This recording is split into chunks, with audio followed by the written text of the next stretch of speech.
Welcome into the Abyss with your host, Sean Gilmore. Open your mind, both of your ears, and all three of your eyes to discuss all things supernatural with weekly special guests. We believe that we all learn from each other and we all have a lot to learn. What will you learn today? Here is your host, Sean Gilmore. We started on time today, guys. What's up? I'm loving this new program. Welcome to Into the Abyss. I'm your host, Sean Gilmore. And as you can see, my very special guest, Adam Kimmell. How's it going, brother? Yo, dude, I love this setup, too. I was just telling you in the queue before this. This is awesome, dude. And it's so easy, too. It's so easy. And there's actually more options that I like to play with. They'll use more during the show. Like I could show people's comments throughout. So if people see Vicky, we have our first YouTube comment. There it is. First ever YouTube comment on RU Media. Well, hey, live anyways. How's it going, Vicky? So yeah, this is really cool and really exciting. It's new technology, new toys, always fun. Hey Matt, dude, I love it already. Dude, this is gonna be fun. This is gonna be fun. Yeah, dude. Yeah, and you can see the background that I use for this show. It's the Hinsdale house, and it's just it's your head, but you have a like a preacher uniform on. You're doing one of your ripples, and man, you know what? I just kind of want to jump into it because I love the Hinsdale house. Is a really cool place, and that video is one of your most intense videos that you've made. I mean, you're kind of lightweight, pushing the limits there a little bit with provoking, huh? Yeah, that's a great word to use. It's so borderline, but it's, dude. Okay, well, let's just jump into Hinsdale, and we'll get all into it. So, yeah, you've been there. Actually, it's funny because I really, we schedule all these locations, and you know how scheduling locations are. It's tough, dude. And so Hinsdale has a lot of mystery behind it. And what we're talking about right now is Hinsdale house in Hinsdale, New York, and it's got a lot of mystery around it. And I actually watched the old Ectovision video that you guys did, and a few others that put stuff out there. And I was really just trying to watch what other teams had kind of researched. I did a lot of my own research, but at the end, again, it's still shrouded in mystery. And I like locations like that because when we do our ripples in time, it gives me a lot of room to play with. So the one backstory to Hinsdale is there was an exorcism done in the house in the 70s, right?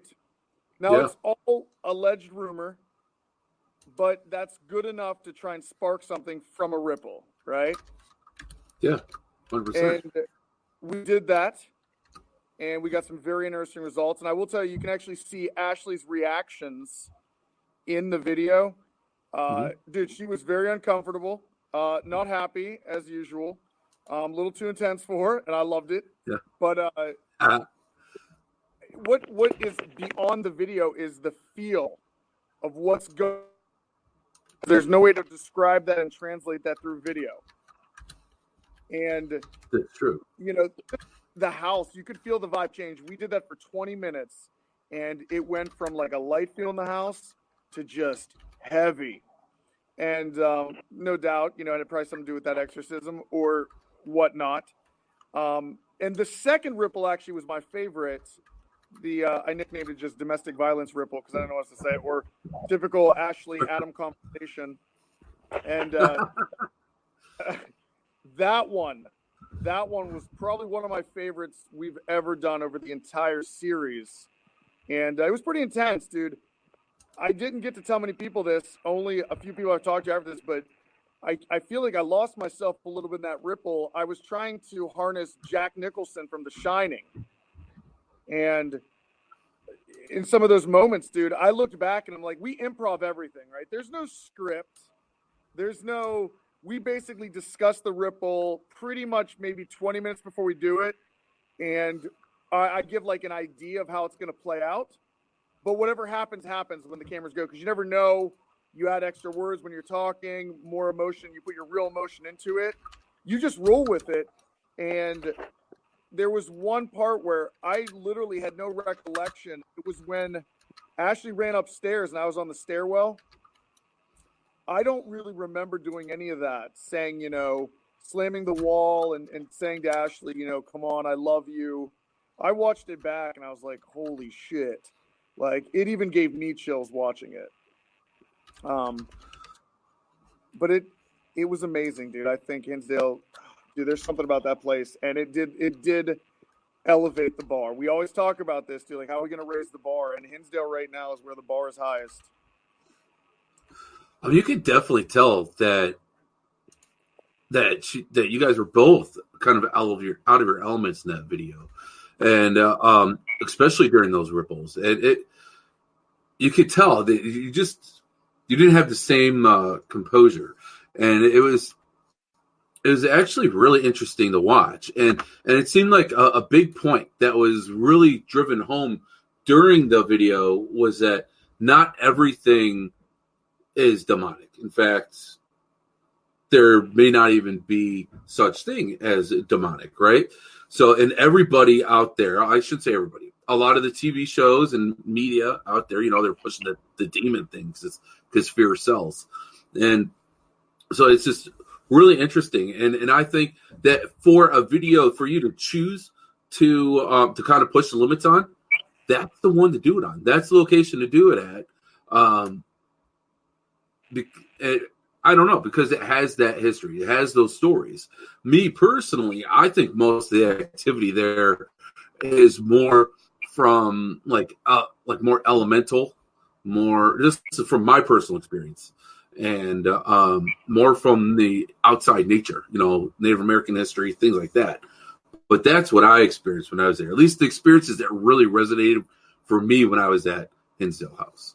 So to me, that's a good place to do it at.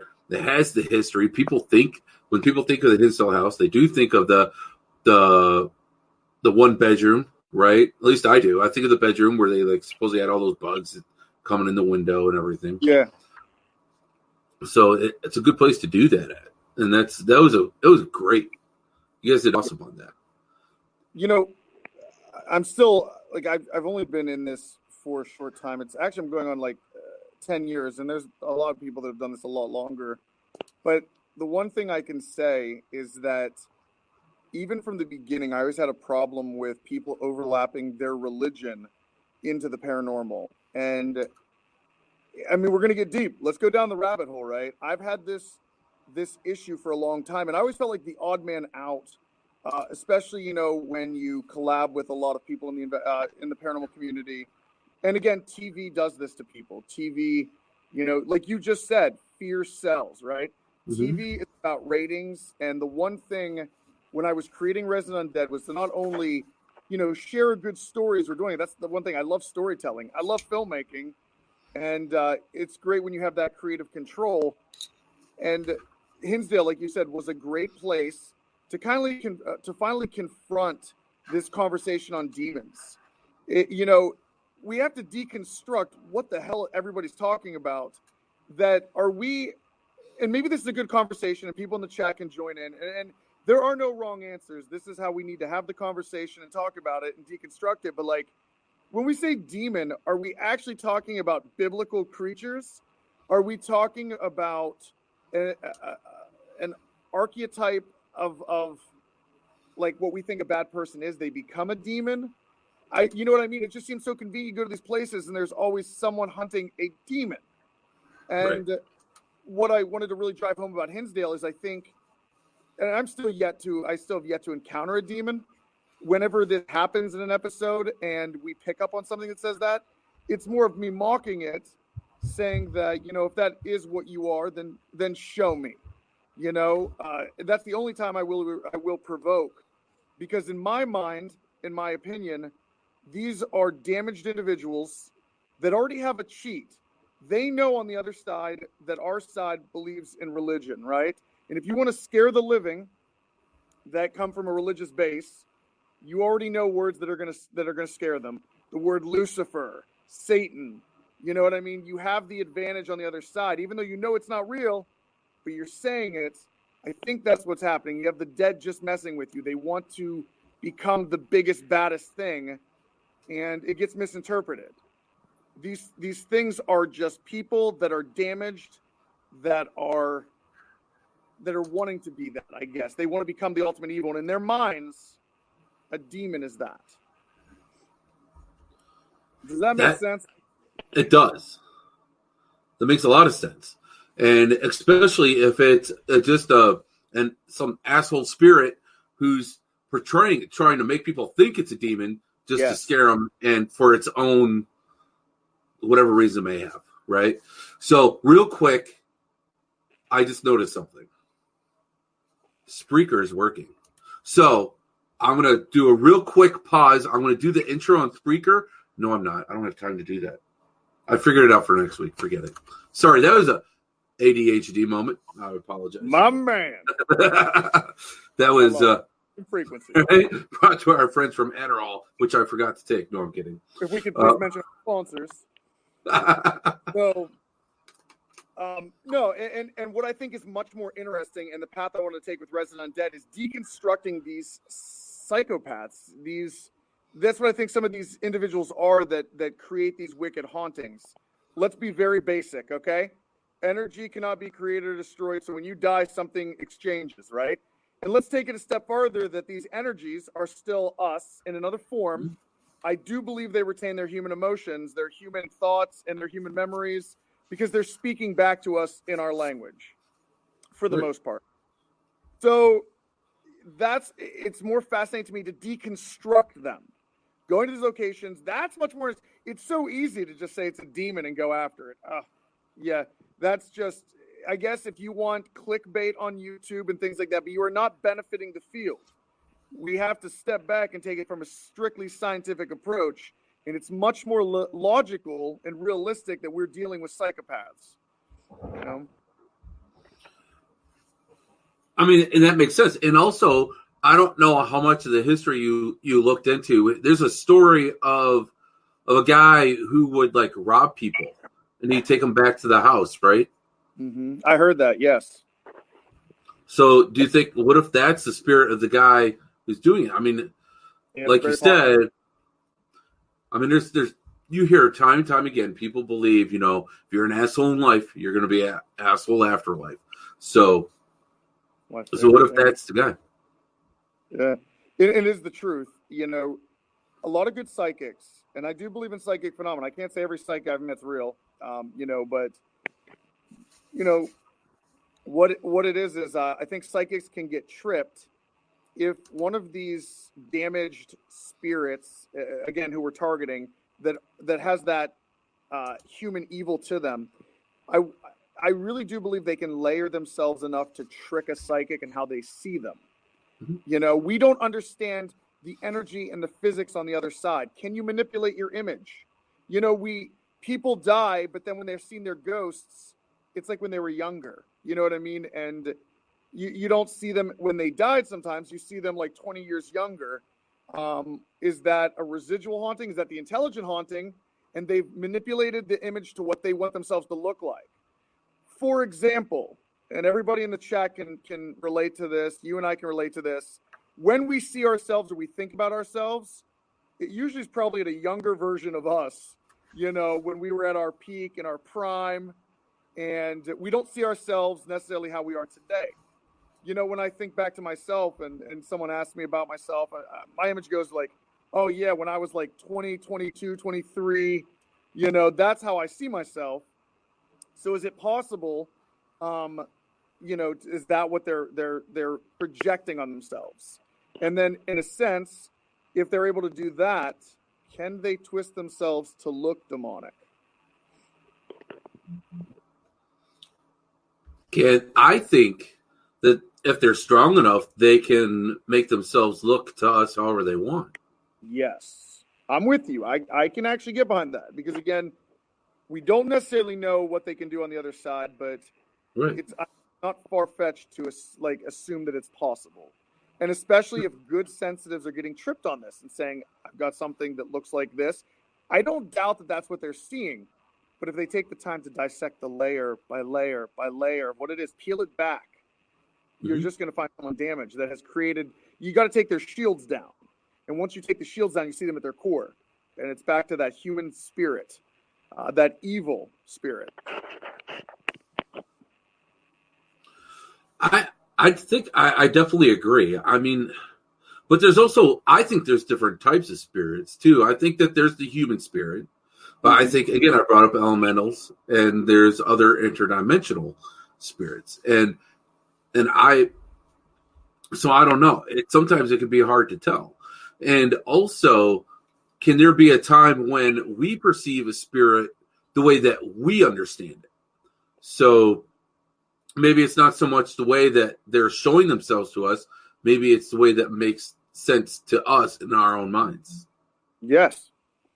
It's to break that theory down, which I'm with you. Think of like human language. 1,000 years ago, had any human seen a portal open up and someone walk through it, their language limits them to how they can describe it, right? Right. So they're going to describe it with the language that they understand. And it could be them just saying a door. A door appeared and they walked through it. Yet they don't understand what we would perceive as a portal. It wasn't in their language yet. It hadn't been seen yet before and things like that. So perhaps the human brain is only able to conceive what we, to that limit, And it's funny, you bring up something really interesting as well, the transdimensional beings and stuff like that. I've had many talks with people about that, and everything's on the table. Okay, this stuff's really weird when you think about it. Let's break it down to know that back into the 20s, scientists knew that there was something talking back in the white noise and it was intelligent. It was a big jump immediately to say that they were deceased individuals saying that, or talking. But what if it was a whole other race, of beings that knew our language? They probably can hear us much easier than we can hear them, kind of thing. And they're already speaking back to us. You know what I mean? There's all these theories we could dive into. But I like that you brought that up. Definitely. Well, I think that we've come across those. I honestly think that may have come across one at Madison Seminary. Oh, Madison. Oh, Madison. It's funny you bring anything's possible out here. I talked to a lot of teams. Obviously, a lot of teams rotate in throughout here. So I've got a good grasp on a lot of these paranormal groups out here. And we talk theories. You've been out with us on the back porch. You know what Madison back porch does. Definitely. And the haunting, I always tell teams it's an ever-evolving haunting. And a lot of locations should use that slogan too, because these hauntings are always going to change, because I think we're contaminating the hauntings. When we travel to different places, if attachments are real, things are coming with us and traveling, right? Well, Madison, and I don't know how other locations are doing as far as how many teams are coming through, but like just last year we had 70 teams, and that's kind of where I stopped counting. We might have went past 70. You times that by how many members they have. Then you tag in how many flashlight tours we have. How many people come through here that have gone to other locations? What do they bring here? What stays here? And I've noticed a trend that these teams keep getting different names over the spirit boxes and over their EVPs, and they're new. And I'm always wondering to myself, is that something somebody brought? Did it stay? Are they wrong? Are they misinterpreting the EVP wrong? I don't think so, because I've heard some really good Class A EVPs of names said that I know, we've never caught them before. But I think, when you talk about your interdimensional, which we'll get into, it's like, I think Madison is becoming this lightning rod, because we're doing constant investigations here. The Mad Crew, you and yourself and everybody in the Mad Crew, constantly doing stuff out here. I think we're doing something very unique, and it's always going to be something changing. But you said you think you encountered what? I just think that I encountered an interdimensional being, if I could speak. It's just one of those odd experiences. I've had quite a few of those odd experiences there at Madison. It seems like things do tend to come and go from there a lot. So and who's to say that it could be like that anywhere, right? Unless you believe that you can protect and guard a certain space. I personally think you do. And so maybe that can keep things from coming, but who's to say that things can't come and go as they please? And when you're at a place where people are constantly trying to gain communication and gain the attention from the other side, well, I would say that would maybe raise a beacon or attract other things that maybe have something to say or have been looking to find a way to our side. Yes. If that makes sense. And it's got to be happening in a lot of locations across the country, but maybe they're not taking note of it. Maybe they want to stick to a script. You know, that's Mary in a white dress up there on the second floor that haunts there. And they always take that into account if anyone brings up any weird anomalies. But you dig harder, and maybe that's not Mary in a white dress anymore. Maybe Mary isn't here anymore, and somebody else is taking its place. You know, it's so deep of all the things changing, because the vibes constantly change in Madison. Like, just about an hour before we got on this show, like it's I guess I get creeped out here a lot, but I was walking outside, and the snow is it's a light padded snow. You can hear it crunch when you walk on it. And I was walking back and forth between the back house. And when I stopped for a second to grab something by my car, I heard the snow crunching again, still like continuing. And it actually got me to where I jumped a little bit and looked behind me, but it was a good 5 feet. And we get this stuff all the time, the phantom footsteps walking. And I'm only bringing that up because the vibes change. Sometimes I can walk right into that building, no problem. But honestly, I've been out here at Madison for 3 days now. I haven't even gone past the middle building. You know what I mean? I get, you know it is, you've been here. Just sometimes the building feels really inviting, and sometimes it's you know what? Don't go through that barrier door. And I can't explain it to this day why, but. Well, it makes a lot of sense to me. And just so everybody knows who aren't familiar, I know most people who are here live with us today are familiar with Adam Kimmell and know that he's the owner of Madison Seminary. But for those that don't know, he owns Madison Seminary. I think it's probably really safe to say, if not the most haunted location in Ohio, definitely in the top 3. It's just, it doesn't seem like Madison's getting that notoriety. You see these posts on Facebook, most haunted places in Ohio. For some reason, people don't like to mention Madison Seminary. I don't know why that is. They always put OSR. They always put OSR. Not to put OSR down, because it's an awesome building. It's awesome history. But I'll tell you what, I've had far more intense interaction at Madison Seminary than I've had in the 3-4 times I investigated at OSR. Right. Well, we don't even know who makes the list. Maybe it's BuzzFeed or something. Right. Maybe people pay to be on it. But as far as that doorway that you're talking about, I noticed up in the asylum, I won't go in there without asking for permission first. It's kind of like that doll in Florida. You have to ask for permission before taking its picture. Because of experiences that I had before you ever owned a building, I always ask before walking through that threshold. Mm-hmm. And I feel better. I don't know. I felt extreme negativity back there, and it doesn't seem as harsh, I guess, when I do that, when I ask for permission to go back there. So, even when I've helped with flashlight tours, I'll stop. I'm I'm sorry, guys. I always do this, and then I get some weird looks, but I still do it. No, it seems to help. It makes total sense that, I feel for the women up there if they're still bound. And, my crew knows, I say this all the time. I tell no spirit is bound to this property. They can leave at any time. But at the same time, I understand if they would stay. To them, a lot of them lived a majority of their lives here. How scary would it be to finally be free and leave? Yep. To them, it's home, and I've always said that to them. It's going to be your home still. But there's also, there's more to it up there. You can feel that the energy is bad, and I don't care what anybody says as far as, nothing happened up here. All this stuff happened up there. It doesn't take a rocket scientist to look at the design and its function and know exactly what was going on here. But who knows? All the layers. Maybe this dictates why sometimes the building feels inviting and sometimes it doesn't. We don't know what triggers certain layers to come out. We don't know if the reason we're feeling those vibes is because it's an angrier layer that's coming out.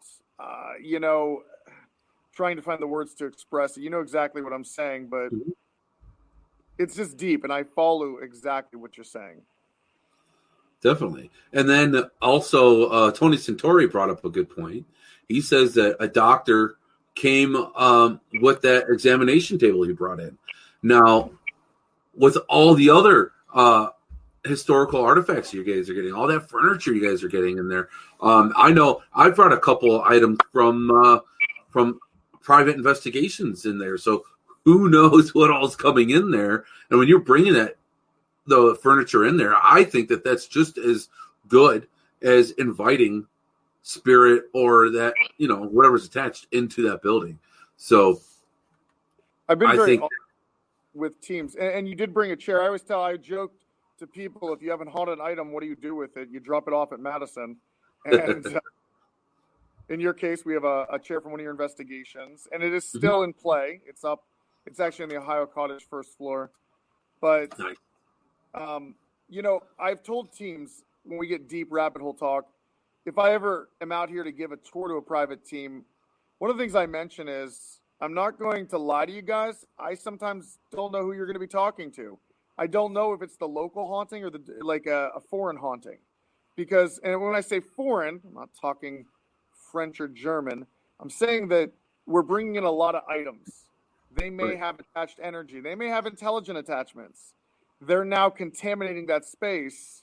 And ever since the furniture has been brought in, yes, there has been a lot of change. There's been a lot of new activity. We've refurnished the second floor of the Civil War side. First floor is getting there. Several rooms in the Ohio Cottage are done. When you do that, it definitely increases stuff. So I don't know anymore. I think we're creating this, I don't want to use portal, but like a hub, like of more activity by doing that. And we're not even at the halfway point. We got 88 rooms to fill, and I think we're at like 30% done. So there are a lot of rooms in that. That place is gigantic. And I've noticed there on the Civil War side, the last time I was there, actually the last couple times I was there, the energy in that building is completely different than the first couple times. Even from when you first purchased the building, the energy in that building has completely shifted. And I actually saw on the top floor there, I actually saw a spirit of a little boy. It like I walked in the room and it just like I saw it. Like as soon as I was walking up in there, I was like, something's gonna jump out at me. And as soon as I got my eyes, when you're in a dark room, your eyes get straight. As soon as they got adjusted, boom, there's like this little boy. It scared the crap out of me. I don't know why. I investigate the paranormal, but whenever I see spirit, it scares the crap out of me. But it did. And so it was one of the more intensive experiences I've had there. So, but it's like, I don't know. It seems like the energy there is a lot stronger. Maybe it is from the items that you guys are bringing in, but also you guys are digging up a lot of history. So do you think that maybe by digging up the history, you could also kind of maybe be waking something else up? Yes. We have been digging at it.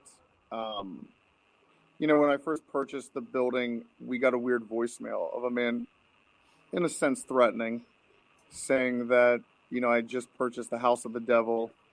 He was claiming to have worked here in the 80s, and he had pictures of things that I needed to see. I've put the voicemail out, and this could have been someone just playing a joke. Although his voice seemed pretty, if it was an actor and he was acting, I'm impressed. Like, he sold it pretty good. And it makes me wonder if let's be real. This is it was a facility used to take care of people, and we know facilities like that have some kind of abuse or some kind of secret buried away. No one at any of these facilities ever gets treated 100% like they should be. And I'm not saying that I'm wanting to talk about those things, but that's what we're looking at. You know, there are secrets. Those things need to be told. These spirits they want this message out. We get very disturbing EVPs. Mm-hmm. I think, you know, and we give tours all the time, and I'll tell you what, the Mad Crew can vouch, you can vouch, you've been here, you've seen a lot of people come through.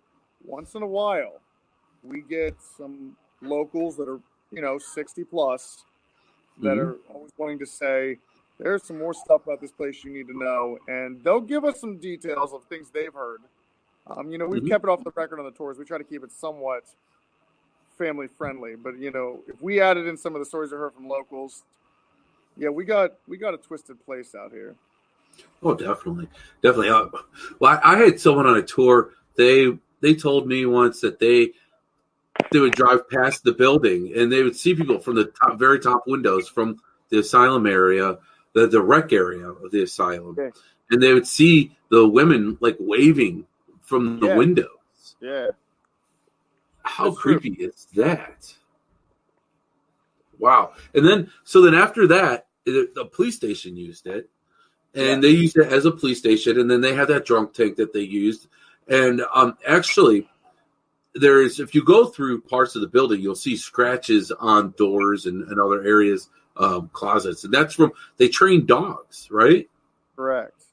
The Manor SWAT team. That's a whole nother energy. Yeah. That's wow. So with that, do you know, has anyone ever brought their dog to the Madison Seminary and gotten interaction through their pet? Yes. Really? We've had a few dogs come in, and some dogs have had no problem walking through all the rooms, and then there's been other dogs that are hesitant on some rooms. And, you know, it does remind me of a story that I heard from the police department that when they had in the 80s, their canine dogs never wanted to go into the Civil War basement. And they would heel at the steps. That was interesting to me, you know. And then also, I guess the dogs would act up on the first floor of the Ohio cottage. So, yes, animals, especially dogs, being the number one culprit, have acted very peculiar. Wow. I've always wanted to bring my dog. I just got a new dog. I can say always, I guess, because I had another dog before. But I just rescued a dog. This dog, I'm telling you, he's sensitive. I have a spirit in my house. He senses the woman in my house when I sense her, because I see us both looking at the same time. So I don't know. I think that would be cool. And you know what else? My wife, she always wants to have nothing to do with the paranormal and stuff that I do with the paranormal. And I jokingly showed her the Valentine's Day event you guys have coming up. Oh, yeah. And she's like, "Oh, do you really want to do that?" I was like, "You don't want to do that. No way." So she was like, "I don't know. Who knows? Maybe my wife will be joining me one day." The Bloody Valentine's Day event? Yes. All right. So, guys, if you're looking for something to do for Valentine's Day, I mean, I'll tell you what, my wife and our first date was to a horror movie. I mean, why not just take it to next level? Go to Madison Seminary. That's awesome. So, no, but yeah, for everybody, you definitely want to check out Madison Seminary. Big things coming. Our scheduling is open already in 2020, but there's still, you know, if you have a private team that wants to come out here, this is a great location, you know, to really get your team wet in it. Like this location's pretty sweet. And a lot of the teams actually that come through, I'll tell you what, I mean, Shelly's our one main guide, and she gets to take all these teams on these tours and stuff, and the stories she hears from them coming back, it's interesting. A lot of these teams have no communication with each other, but it's funny how there's so many similarities on a lot of things they capture or vibes they feel in some areas. And it's an ongoing study for us because we do take note of what teams are catching on here and stuff, and it's always good. But yeah. See, that's got to be like the most fantastic thing, though. The reason why we get into paranormal, well, there's lots of reasons why we get into it, right? But we want to learn about it. You have a unique situation where you own a building and you get to have your own experiences there. You get to learn the history there, and then investigators come, and then you get to compare the different stories that you're hearing. Because how many investigators come in and investigate and are making these YouTube videos or videos on whatever outlet they may use? I mean, there aren't a lot compared. There's a lot out there, but there's more teams out there than there are videos. So there's a lot of information out there that we don't get to see that you do. And you're exactly right. A lot don't document it. I think a lot of them don't want to be criticized. I can respect that. Mm-hmm. If you don't think the evidence is worthy enough or you're not sure, you don't have to post your stuff. You know, we're just getting a fraction of these teams that are posting their stuff. So trust me, there's probably a lot of weird stuff we may not get to see for a long time, if ever. You know, but at least we get to hear a lot on the ground. We know what's happening the night they're here, for the most part, because most teams do report back to Shelly. I'll hear it, or if I'm here when it's happening. You know, most teams are pretty vocal the night of because they're excited. They'll, you know, bring EVPs to us back here when we're in the back house or show us, you know, a little video clip. And like I said, the evidence is compelling and it's adding up. But it is, you know, when I started this 10 years ago, I did want to take this research further. 10 years ago, I was a nobody. Nobody knew who I was, and I was analyzing the paranormal from that aspect, from the outside looking in. And I thought it could be so much bigger, and we could do so much more. Here we are 10 years later. You know, I one of my goals was to rewrite the paranormal grid. Let's do something big. And here we are for Madison Seminary, straight up research center. And more big stuff's coming. I got some big plays coming for 2020. It's only going to advance the paranormal field. It's good stuff coming. I'm always excited to see what you guys got going on there. You guys are always growing, always adding onto the building, always just, it's amazing the work that you get done and the work that the Mad Crew gets done. Oh, yeah. You guys are all just, it's awesome. And then to yourself, the Mad Crew, everybody that's come out, this is a property literally operated by ghost hunters. Let's just let that sink in for a second. You know what I mean? It's crazy what the paranormal community can do. And we have all these conversations. What is paranormal unity? Paranormal unity is Madison Seminary. Okay, it's the Alexandria of the paranormal. Like, everybody gets together. You've seen the unity out there. Mm-hmm. And it's funny when people work together, what we're accomplishing and what we're learning. You know, Madison's at the forefront. It is one of the most incredible places for this kind of research and unity.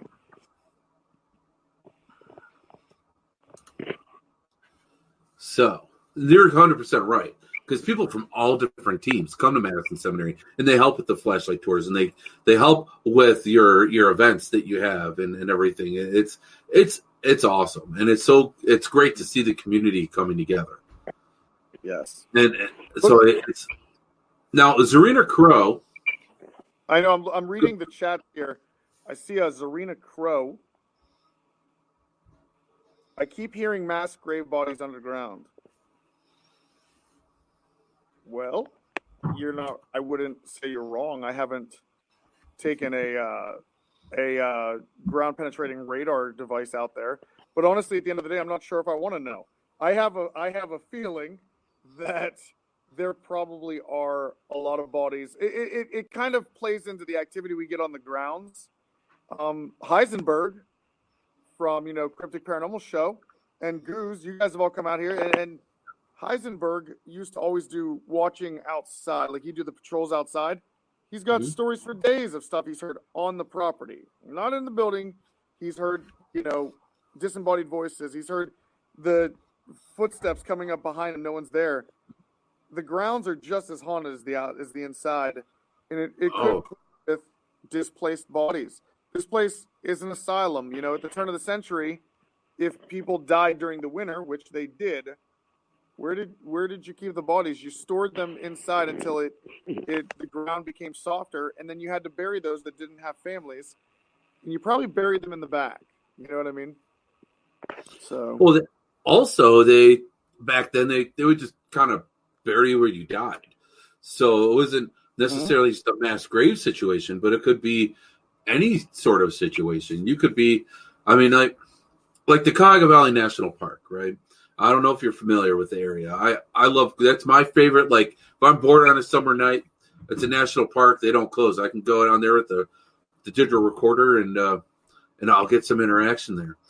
Along the old canal there, they say that for about every mile of the canal, there's a body buried. And that's because mostly back then, when you died, they buried you where you died. So who's to say? I mean, who knows? There's a lot of history in Madison. I mean, you have the lake right there. There's a lot going on there. And I believe there's definitely something outside Madison Seminary. I want to set up a couple thermals maybe, just to the back area and investigate there, because there is something back there. And there is, I'm trying to remember, one of the times we were leaving, you know what? It was a flashlight tour, and we had a late tour. It was the last tour that I did with you. We had a late group. Was it you and Denise, the last two there? Yes. Yeah. Yes. Did she tell you about the coyotes going crazy? Yep. Oh, that was insane. And it went right along with the experiences we're having, too. It was insane.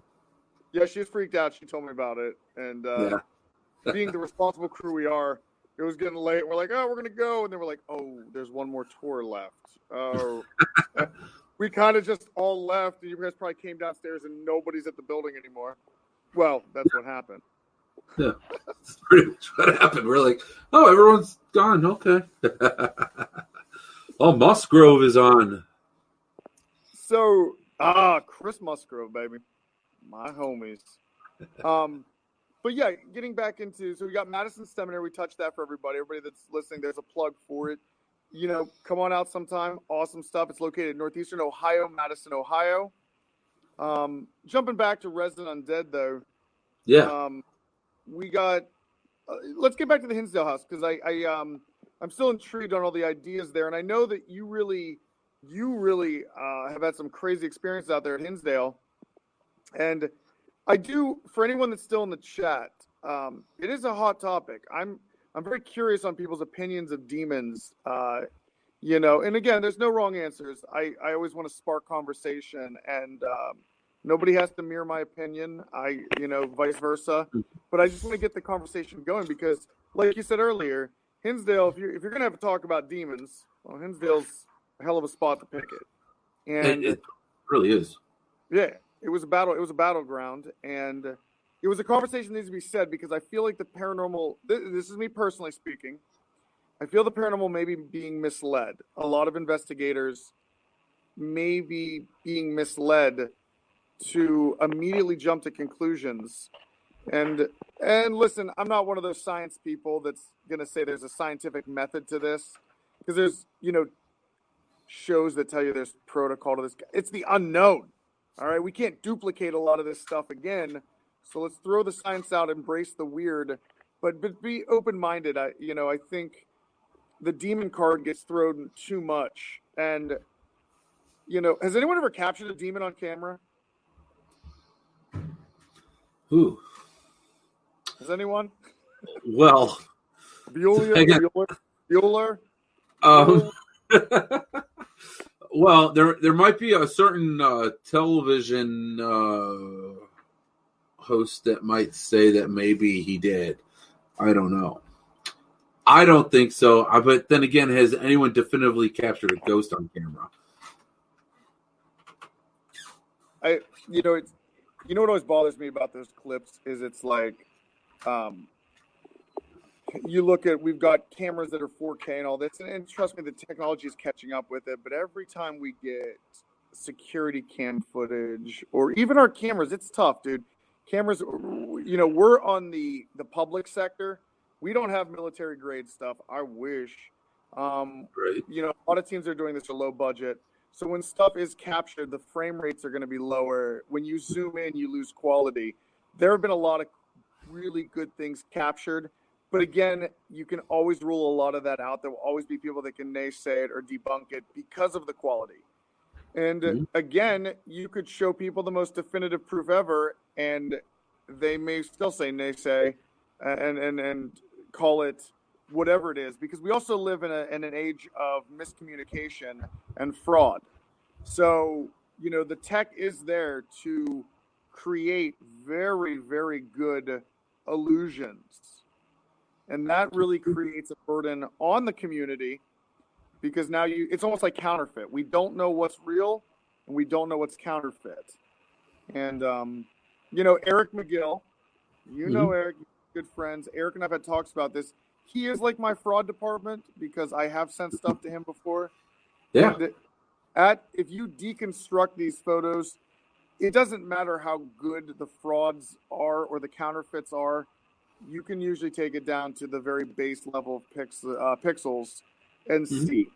And again, it just takes time, but we can always, it's just time consuming, but we can get through the counterfeits.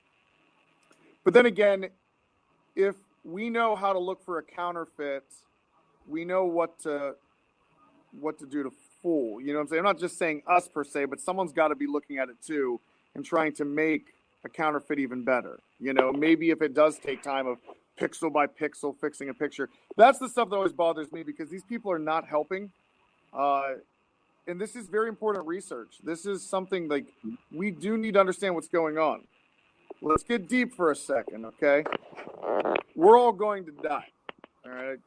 Maybe I should put a little disclaimer in there in case anyone was surprised or thought this was going to play out different. It's funny that until we have that understanding of mortality, there seems to be no urgency. I get made fun of a lot because I don't have any chill and I'm on the go all the time. But the thing is, my time's limited, and I need to do as much as I can and create as much splash as I can, or my time was wasted. I already have the mortality bug. I understand what mortality is, and one day I will die, and hopefully I've done enough to echo what I need to echo long past me. But I think a lot of people are not going to care about this research until it's a little bit too late, perhaps on a deathbed. And maybe you've got two routes. You can follow religion. Religion makes a lot of people feel good. It feels good to think that there's something out there, and that's great. And if anyone does take that, that's fine. And then there's going to be the other people. Well, maybe something else is going to happen. But it's too late to wonder. We're young. We're in our prime. Let's fight this and let's try to figure it out. Because maybe, everybody is, what's the end game? And I've heard people say, these teams want shows. And I can only talk about me particularly. If I get a TV show, that's going to help me make it easier to tell stories and share this and get, because I already do a show. Resident Dead's awesome. Like, for anyone's watching, I love that. I produce it. Trying to be humble here. The show's badass. Okay, so I'm not really looking for a show, but if it happens, great. But that's the way I contribute to the field. Like, you want to get people involved, tell a story, and what can we all do to contribute? And now's the time. I don't want to think when I'm 80 and have that unknown. I'm hoping by the time I'm 80, I've got a little better grasp on this to understand what may happen next. Isn't that why we do this? I think so. It's a big part of it. I'm not sure anymore what everybody's goal is.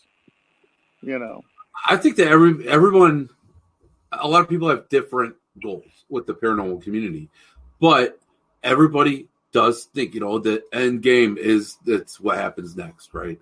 Always. That doesn't be the end. It doesn't matter who you are. So back in November, when my grandfather passed, I had to go to Scottsdale, and then my grandparents live in this country club community, Scottsdale, Arizona. And oh my goodness, it's Man, there's this one shelf that they have in their little library that they have. My grandfather, when he first gave me the tour, first time I ever went and visited them, he's like, this shelf here, this is where they make the announcements when people pass away, when people die. So if you want to know if someone died that day, this is where they tell you. They just like shrugged it off like it was nothing. I mean, he was 90 when he passed, right? So he lived a long, full life. And that's how all these people there are. How that mindset, I couldn't imagine with that mindset. I mean, they live in this community, right? And they're all elderly. And death literally is part of their everyday lives. They are all facing their mortality. But I mean, this is the way I'm looking at it as a young guy, paranormal investigator. You know, I was like, holy cow, these people freaking spend a lot of money to live here in this country club facing their own mortality. That's the way I looked at it. I don't know. But it's at that age, it's a big part of your life. You're everyone around you. That's what's happening. So and I think that, you know, everybody's got that question. It doesn't matter if you're religious, if you're atheist, or if you believe in God or whatever. It doesn't matter. Everybody has thought at one point in time in their life, what's going to be next? What happens after here? And I think some people might be afraid. I think some people are just curious. Some people, they may block it out so much that they don't even think about it. They don't worry about it.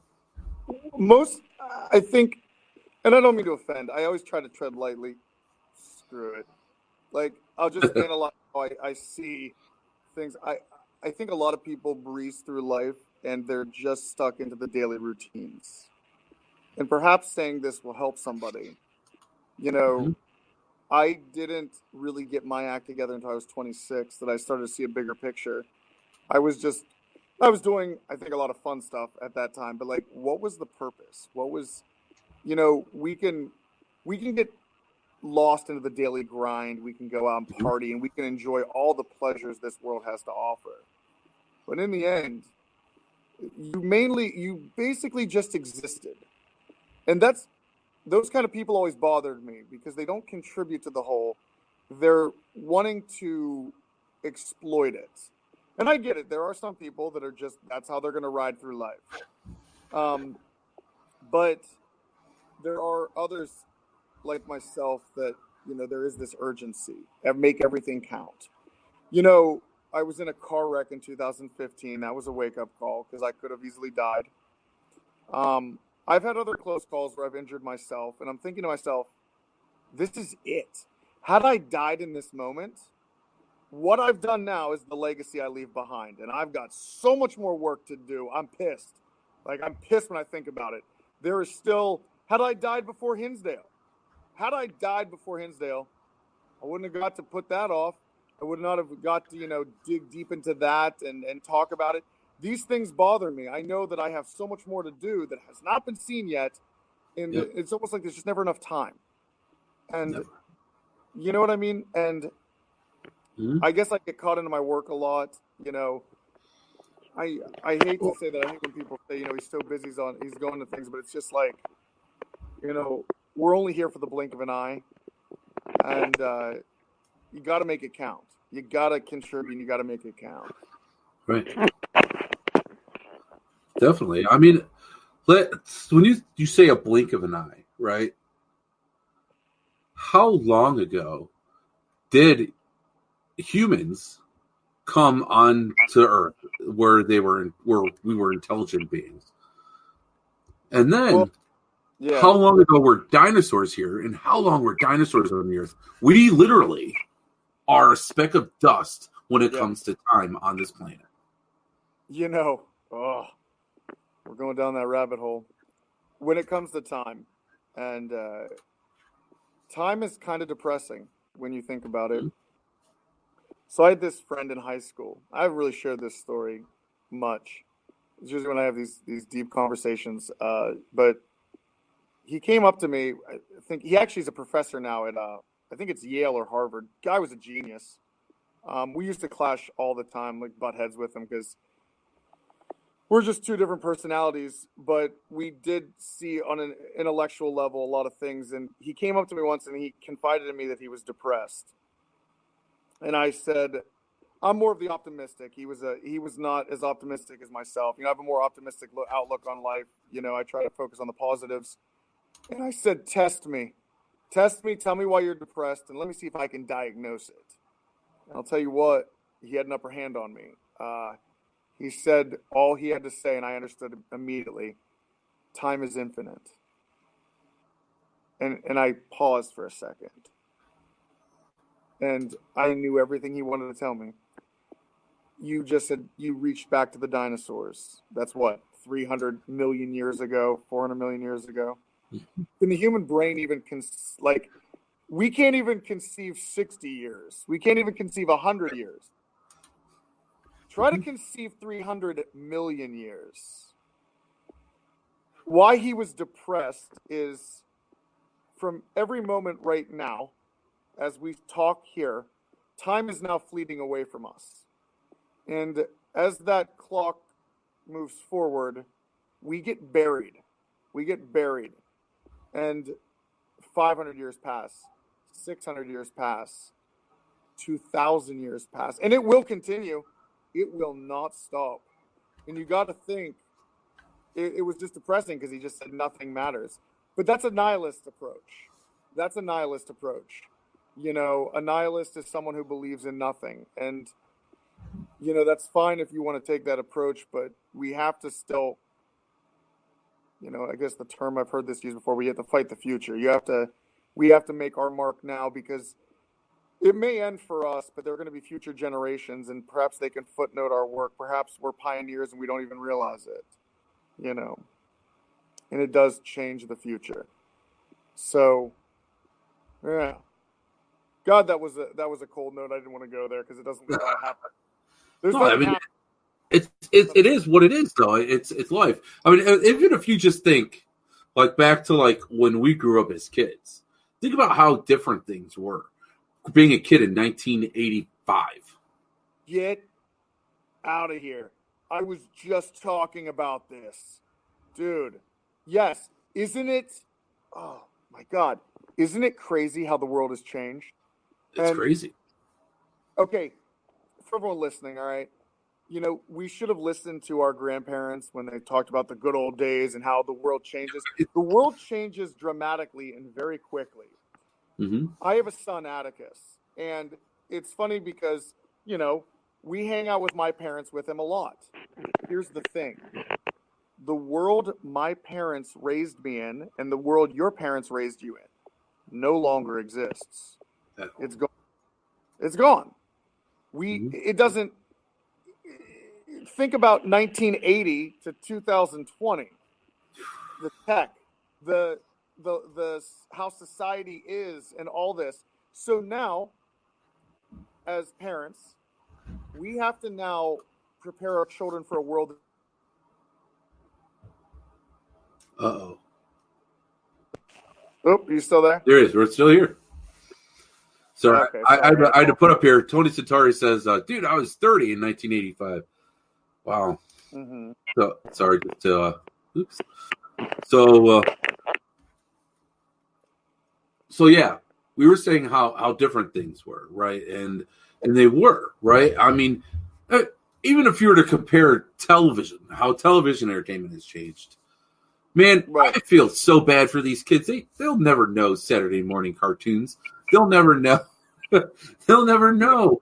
Entertainment sucks nowadays. Even music sucks. I'm that old guy. You kids and your crappy music. Well, the world is perceived from how they saw it, and times were simpler for them. Mm-hmm. I get it why you had elderly people say that they don't like change. Okay. Well, we grew up, we're Generation X. Mm-hmm. Generation X is a very fascinating generation because we grew up with a lot of technology uprising, and we saw a lot of quick developments.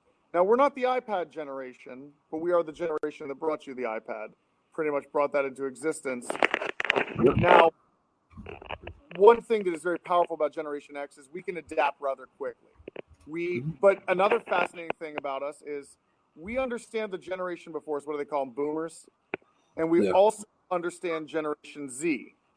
The boomer generation has a lot of work ethic and tradition, and they understand all those things. And then you got Generation Z that really doesn't hold on to the traditions, doesn't have a very good work ethic. And I'm not speaking for all of them. I've seen some great Gen Zers that are amazing. But then you got Generation X that sees both sides. Like, we know what tradition is. We know what hard work is. We get the frustrations of Gen Z. You know, it's just an interesting time. The world's changing that quickly between 3 generations.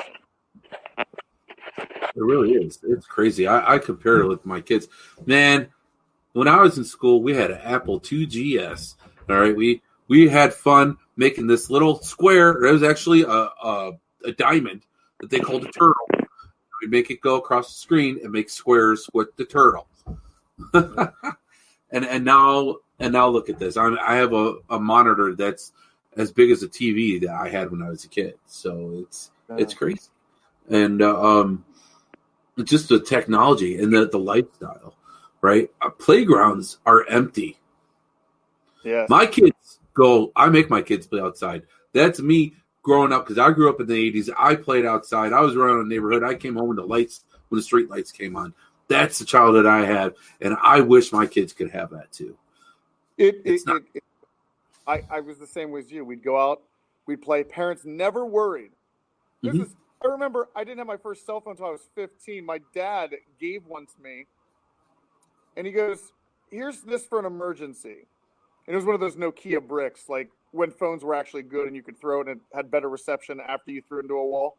And I dropped mine at the bottom of Lake Havasu. We actually swam down and got it, and it worked perfectly the next day. And there's Adam. Sorry, I got no worries. So, what was I saying here? Oh, yeah. You're talking about your brick Nokia cell phone. Well, so So he gave this to me, and I remember how mind blowing it was to me because I didn't understand why I would need one. And back in the day, you had landlines, so you could call, your friend's house, and if he wasn't there, it was fine. You just told their mom, like, "Hey, I called, have them call me back." There's only so many places to be. You could call their places, but right. I guess what I'm getting at is just like that gets introduced, and now it's just that technology revolutionized everything. But because of the technology, this is why playgrounds are empty. I'm like you. It's weird. Like, it's a world apart. Kids will never experience how fun it is to get together with all the neighborhood kids and be playing tag and hide and seek. And you have a very unique social bonding. And that's not there anymore. That's true. I have noticed, I used to teach tennis for about 8 years.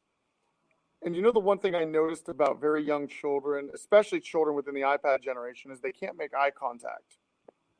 And I think the reason that's happening, and we're going to see that widespread, is because it's easier. Well, it's all they really know, and it's our fault for, as parents, allowing kids to use the iPad as much as they do, but they don't have that interaction and they don't have that eye contact. It's easier. Yeah.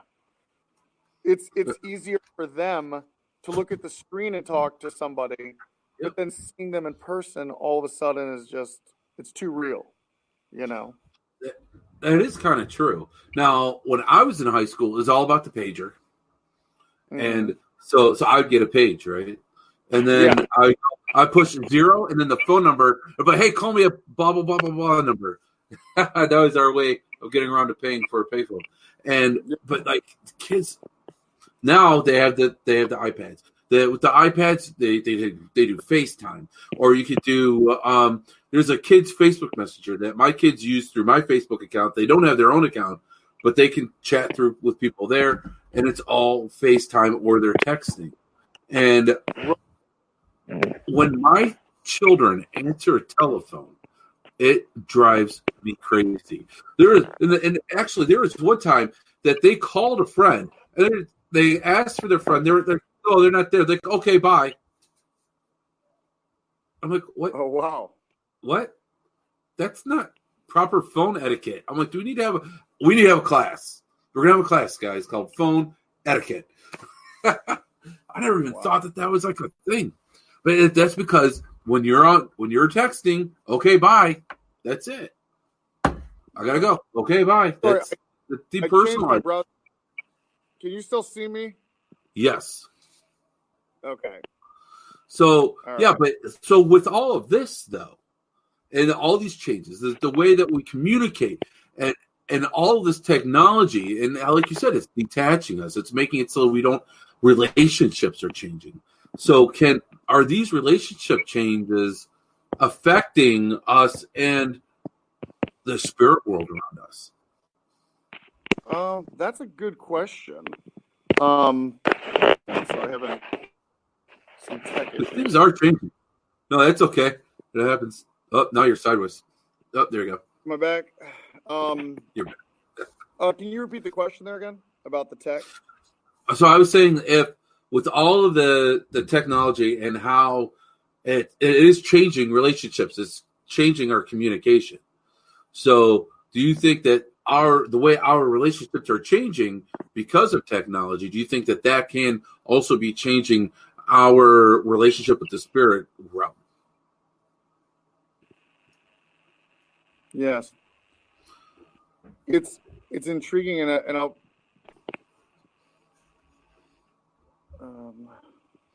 because I mean, if you ask me, spirit activity seems to be picking up. Right. So, well, here's two ways. Like it's two-phase question. What you're saying here is that the technology is changing our interpersonal relationships.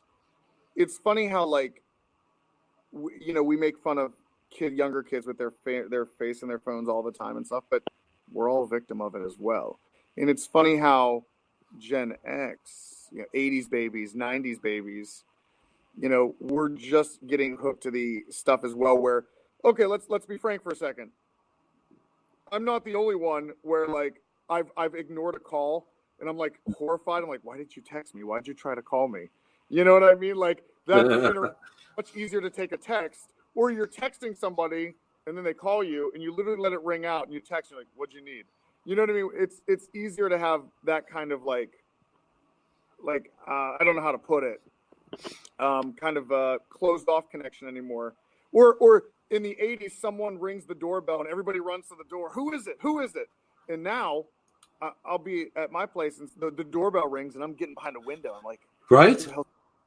Who rings on a doorbell? Who's gonna try to kill me? What serial killer is this? I'm gonna be on a Forensic Files episode. But now you will see two-parter, getting back to the spiritual part of the tech. As tech advances, you see another boom in the spiritual because we're using that tech to try and communicate. There was a revolution with the Victorian era that, there was that big boom in spiritualism and it did revolve around a lot of factors. But now you're looking at another spiritual movement now with tech. As we keep pushing the envelope with new equipment, more interest, enters. I get a lot of, and again, this is great seeing Madison Seminary because I see a lot of new teams come out here and they're hyped about some of the new equipment they have. They saw something that they wanted to see used, but they never really ghost hunted before, but they're just so intrigued with it. That brings more people into it. That starts this movement. So yes, the tech definitely goes side and side with the spiritual and how we are going about it. Yeah, I think that people also, the younger generations, they're drifting away from organized religion. Yes. Now, is that technology, or is that because people from our generation, the parents, have kind of, I don't know, I go to church, but I'm not super religious, right? So does that, I don't know, but I've always thought and I've always questioned it. So our generation, did we question it and kind of pass that down to our children? Or is this something that okay, with all this technology, they have more information at their fingertips? You don't have to go and get an Encyclopedia Britannical. Man, I don't know if anyone knows what an Encyclopedia Britannical is, but holy crap, that your parents would have a bookshelf, two whole bookshelves just for the encyclopedia, and that's where you got your information from. And if the information wasn't there, you're going to the library. That's funny to mention that because I was what's that? Said Funkin' Wagnall. Yeah, thinking about this the other day, like if I could go back in time and change things. I remember one day I was like 12 or 13, and this guy knocks on the door of my family's house, and he was selling that Britannica encyclopedia. And of course, he's selling the pitch. He's like, you want your children to learn everything there is to learn about the world, and these encyclopedias, everything. And I'm a 12-year-old child, so I'm like, oh, dude, I don't even want to learn right now. So like, this is terrible. But of course, he sells the pitch, and my mom is like, what a great idea. Those books, I don't think were ever opened. You know what I mean? And they were like centerpieces in the house. Right. Use it for like a book report or something, right? Yeah. And if you had to reference it like the Dewey Decimal System. And it's funny looking back, there's how they would be like, you're never going to have a calculator in your pocket. And it's like, I'm sorry, Mr. Zinkum of my 8th grade math class. You were wrong. Right. And actually, I did have that conversation with my math teacher. They're like, I'm like, why can't we just use a calculator? That's what is that what people use? And they're like, you're not going to have a calculator. You're going to be at the store. You're going to need to be able to do math in your head. I'm like, I'll pull a calculator. What if I have a calculator in my pocket? I don't know. And it's interesting what you say about people answering their door. Okay, and I have 2 dogs. If my dogs are starting to bark at nothing, or if someone's coming to my house, I'm like, uh-oh, who's here? Yeah. What's going on? I'm like, what? I didn't do anything. No one should be knocking at my door.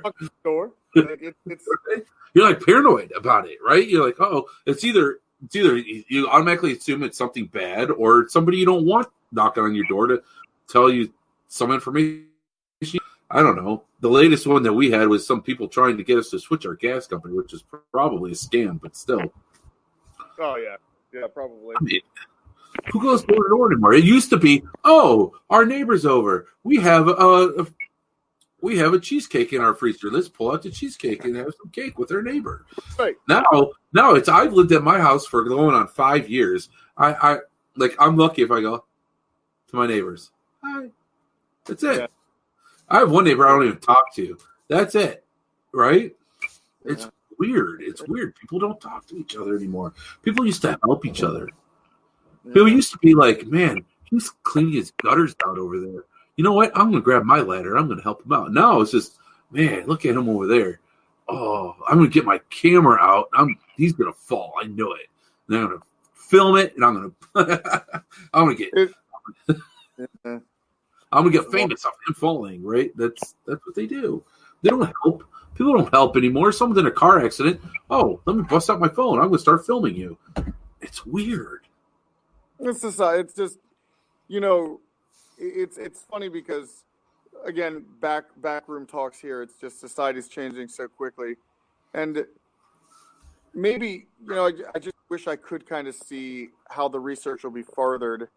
There's going to be new minds out there, fresh mindsets. There's a lot of people up and coming in the paranormal that are, the paranormal community can sometimes be super welcoming and super not. And I've seen this trend where if a new group of people get together and they're very optimistic and they're very gung-ho, like they're sometimes shunned, you know what I mean?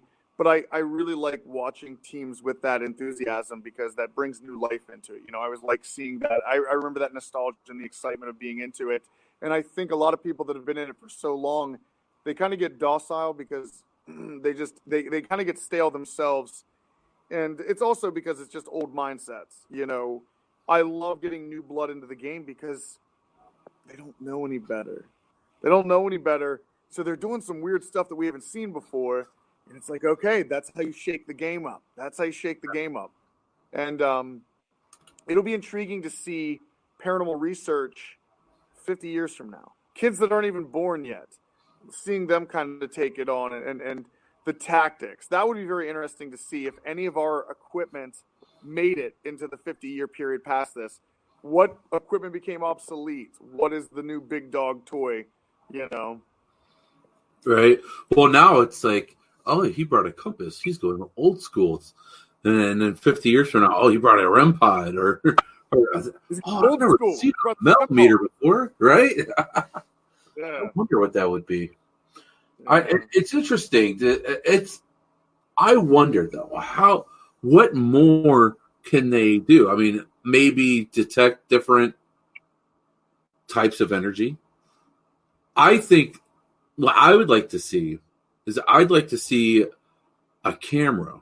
I want to see a camera that sees in the same full spectrum that a cat or a dog sees in. I want to see, now you can do like change different, but I want to see that the way that they see.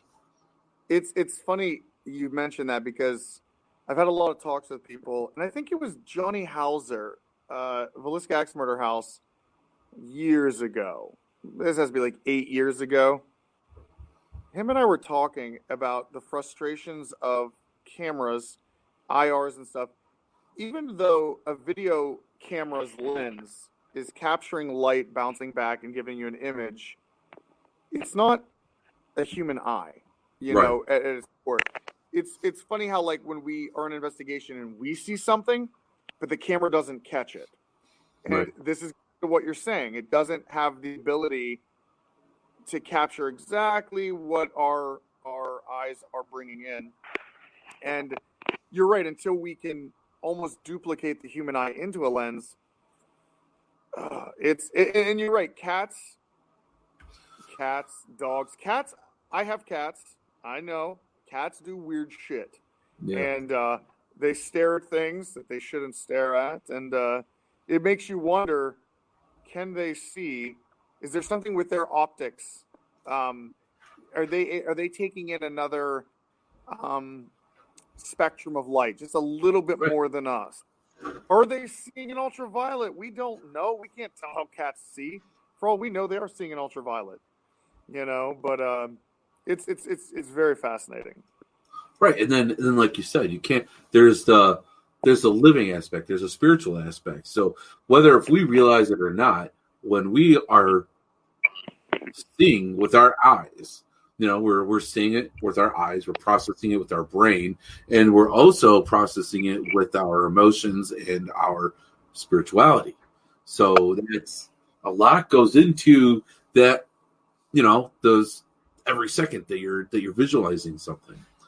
So, or even if you're let's say you're blind, I mean, then you're feeling it. You're still, you know, your other senses kind of make up for it. That's what they say, right? So if you lose one sense, your other senses kind of pick up. And that's actually Correct. something that I am hoping to do in my next investigation is I want to cover my eyes. I want to block out that sensory of my sight and have an RT going. I've seen people do it with spirit boxes and things like that. I want to do it just with an RT. I don't know. I want to hear. I want to, because I think that your senses do heighten, and then you have the RT recorder, which makes it so you hear more anyway. So I don't know. I'm very curious to see what that does.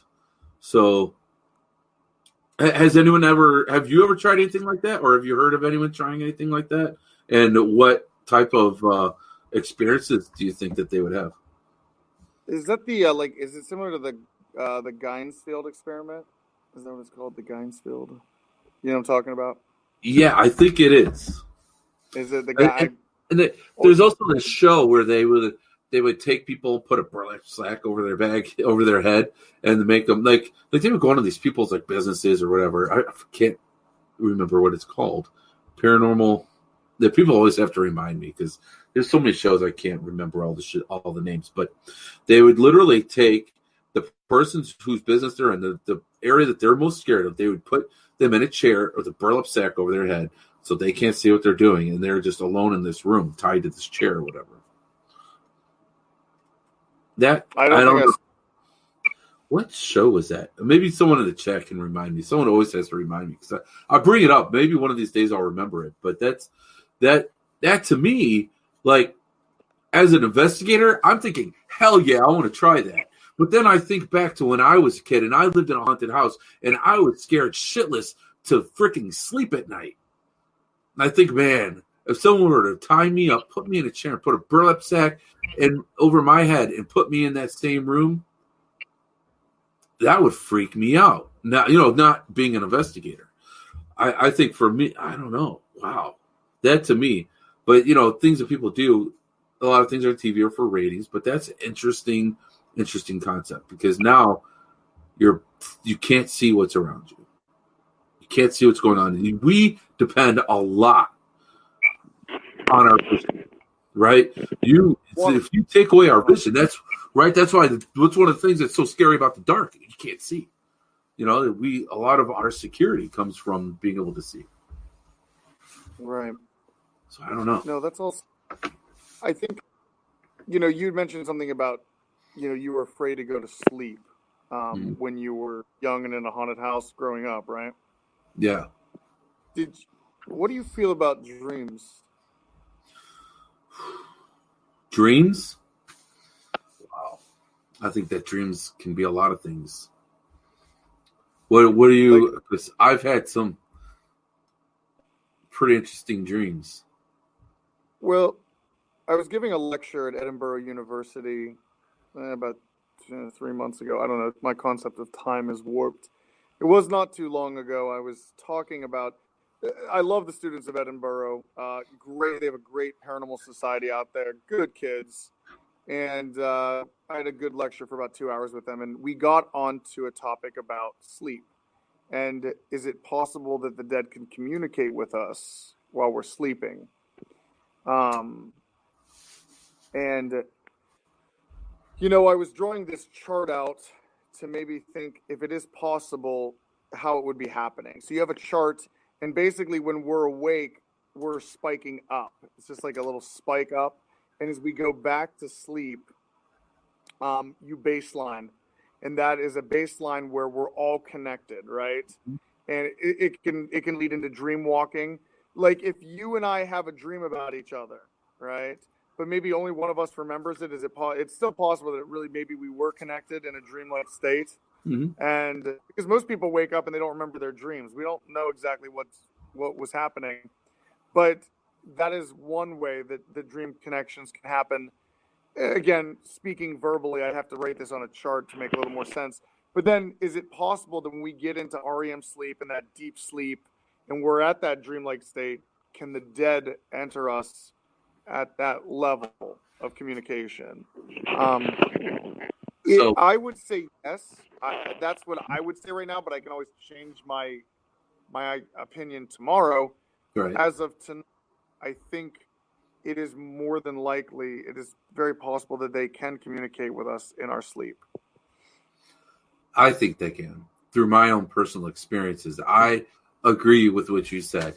That I think that there's a state, like just that state right before you fall asleep.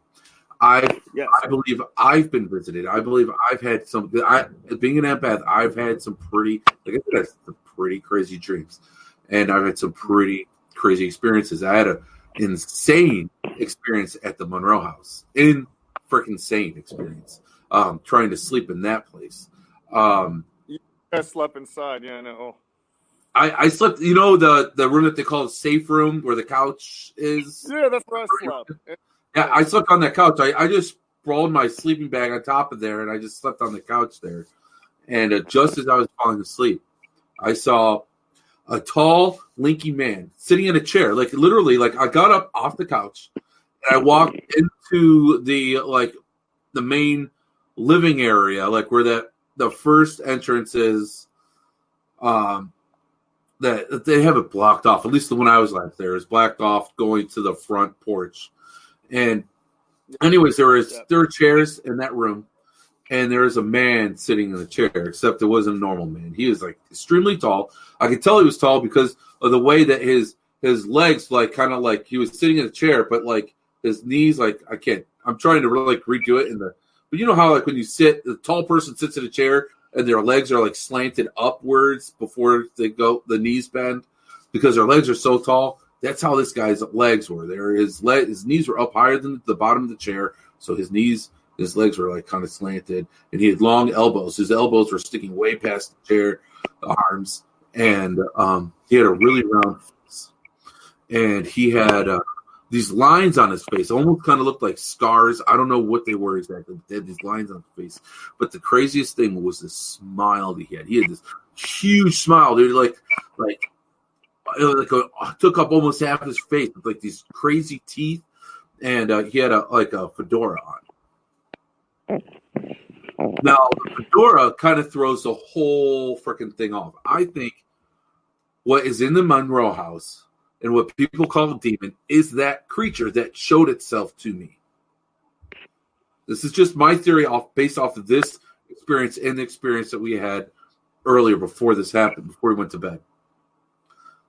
I think that he was trying to kind of humanize himself. I think that this is an interdimensional being who's stuck there for some reason.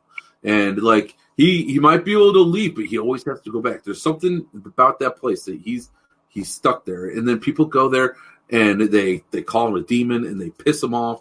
And it's a strong, strong entity that's there. And so he gets confused for being a demon and it pisses him off. This is my opinion on what's going on at the Monroe house because this thing freaking showed itself to me at that very moment, just as I was falling asleep. I understand. You know, it's funny. We went through some rabbit holes. Yeah, we did. Well, you know, trying to find my energy drink. I gotta have my go-go juice. We're gonna do this shit. So, let's talk about some theories. Let's spice this up a little bit. Do we have any questions in the chat before anything to catch up on? Real quick, let's maybe do some shouts on the questions. Here we go. Okay, so Melvin says it's a show Ghost Bait. Melvin, yes, I think that's it. I think that it was a while back. And maybe that may have been it. I think that was it. I don't know. I think that's probably it. I think Tony left. Charlie says, I remember the first time I went to the seminary. A few days passed, and I woke up in the early morning to my cat acting weird. And there was a figure standing at the foot of my bed. I couldn't make out any facial features, but had an older-looking hat on, and it was the only time I seen something at home like that. I think that things from Madison Seminary, I think that they do tend to like to follow people home. And they'll mess with you for a couple days, and then they go back. Charlie has been out quite a few times out here in Madison. And he has had some wild experiences. This building affects people. And I've never got to talk to Charlie. Charlie's listening now. I don't really cross over experiences. He is in that category of individuals that they seem to be more sensitive to it. You know who he would probably want to talk to is John Ward. John has had very interesting experiences here at Madison. It reminds me of Charlie. It's just very intense, stop you in your spot kind of moments. And it's funny how the building kind of bounces on people differently. You know, some people, we're not all built the same, right? Some of us are more shielded. Some of us are more guarded. Some of us are more open. Some of us, who knows, we could be using the term ghost bait correctly. Maybe ghosts are attracted to certain people than others. But that is good. I remember Charlie actually sharing that story with me, and it actually ties back to the cat stuff we were talking about, and cats being sensitive and be able to see stuff. But let's throw some wild card theories out there and stuff. You know, I was actually talking to my dad about this. We're talking about the time traveler theories, and that you're getting all these reports of UFO ships and stuff like that. And it makes you wonder, is it our own military that has the abilities and we see this technology later? Like a lot of stuff like 4K TVs. The military had this way before we did, before it became public sector. You know, there are aircraft that we're not aware of that's probably being tested at Area 52, because it's not Area 51. Area 51 is a dummy site. But there's another site probably where they are testing this stuff that we won't know about for another maybe even 50 years. Mm-hmm. Or is this a time traveler thing going on that perhaps, let's get deep, rabbit hole for a second, perhaps we are being studied by people. Perhaps time travel is real. Okay? It would be very interesting for people to go back and study certain things of how perhaps our society is trying to handle death. And it would be very interesting for people from the future to come back and be like, this is how they coped with death. They were really trying to find the answers. It could be something about these areas that give off, maybe places with a lot of death, there's a buildup of energy. Perhaps that's something the future is interested in. There's something, we can't create for energy. Maybe they found a way to harness this. Then you have other topics like simulation theory. This is something I talked about too. Have you heard about simulation theory? I have. It's basically the Matrix, but Yeah. Elon Musk was having a conversation about this stuff, and he brought it up first, and he said, being as advanced as we are now, it is actually possible that we are in a simulation created by another culture of our own. And I was saying to my dad, how crazy would it be if all life is a simulation? We're literally babies in the Matrix, and we are being tested through a lifetime to see the choices and decisions we'll make and what kind of people we'll be, when we're done. And the environment we're put in right now is a very similar environment to what the simulation is trying to create with the real world. But they're inserting the factors, the people we interact with. The AI is so intelligent that the AI has no idea it's AI. And I only say this because something very peculiar happened to me the other day. And okay. All right. So this is going to sound crazy. I was walking through Walmart, and all of a sudden, this song pops in my head. You know that one Fetty Wap song, 379, I think it is? Let me see that. Rewind that one more time. Is that familiar? Yeah. Yeah, he's that guy. He's that rapper. Yeah. Mm-hmm. And that song, for some reason, played in my head. And this is what's ridiculous, dude. Have you ever heard the word spore used in a conversation at all? A spore? Spore. I mean, okay. I get it's some, but yeah, okay. In that rap song, the one rapper says, "I'm gonna spore her," which basically saying, I believe he's trying to be romantic and saying he's gonna have sexual relations with her. So I just remember, I'm just thinking of the song. I wasn't thinking of that particular line, but I do remember when I heard that rap song. That's the only time I've heard the word sport. It caught me off guard when I was listening to the lyrics. I'm like, what the hell is he talking about? Come around the aisle, and there are these two kids, probably 9 or 10, running around. Their mother's trying to get control of them. Typical, mother and kids kind of thing. And the kid says something, probably says the word sport to her.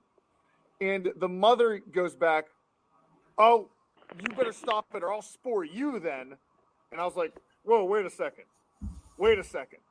And it was one of those moments, and I don't want to sound crazy because I don't want my stock value to drop, but it's those moments like that make you sit back for a second thinking, what are the odds? I was just thinking about that song, but in that song is that word, and these kids are over here saying that word. It's almost like it's taunting with you.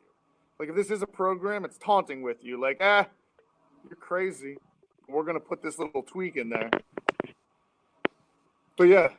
Yeah, I mean, that is crazy what stuff like that happens. When you kind of like have a thought or you just bring something up in casual conversation, and then the next thing you know, something else. That kind of stuff does actually happen a lot. It's kind of like deja vu. I used to, when I was younger, I got deja vu a lot more than I do now. But it's still, to me, with the basic understanding that I have of it, I would pretty much categorize those pretty close to the same thing. But it does show like how everything is connected. Or what about that time when you're thinking about that person and then that song comes on the radio? Yep. I mean, they text you out of the blue and you haven't talked to them for how long? Right. And exactly. And for people listening, this still is under the paranormal umbrella. Okay, like these are all paranormal things that you can talk about that don't make any sense when you look at it. Like, it doesn't think it makes any sense in that aspect. It's just like, life is crazy, okay? And when you have things like religion or anything that we grow up into, we were born into this world and we were told this is how it works. You made a very valid point earlier that did our generation reject religion? Do we pass that on to our kids? Like, you don't see a lot of Gen Xers, going to church. Again, this isn't an attack on religion, but it's like the one thing about our age group is we're very aware. We're very observant and seeing things, and we've questioned a lot of things, and I think that's why these conversations are opening up. A lot of us are refuting what we were told. We didn't just come into this world and believe what we're told. Right. It's true. We questioned it. And I think that people are, I don't know if people are necessarily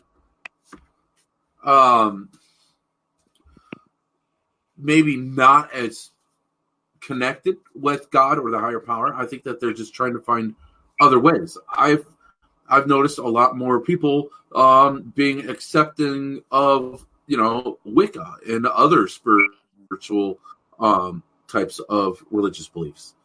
It just seems to be, I don't know if it's like a fad type thing or what, but it seems like it's growing in popularity for sure to me, or it could just be the fact that I've now been in the paranormal for umpteen years, so I'm just surrounded by it.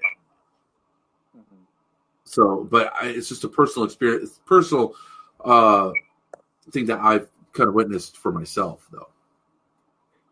No, and I don't know, like, but in the paranormal, though, we do get exposed to a lot of things we normally wouldn't. Wiccan religion and all those things. And you're right. That is on the rise. I had seen reports that the Catholic Church was dying as far as like there wasn't new blood entering the church as much. You're seeing a lot of modern religions take some hurt. I guess I don't know. I think what's intriguing to me is maybe when you do your research, it's just I find it so hard. When these archaeological sites are found and they date back 10,000 years and they date back 20,000 years, and you think something's got to be peculiar about this. Man has always held on to religion. You find ancient Sumerians, right? They're writing tablets talking about the Anunnaki coming down, the sky gods. A lot of all of our earlier religions have a lot of similarities to them. I don't know. It just finds peculiar. I find it very peculiar. It's very hard because at the end of the day, and who's right? We have a lot of conflict on what the end game is, and that's just humanity getting their hands in the hole with too many hands in the pot. But I don't know. So I don't know either. Who knows? That's what we're all trying to figure out, right? And we go through life and we all try to be the best person we can be, or maybe you don't give a crap and you're not the best person you can be, but we're all trying to go through life and find our own level of contentness, right? But there are people like you and I who maybe we had experiences, or maybe it's just through thought, just became curious to what is next? What is on the other side? Why is it weird to look in a mirror sometimes? I don't know. And then we just took it to the next level and we decided to go into the paranormal field. And I think that it's great to watch it grow. There's certain things I worry about now, because just as I was getting into the paranormal is when the TV shows were like starting to get really big, and now it's like there's so many shows out there. It's kind of crazy, and so I just kind of worry that maybe some people just into it now for game. It's not a game. There's a big risk in what we do. You and I, we both have children. We have family that we go home to. And there's a big risk every time we go to a location. There's a big risk that we're taking. It's not a game. We're taking big risks to try and get the answers that we're looking for, or if somebody's looking for help. The big reason why I like to go to historical locations is not only to help the locations, but also because I want a better understanding so that I can help people. That's why I got into paranormal. When I got into paranormal, it was hard. It was hard to find somebody that needed help, and I wanted to help people. And so, and it's like cliche today, but that's why I got into it. And you go to these places and we learn. And to go to these places to learn, there's a lot of risk because there's a lot of unknown, and a lot of the unknown can be dangerous, especially if your intentions are off. And so then let's say you go investigating with somebody you don't really know very well. You meet them on Facebook, social media, somewhere, and you're investigating somewhere, and you're with somebody whose intentions are off. And then you end up paying the price for that. It's crazy, but people don't show that on the TV shows. They just show people in these places having these crazy experiences, and people are like, I want to experience that. And so I don't know. That's my biggest concern, is that people are treating it more like a game, and it's not a game. Mm-hmm. If that makes sense. What do you think about that? I have to agree. There are things. I can't say every investigation I've been on has there been something crazy where I felt I'm in danger. Mm-hmm. But now with that said, there absolutely have been ones where I think I might have pushed the envelope a little too hard and I may have pissed something off. We're dealing with something that we don't understand. We don't understand what we're making angry, I guess, at the end of the time. And if there are people that are deceased, they have the advantage over us. They have the element of surprise. Even as I'm talking to you right now, dude, I've had some weird feelings. I'm in the back house. And, it's anytime we have these kind of conversations, it makes you wonder, like, do they listen? It's like we do tours. We know they're listening. But midway through the tour, I heard something. I'm actually really curious. It probably happened about maybe 40 minutes ago. I heard something slide on the table over here. There's a table right over here. Oh, yeah. And I was listening to you, but I kept listening behind. I'm like, what is that? And at first I thought it sounded like something sliding up against the wall, and then something slid on the table. I was just trying to listen. But, we don't know. If that is what I think it is, and something did slide behind me, then we're dealing with something that has the ability to manipulate things on our side. Not the first time I've seen, objects moved, but now you got to take that into effect. Like any investigator that's seen an object move unexplainably, now we're dealing with something here. There is literally something there that can manipulate the physical. They've gone beyond their side and they're physically moving ours. Real risks. You're dealing with an enemy that's cloaked, and they can do whatever they want then, So yeah, there are a lot of dangers. There are. I mean, now you're lucky. You got Becca. So Becca, I'm sure that with her gifts, and they're extremely amazing gifts, if there's something going on that's not okay from an investigation, I'm sure that she taps into that and it's gone. So her radar's good. Radar's really good. It is. I've seen her in action for a short periods of time, a couple times, and every time it's amazing, and it's crazy. And so when you have somebody like that, though, it's great to have something like that because that gives you a certain level of protection that maybe someone else doesn't have. So right. And plus, you are experienced investigator, right? Or you could say seasoned. But you have somebody who's, I don't know, you have somebody who's just into it, and they, if you make any spirit mad, it can affect you in ways without you even realizing. It's funny you mentioned that because even like, you come back from somewhere. I remember the House of Wills messed me up. Oh my gosh. I don't think I ever put that on the record or talked about it. And whatever pushed back there, I mean, we did. I wouldn't say it's provoking. I think ripples can be openly interpreted as an attack sometimes when it's more of like I consider kind of like dark research, but it's to find something. It's not literally attack. It's more attacking the air than anything than attacking an actual spirit.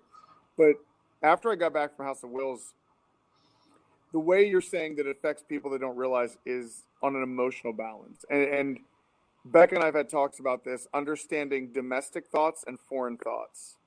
And she's had some personal stuff. I guess I'll mention the one. I'm sure she's comfortable talking about it, but she had a suicidal thought once. She's never had any thoughts like that. And she had this imagery of a gun up to her head. And she goes, immediately, she's like, that wasn't me. And I was like, what do you mean? She goes, oh, I just know, I guess if I was ever going to do it, I wouldn't use a gun. I would use pills. You know what I mean? So it's almost the imagery of something else trying to manipulate. And she's like, she knew. So that's not my thought. I've had, thoughts cross my mind sometimes. And I'm like, whoa, something will flash through my mind.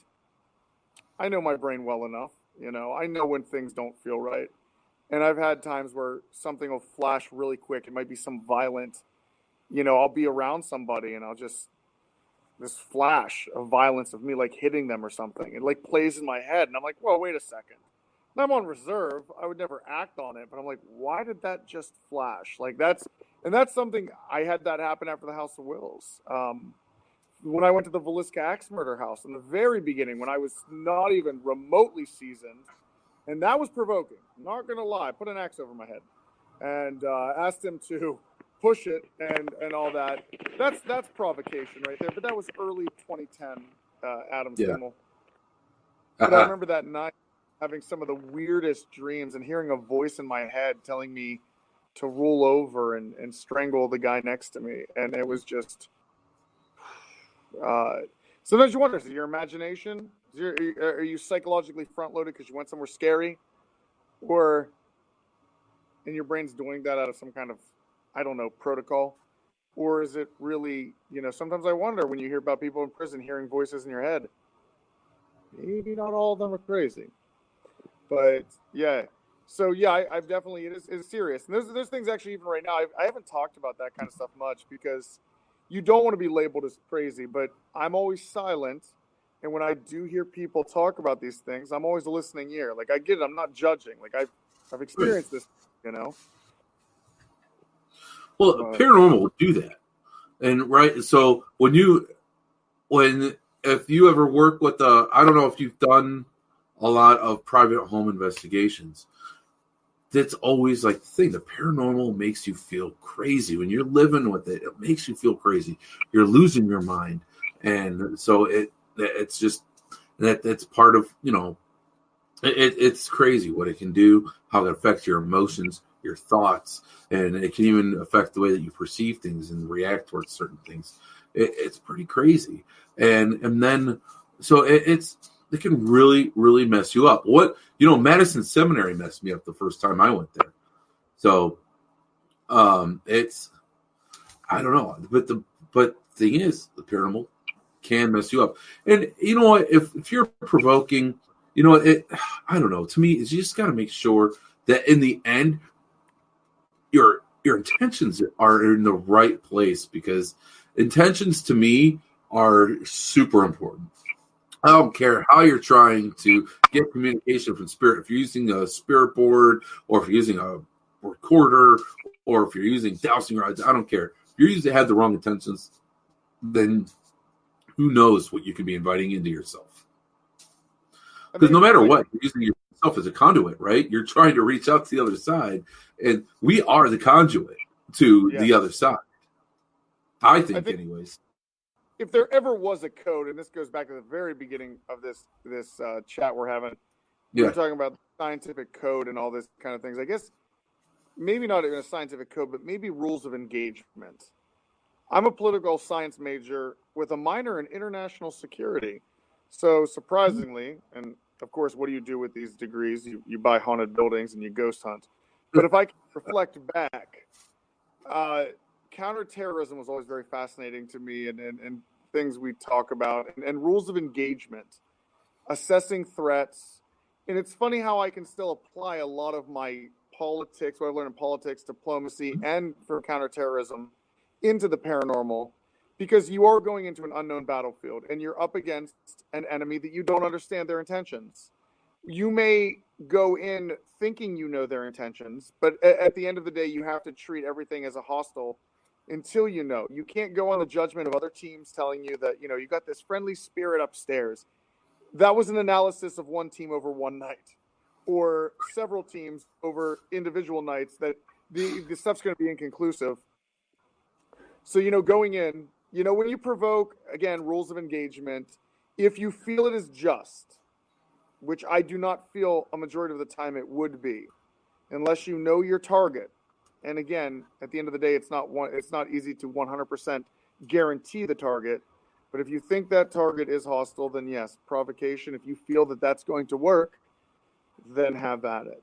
But I think a lot of the time teams need to walk in and literally just have a sit-down conversation. Talk to these people like they're human beings. You're going to have a better response.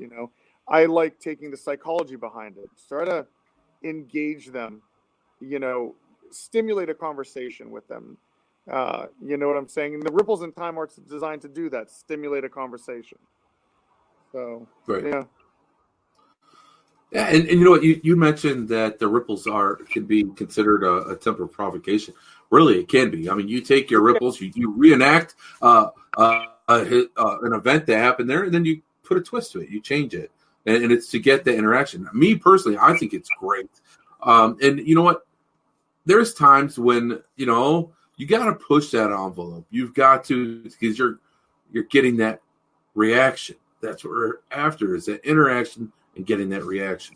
So sometimes you got to push those buttons. But you know what? It's no different than a K Jewelers commercial, pulling those. They call them tugging the heartstrings. That's what they call it. I worked for that company. Oh, we're tugging the heartstrings with St. Jude and the stupid open heart pendant. Sorry, I worked for them for way too long. But that's what same thing though. You're tugging at the strings. No, it's like with the ripples. Another thing though, it's like showing when you go into a location and you're asking these spirits to knock or ask them what color they like and what was their favorite food. Dude, Sean, if you and I died and it was 100 years from now, we get pissed off. We didn't. This is not what it's about. I don't care what my favorite color was to tell you. We're not. That's not what we're looking for. But if you maybe get our attention, maybe we're stuck in some kind of limbo where we're not understanding where we are. But if you refresh our memories, for example, older people that are suffering from dementia, sometimes they'll play music from their younger years, and that music stimulates it and it brings them back for a little bit to talk, right? Something familiar stimulated them. If you were to smell something, let's say you had a deodorant back from 8th grade, and you sniff that deodorant again, well, dude, you just time traveled, because your brain all of a sudden remembers a bunch of stuff. And what I'm saying is the ripple's designed that way. You get a team that walks into St. Albans Sanitarium, and a team Resident Dead with my group walks in. That one team may be asking general questions where the electroshock was done. Did you shock people here? Did you like doing that to people? Okay, you're probably barking at the air. What if you recreate electroshock? What if you recreate it? And, because just talking is one thing, but all of a sudden you're re-showing them the images. It's not to provoke, it's to jumpstart your mind again. Like, hey, do you remember this? You remember this? Come and talk. But definitely.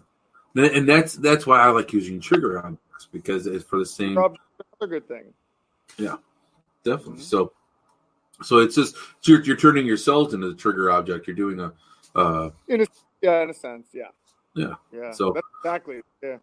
And I'll tell you what though, when you dressed up as the priest doing that exorcism, that's what I think that's my favorite ripple that you guys hear. I don't know if you guys will be able to hear it still. I'm going to remove us. So I took a screenshot from the video.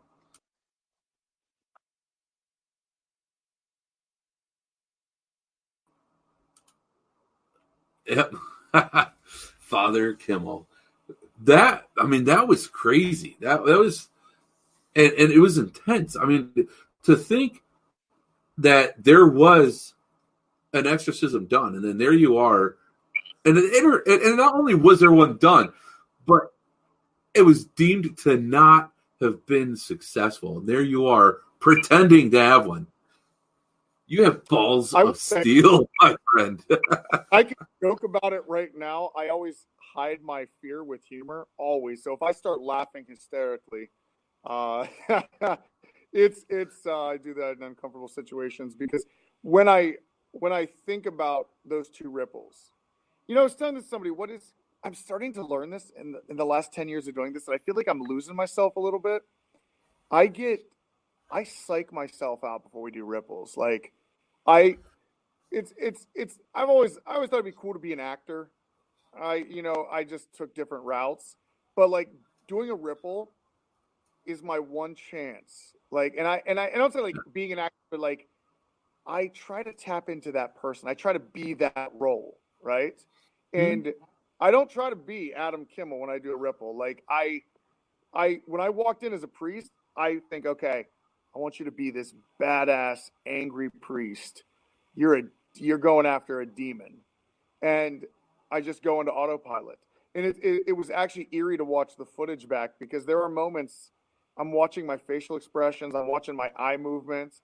I have some of those things. I'm not saying the word blackout, because I do know a lot of the time what I'm doing, but sometimes I won't remember little cues that I'm doing. And it's just like you get so involved in the scene. You're doing it to stimulate. The better you act it, the better the reaction you're going to get from them, because a spirit knows what a shit job looks like. Like, it's just like, oh, look at these people put up. I'm trying to scare the shit out of them with the reality of it. Like, this is really happening. And in that ripple, you actually see, I didn't realize this until the review. Like, Ashley, when I yell, I remember I got so angry at one point and I said, show us. I yelled it. Yeah. Literally, I'm wanting that moment. I wanted something to fly off a table.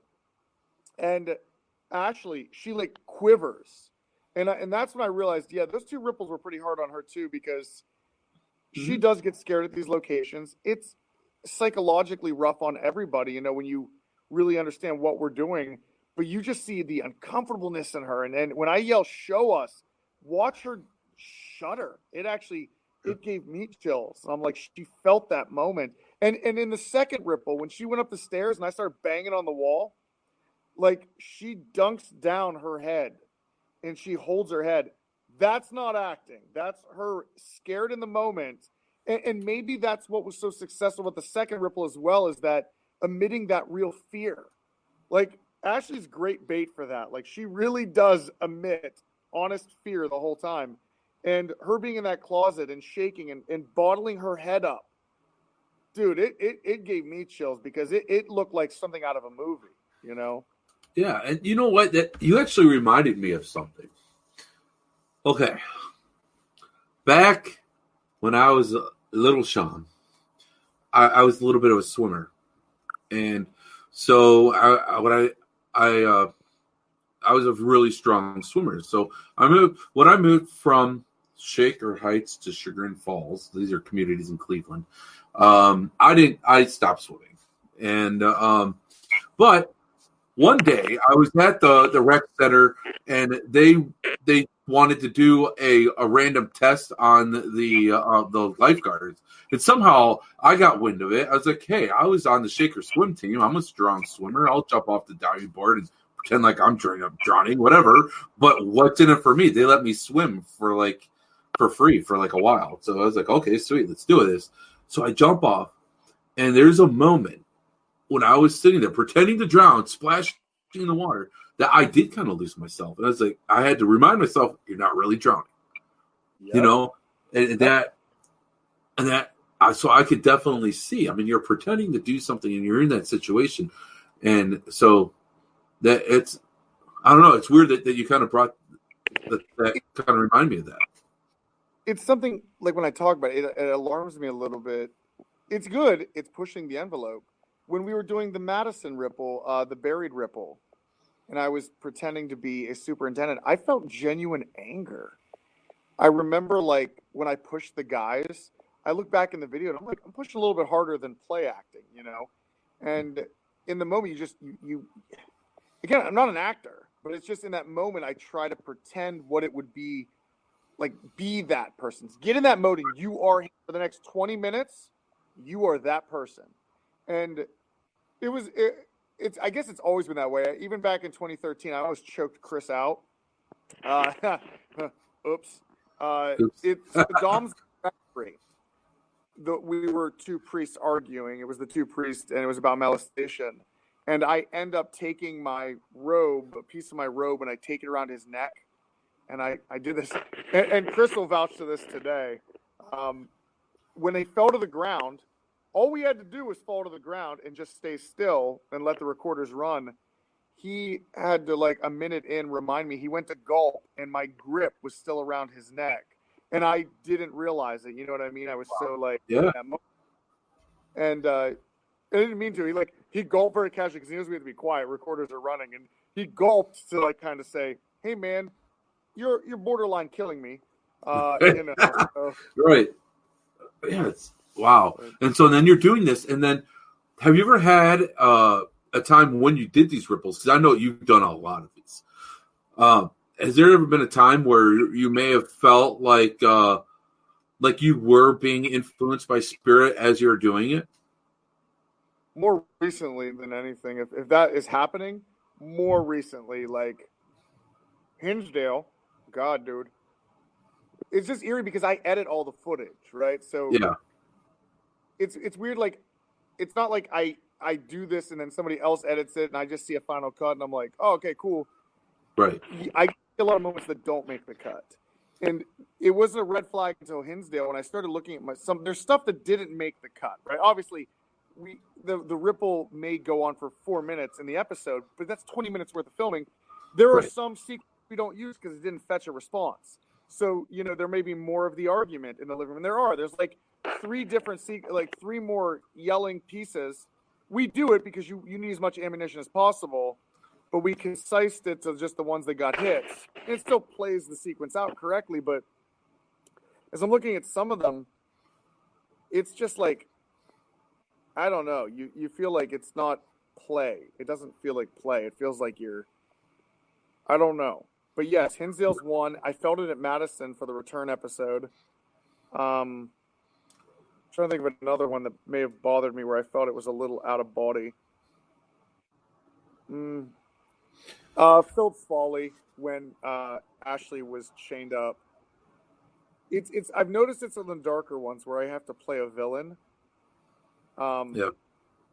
It's those roles. If I have to play a villain, it's almost like going to a dark spot in your head and letting that out of a cage, letting it come out and play, because we all have a dark side.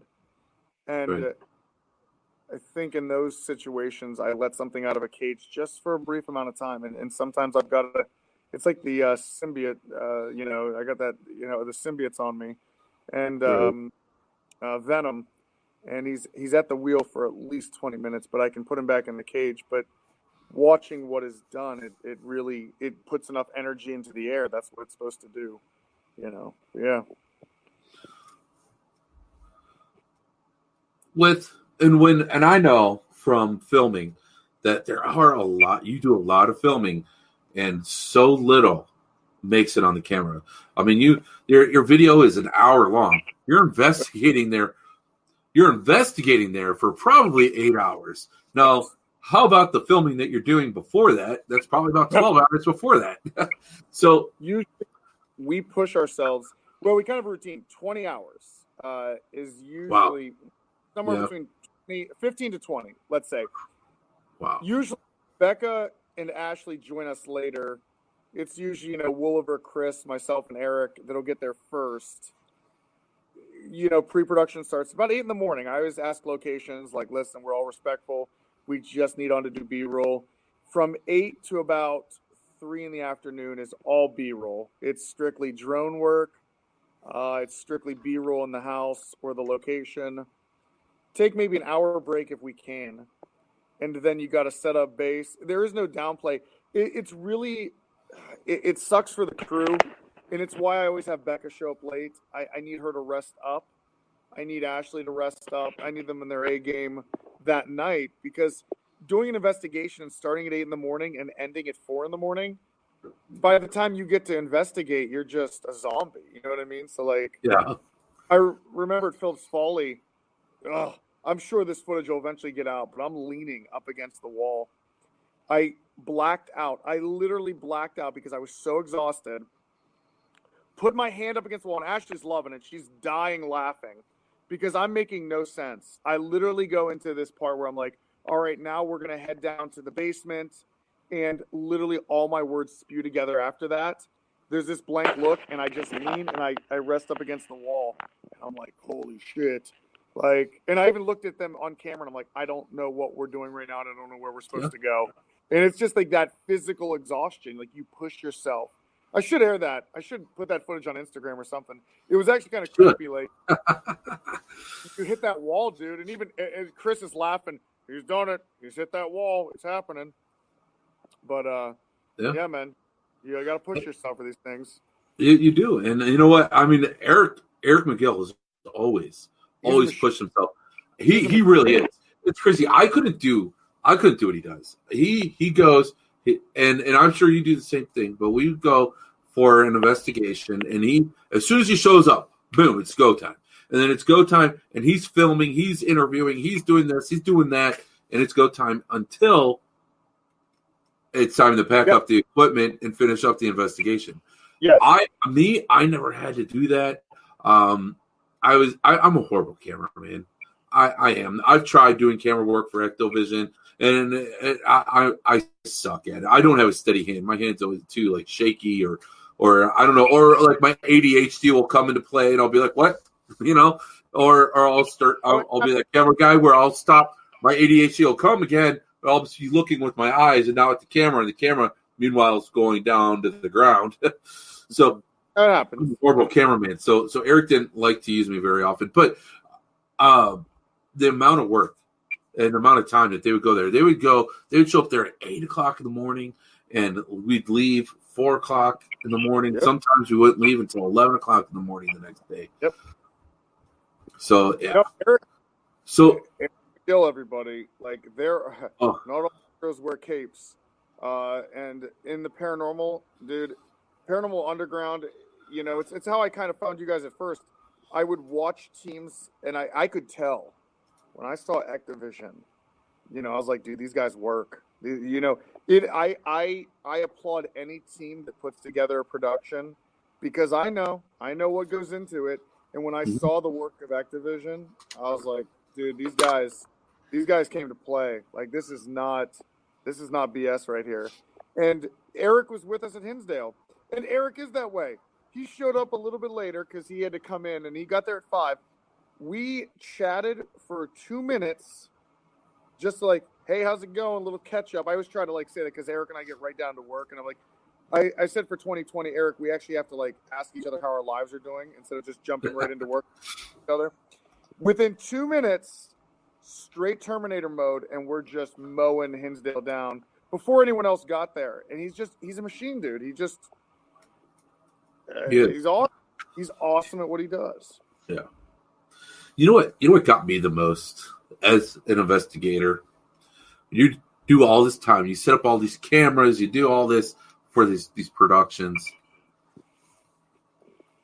My first experience at the Hinsdale house, right?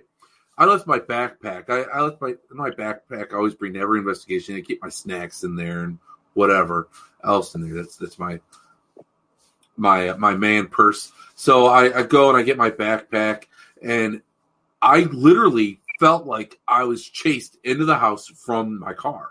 So I hastily, as with my bad back and everything, I rushed into the house and I closed the door quickly. And right after I closed the door, you hear this boom, something slammed onto the door right behind me, right after I closed it. It wasn't the screen door. The screen door had closed. Something pounded on the door after. So that was crazy. And then moments later, on the Ectovision video, you see that REM pod going off on the coffee table inside. That happened just moments after that.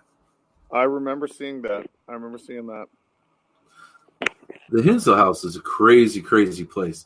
And if you have a chance to go during the summer, Yeah. There's something outside. I'll tell you what, man. I saw this thing. I've never seen anything like it ever. Not in a dream, not in anything.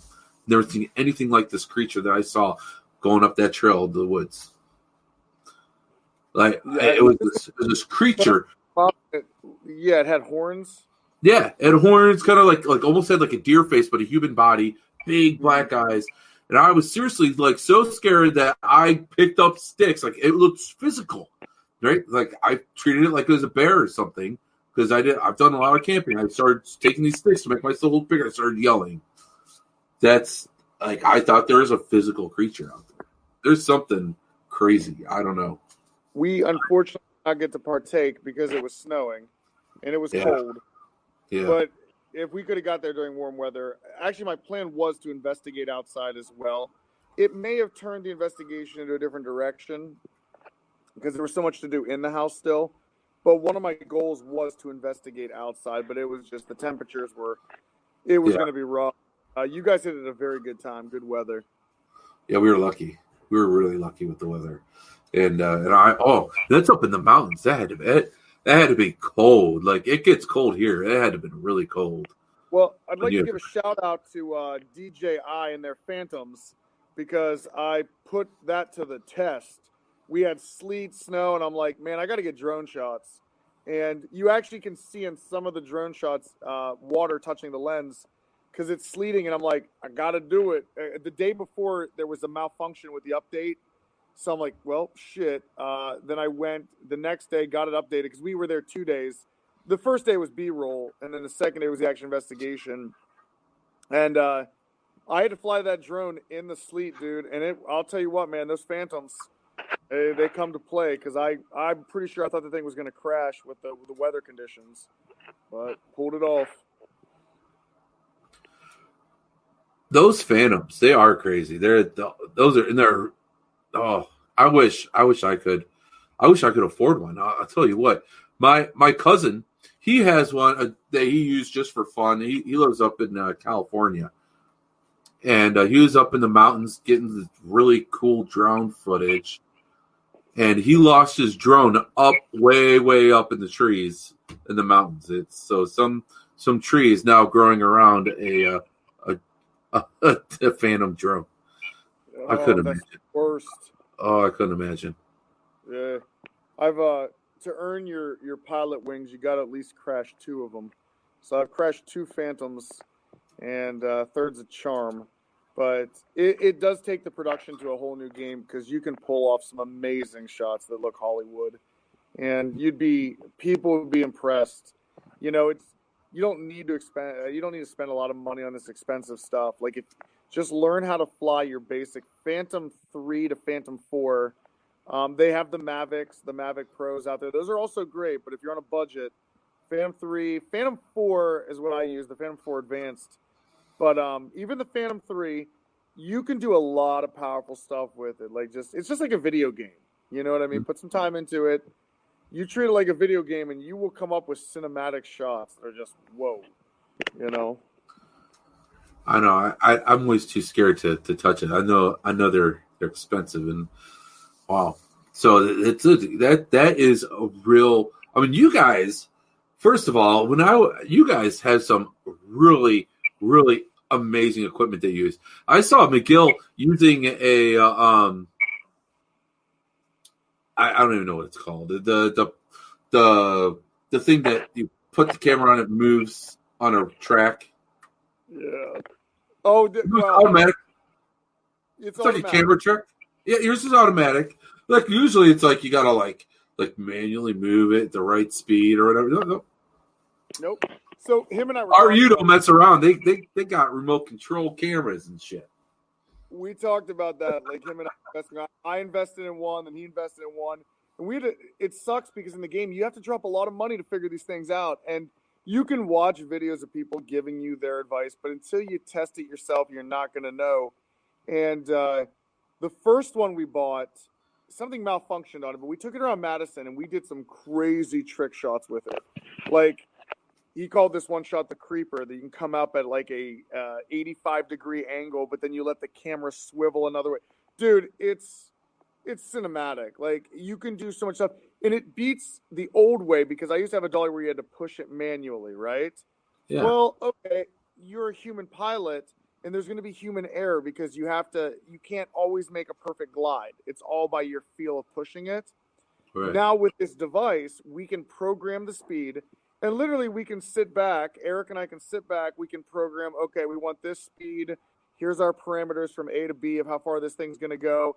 And we're just going to let it go back and forth. And we literally let it zip by 2 times, and you got your shot. It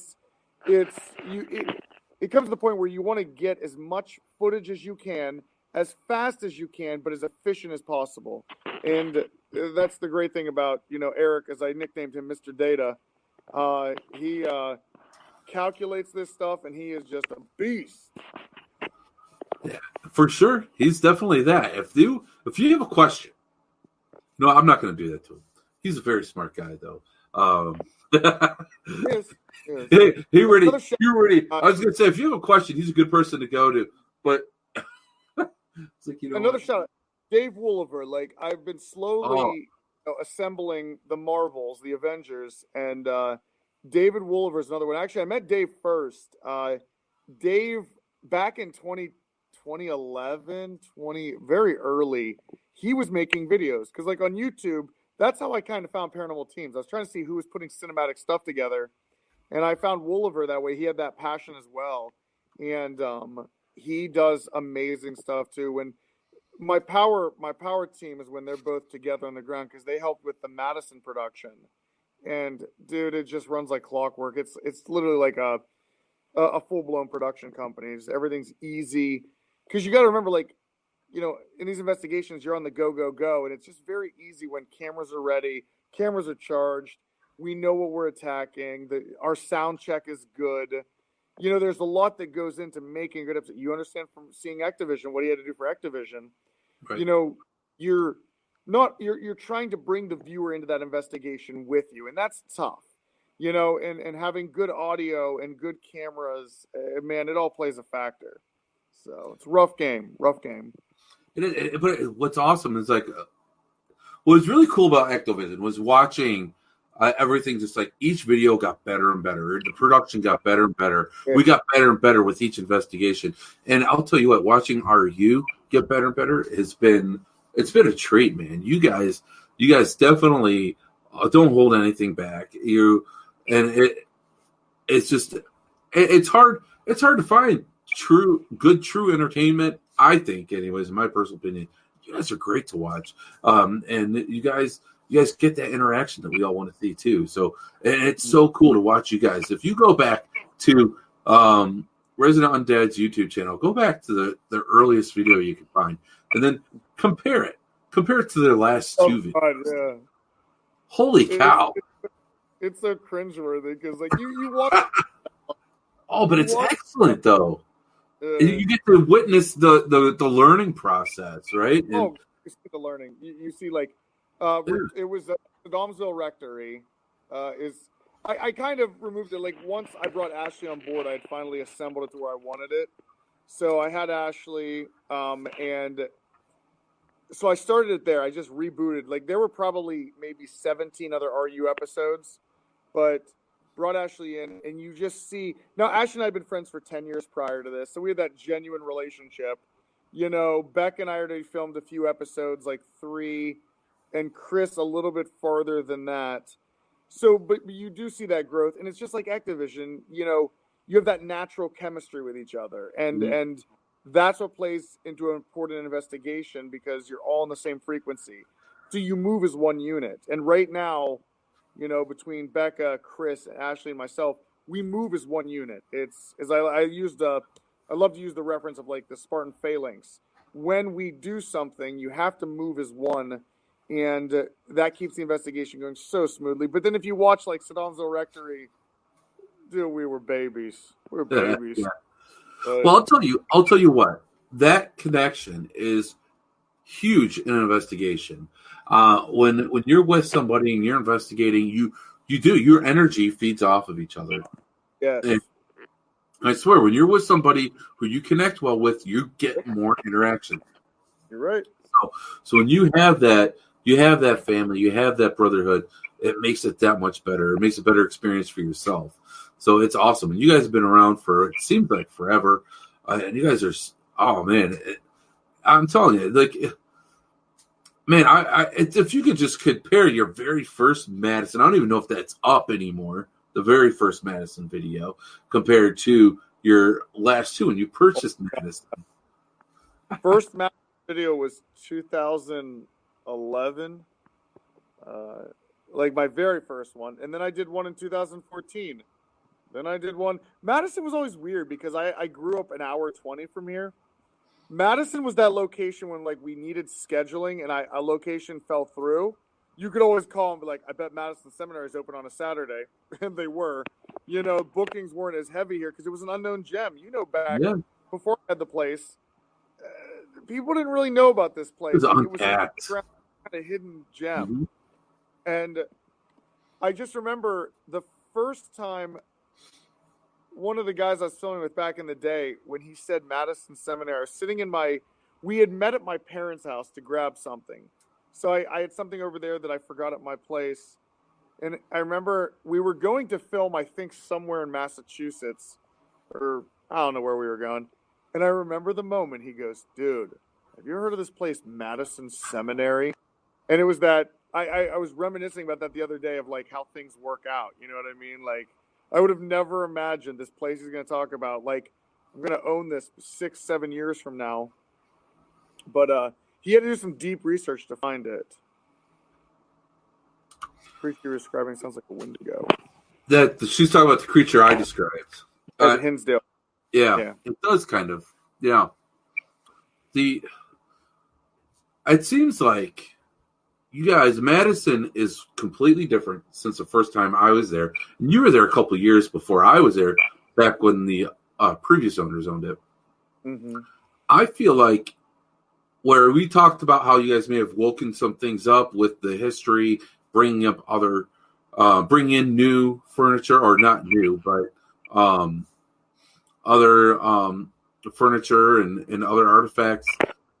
You guys also, I think, laid some things to rest there. Mm-hmm. I think that you guys are doing something very right about that place, and I think that it's noticed by the spirits there. What do you think? You know, one of the goals, well, you know, I got to give a shout out to the Mad Crew again. You know,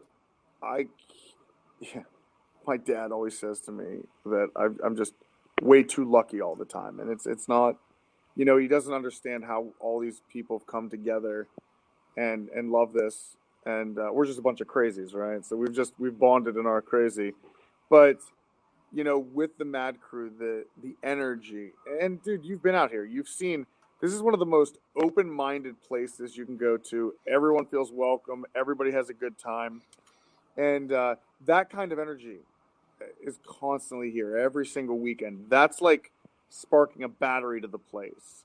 That energy stains the walls. They love the building as much as I do. They take care of it. They're literally the reason it operates all the time. And we put a lot of care into what we put in those rooms, the furniture, how we tell the stories. We do historical tours, you know. Yeah, we talk about some dark stuff, but then we always do take note, you know, that we really feel for the women that were here, and some of them that were mistreated, you know, that their memory is still remembered. And it is interesting. It's like some goddamn event horizon, like how the building knows and it's alive. And it's like kind of appreciative, I feel, for the most part. Yeah. But getting that stuff out there, getting those negative stories out there, I mean, it's like a release, you know. When they tell you when you're going through a hard time, you know, maybe write a letter, draw a picture, whatever, you're getting that negative energy out. You guys are helping the negative energy out. You're getting that story out there. So that's what I think.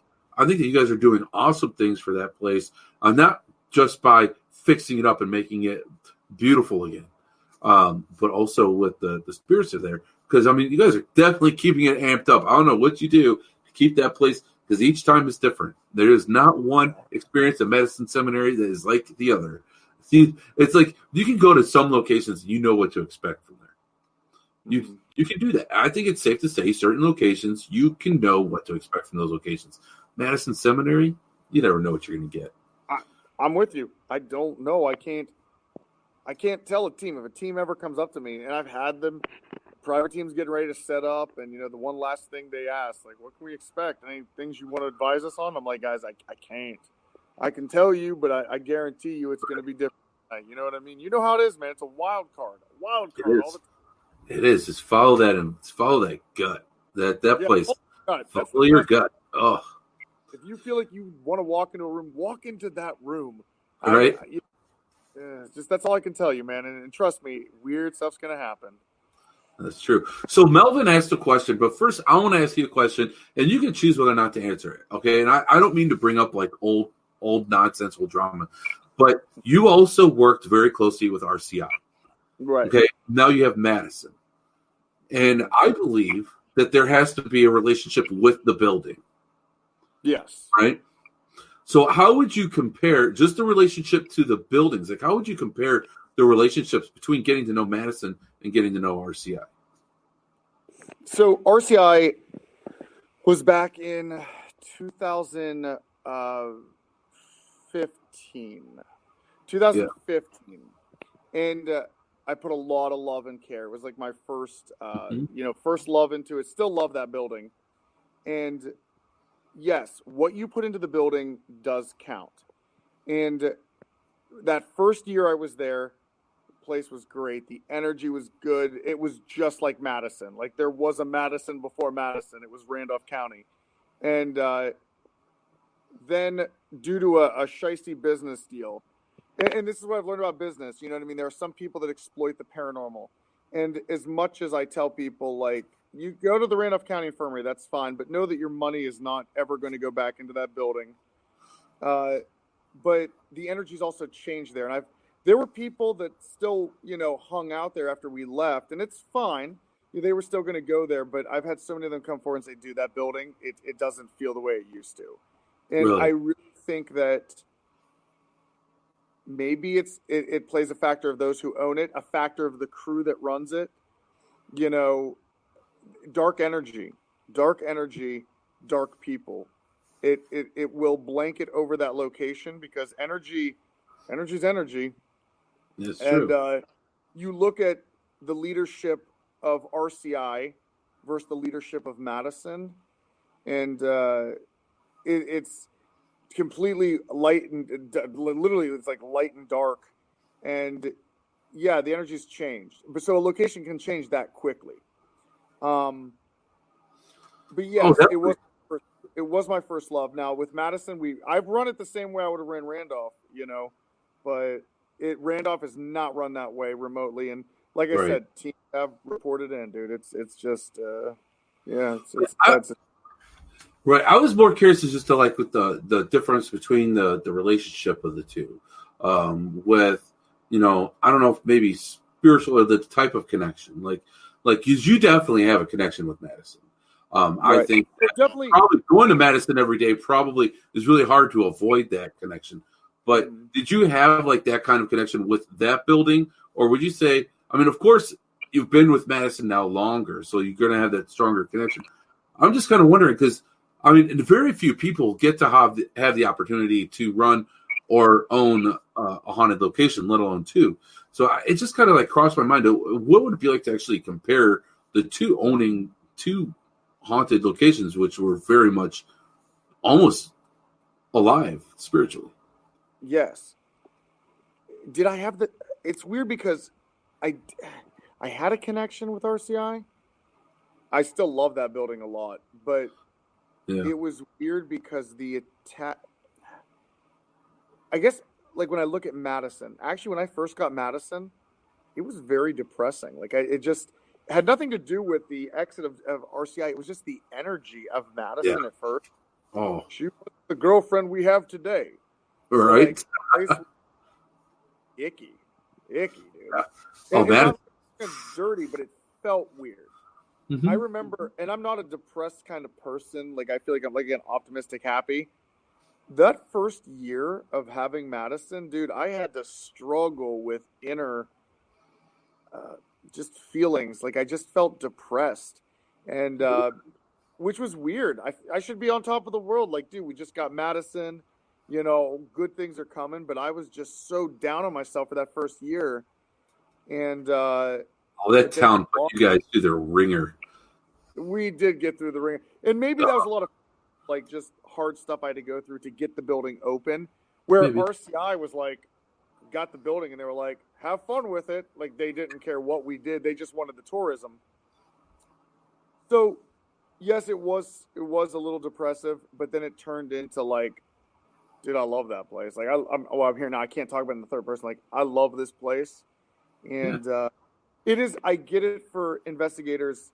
It would be cool. I share with everybody. Like I said, Sean, I tell you, like, come out whenever. You know, we do flashlights and stuff. And I always want to give that access to the paranormal because I don't want to feel like I'm a certain privileged to do that by myself.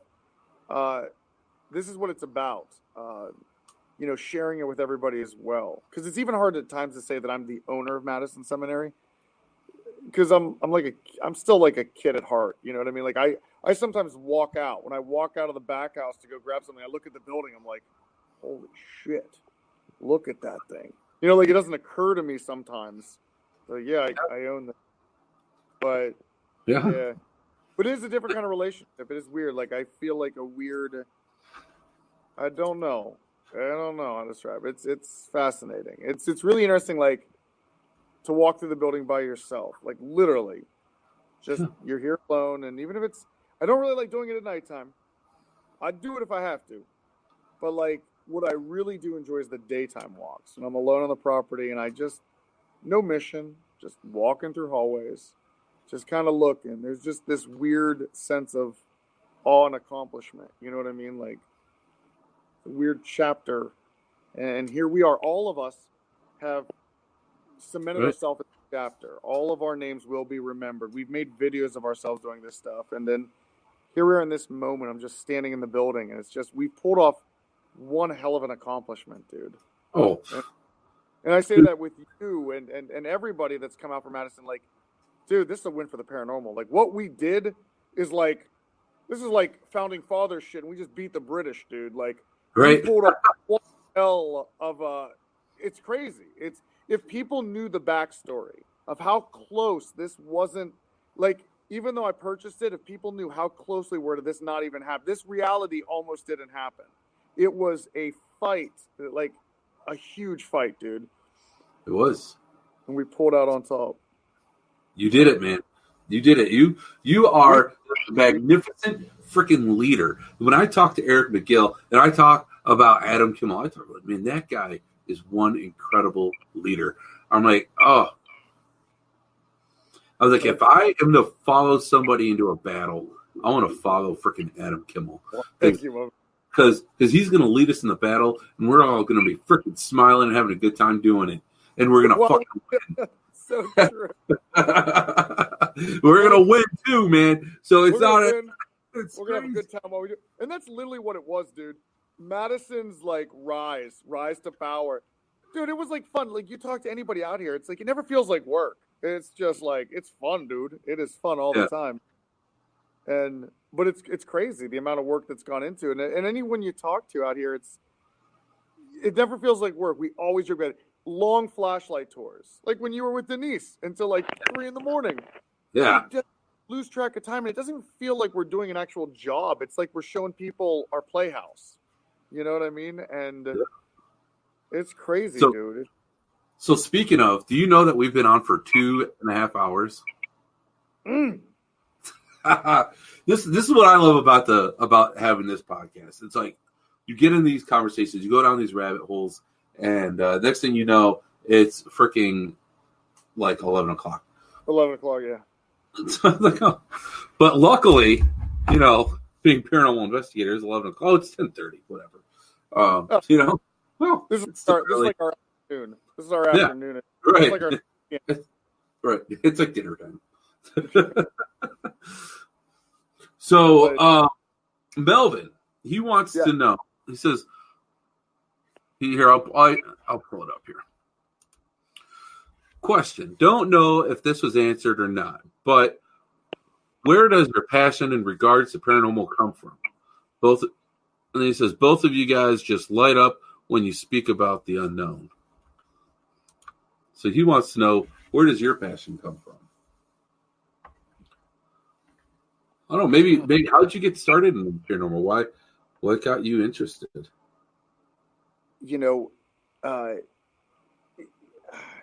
Growing up in life, I always felt like I was being pushed in directions. Well, first off, let me rewind to like early young Kimmell. I grew up on Star Trek. All right, I'm proud to say it. I'm a nerd in a jock's body, and so like I grew up on Star Trek. So I always loved nerdy stuff, right? And so I always had an imagination, and I'm like I'd like to consider myself a futurist. Like I'm always looking towards where are we going? What are we trying to build here? So my entire life, though, proceeded through high school, and anytime I'm in something, I try to be the best at it I can. But like, I'm a team player. Like you've seen how I lead. I love situations where everybody wins. I really do. Like what's the point of winning if you can't share it with everybody? There are people that want to win in life, and it's like, you want to be at the top of the mountain by yourself, or would you like to be at the top of the mountain with your friends celebrating? There's a huge difference. And I'm Italian, so I love entourages and people, so I'm always going to pick the latter. But like, go through high school, I became senior class president. Was a lot of friends with people in my high school, tried to bring everybody together. But then the next phase happens, and I remember having a conversation with my mom. Like, I graduated from high school, had very good grades. I guess college is the next step. I didn't really have a direction or a passion yet. And I thought I wanted to get into politics because I was always intrigued by human conflict. And it always, I guess, watching Star Trek's all about diplomacy and stuff. So it had to stem somewhere. So I assume it's from there. I was always fascinated with human conflict. But then again, 2 years into college, 3 years into college, I just didn't feel it was right for me. I didn't feel like I didn't feel like that's what I want to do. And luckily, I was in a fraternity. I don't know if I should have said luckily before I said that, but I happened to be in a fraternity. And the frat house was haunted. Had some weird stuff go down. And I really wish, if you want to talk about those like videos called lost tapes, if I could show you the VHS, I don't know if they're not 8mm tapes, but VHS maybe, of the weird stuff that happened before we all left that house. Actually, Sci-Fi School Spirits we interviewed for this and we talked about this haunting. If I could find these tapes, wherever they are in someone's trunk, they are scary. They are the stuff. Anyway, I then was watching Ghost Adventures with a girlfriend way back, about almost 10 years ago. And I had made the comment that, it was a Ghost Adventures episode or maybe it was Paranormal State, that, hey, these things could be faked. And so she had said to me, why don't you go out and prove it? Why don't you go and prove it to yourself? Take a recorder out, 3 a.m, by yourself to a cemetery. That was the best thing she had ever told me to do. And I went out there and I captured my first EVP. Now, my scientific brain was just in awe, because now the first time in my life, something really caught my attention. Like, I was intrigued, and all it takes is one EVP. How funny how life could have played out if we didn't have that conversation. I didn't see that episode of whatever and saying, hey, this could be fake. We would be maybe diverted from a whole different timeline. And I went out there, and that one EVP I remember for days obsessing over it. Like, why is that on there? And all it said was help me. It's a very typical Class A EVP, help me. For days and days, that's all I could think about. I actually dropped out of college because of it. My advisor thought I was crazy, but I am I don't know if it's an Achilles heel or it's a good trait, but I'm very compulsive when I make my decisions. Like, if I'm going in, I'm going all in. And I dropped out of college after 5 years to pursue the paranormal because I knew something was wrong in that recorder. It shouldn't have been there. So now I knew something was happening, and I invested all my resources to learning production and doing all that stuff. But the passion it never went away. It was the first time in my life I found something that I was so happy with investing in, and I love it. I love this research. And yeah. I think that, first of all, Kathy Satori says you kind of did get into politics in a way. Yeah, I can see that. Like I said, well, you're a natural leader, so yeah, you just took those leading capabilities that you have, and you saved a haunted location. Actually, I'd say you probably saved at least two, but yes. that's okay. No, and at the I end of think the day, that's awesome. Yeah, history remember. History won't remember these feuds, but they will remember what was still there. So, Yep. regardless of what happened at RCI, it's saved. And anyone, they can, history is written by the victors, but at the end of the day, it's what it is. Right. But you're right. When Kathy's saying politics, one of the other great things about Madison is the unity. Throw the whole paranormal part out of it, but like the unity of people. I just love people getting together and working because, dude, humans are pretty volatile creatures when you think about it. And there's something that tickles me when you can bring so many diverse personalities together to cooperate. And so Kathy's right. She gets it. I see you, Kathy. Yeah. It's social. It's a very delicate dance to make sure that everybody's okay. And we've got a lot of different frequencies, and you got to try to balance those frequencies of everybody. And Madison, it's worked. It's really that's what it's all. It is. And how many people followed you from Indiana? Oh, a good amount. We got the rain. Yeah. It is. There was a massive pullout. Because RU pulled out of RCI does not mean, it was just us. We had a lot of people that will not walk back into that building until I own it again. Which I've been there once. I don't plan on going back. Should I say that publicly? I don't know. I just did. So once. This is like if I died yesterday. I'm taking this new approach for 2020. Like if I died, I'd be so pissed at the things I didn't get off my chest. Like I died without saying it. Yeah, sure. Yeah. That's true.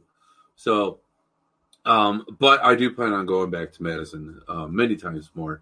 If not for MadCon 3, are we at now? I know. 3. Where do the years go, dude? Where do the years go? How? On That's 3. Crazy. I believe it's September 18th. Don't quote me on that, but I'm pretty sure it's September 18th.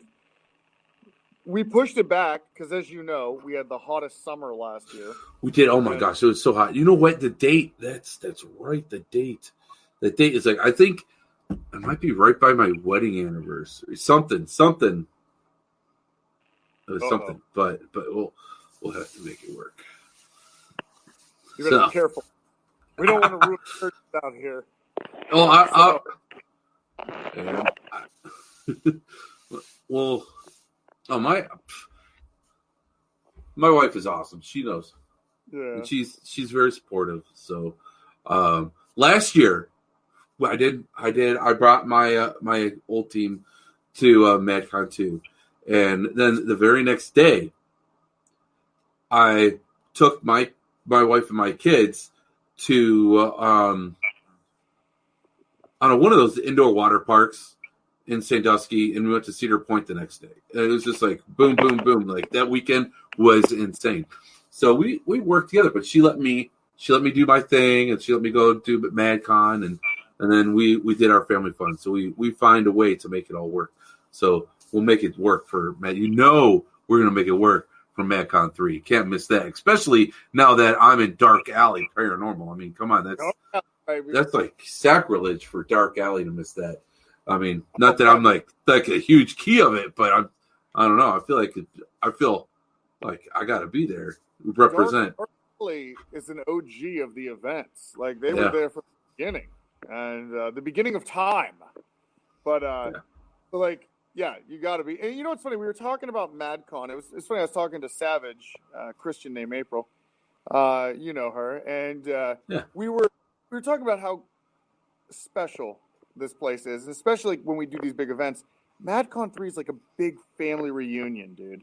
I was thinking back to MadCon 2 and just how, like, what's so different. Like, when you go to other Paracons, I've been to them before, and it's just so commercialized and just, like, I don't know. I feel like I'm talking shit right now, but I'm talking shit.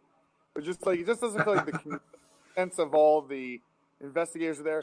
And then you look back at MadCon 1 and MadCon 2, and it's just like an extended, like, you get all these friends that haven't seen each other for a while, and everybody's reminiscing, and everybody's connecting. It's crazy.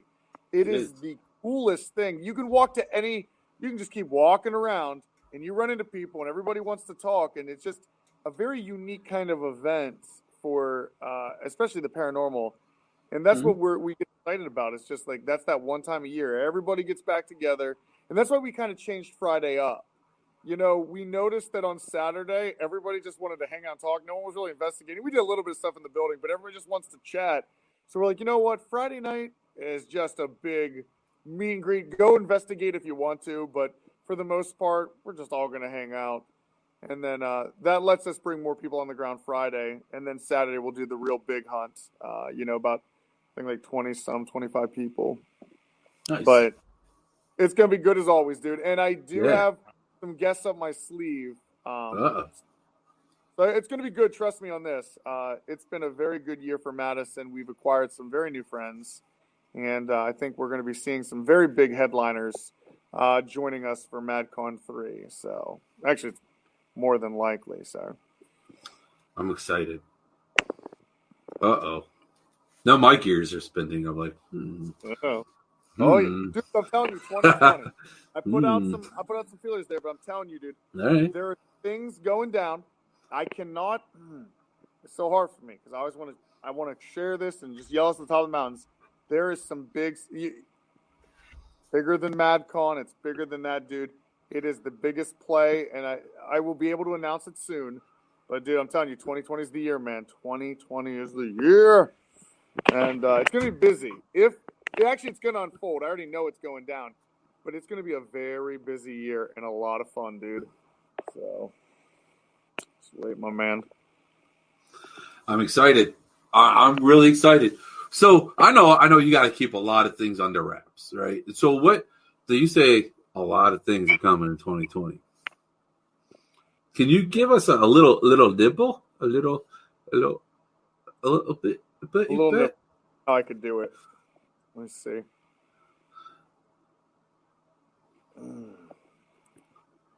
Can lightning strike twice? Can lightning strike 3 times? That's what I'll say. Can lightning strike 3 times? Wow. 3?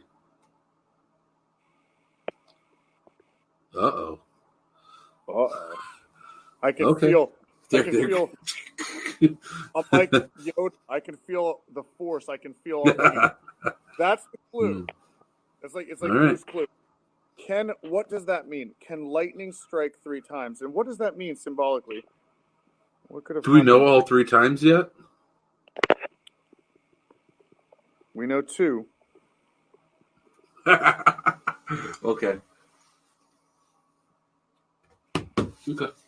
We know 2 lightning strikes. Can a 3rd strike happen? Kathy Centauri says yes with hearts. Roll like a big shot. So yeah, it's gonna. That's awesome. I'm so pumped. And of course, I'll be there. You'll be a part of this. Gooseby will be there. You know, the important people. Everybody.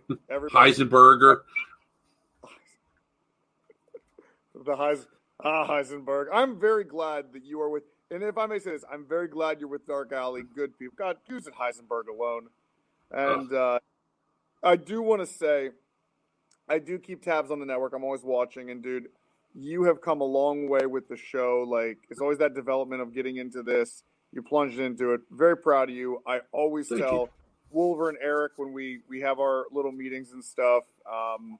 Dude, I think very highly of you, and just even like watching the format, even the last show I watched, I'm like, God, just watching the improvements, but sticking with it. Like, I remember when you first started overcoming the technical difficulties. It's just like, because, dude, this kind of stuff's tough. It's tough to people realize even setting these kind of things up. I remember some of your first shows, there were sound problems, and it's like, it'll eventually be figured out. He brought up Now the here sound we are problem. riding a Rolls Royce right Right. now, a Bugatti, compared to the beginning. It's Right. I mean, we're live on YouTube and Facebook. So that right there.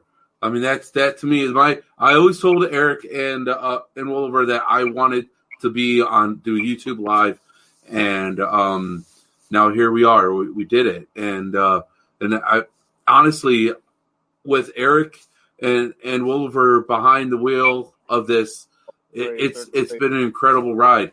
Now I have to say, my next show, I am introducing a new co-host. And this co-host is going to take this show to a whole nother level. A whole nother level. It's going to bring so much more.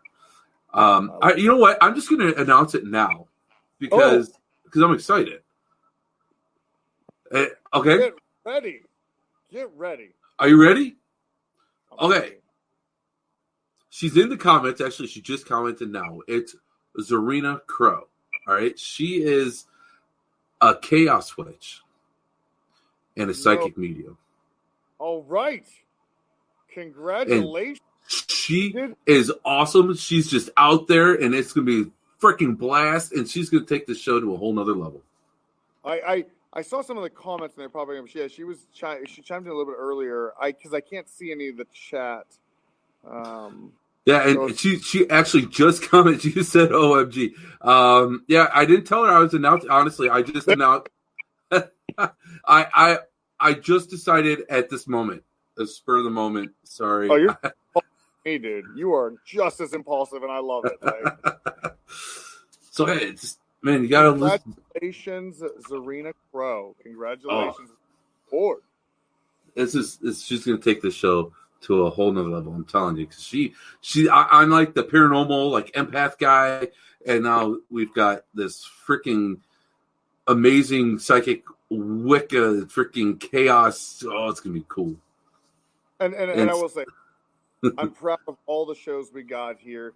Yours, Goose. We got Justin Brown with his. You got Ashley Storm and so on. We're adding new shows and stuff. And what is really cool about this network is just just the talent. It's getting this platform together and open-mindedness. You know what I mean? Like, dude, even tonight, the rabbit hole talk. It's just everybody getting together. Let's chat this out. Let's get weird. Yeah. And let's really, dig into stuff. And I'm just proud of the work you do. I really am. And I feel like I don't say it enough. And I don't want to seem like a creep. I don't want to be sliding your DM. Hey, John, saw the show. Saw the show last night. Looking real good. Actually, I did slide in. Actually, I did it on the show telling you like nice clean shave. I was loving it.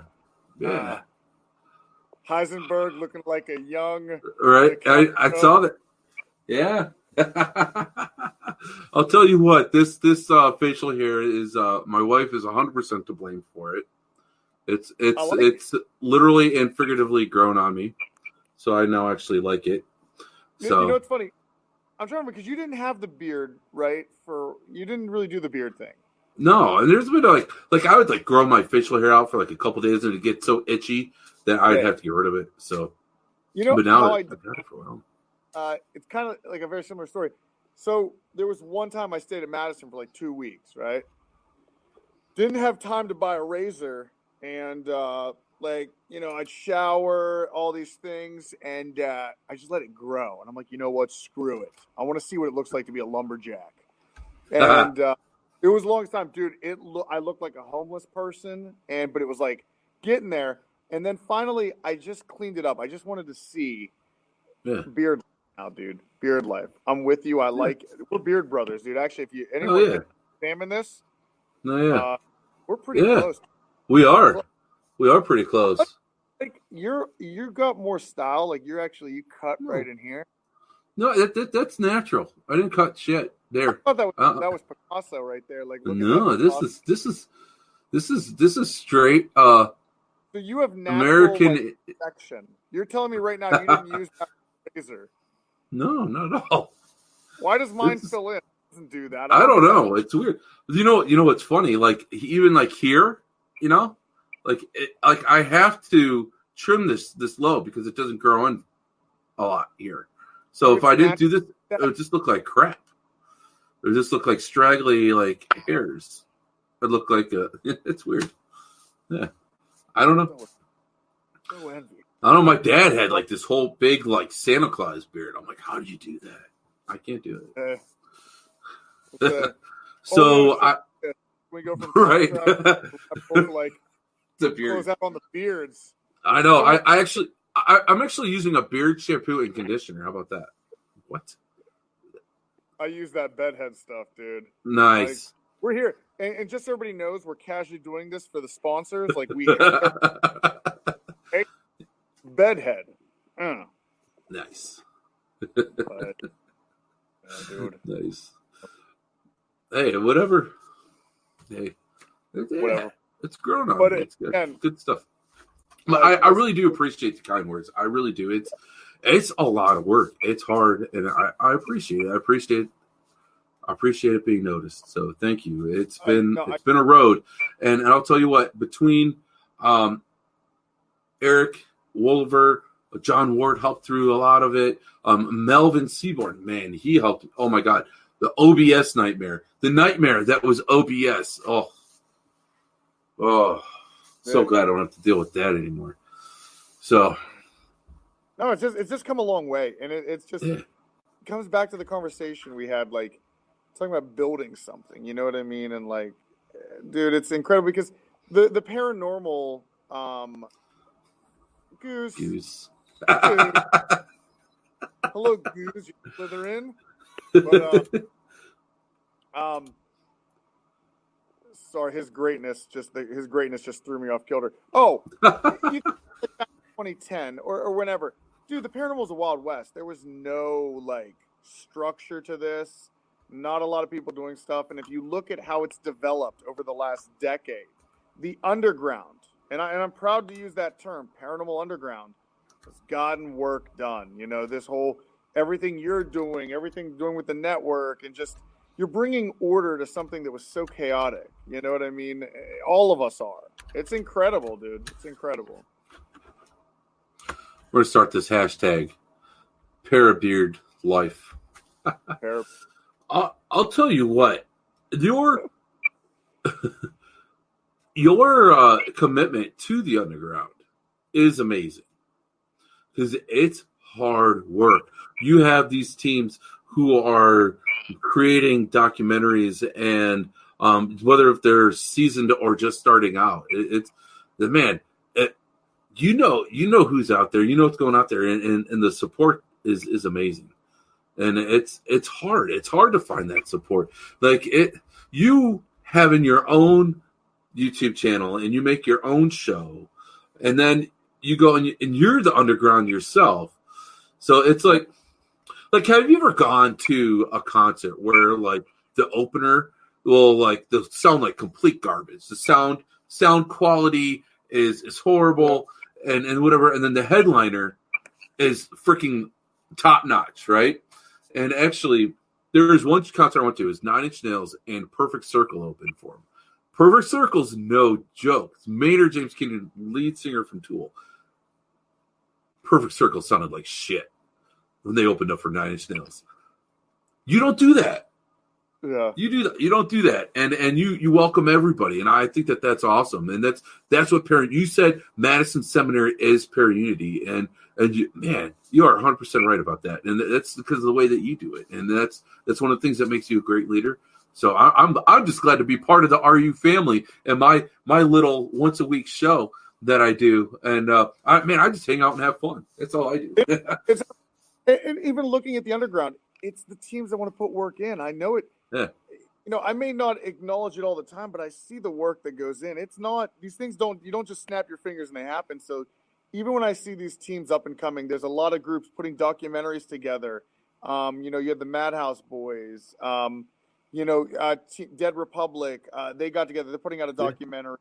You got the West Virginia Boys. Actually, I saw Matthew in here earlier. Foley, I think his last name is. They're putting together a documentary.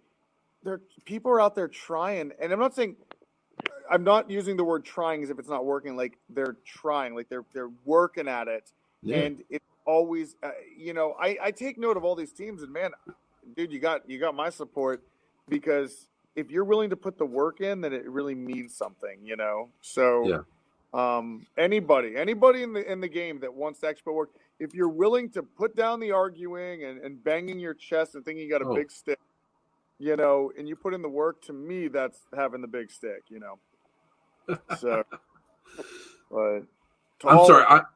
I'm not laughing at you. I apologize. I'm looking at these comments here. And here, this is the one I was looking for. Letty Cortez says, I better stop shaving. Said, oh, sweet Letty.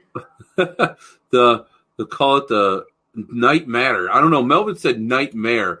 I kind of like night matter. That's kind of a cool thing. Night matter, I see that. And then correction, nightmare. Right. But I kind of like night matter. I kind of dig that too.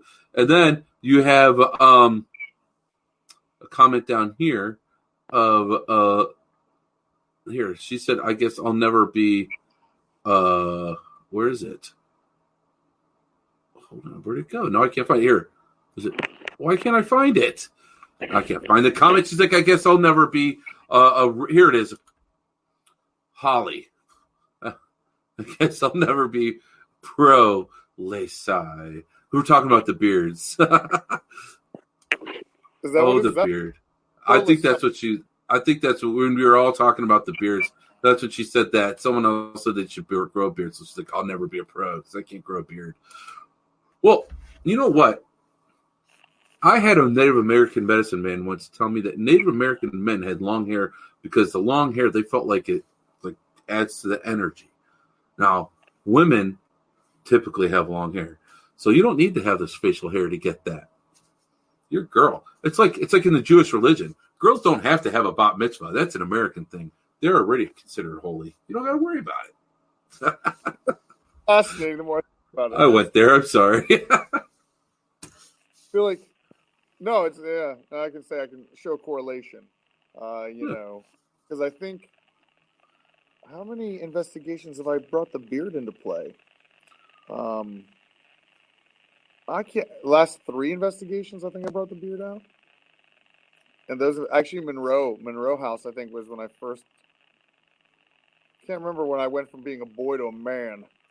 I think it was at Monroe. Was it? I think Monroe brought the beard out to play. Monroe. Monroe's a good place to earn your manhood. That place is just as crazy as Madison, if not, I don't know. What's there is it's a completely different beast. Oh, but that's a home. Well, you have a seminary, right? Yeah. Yeah. That's a house. It's a house. It's crazy.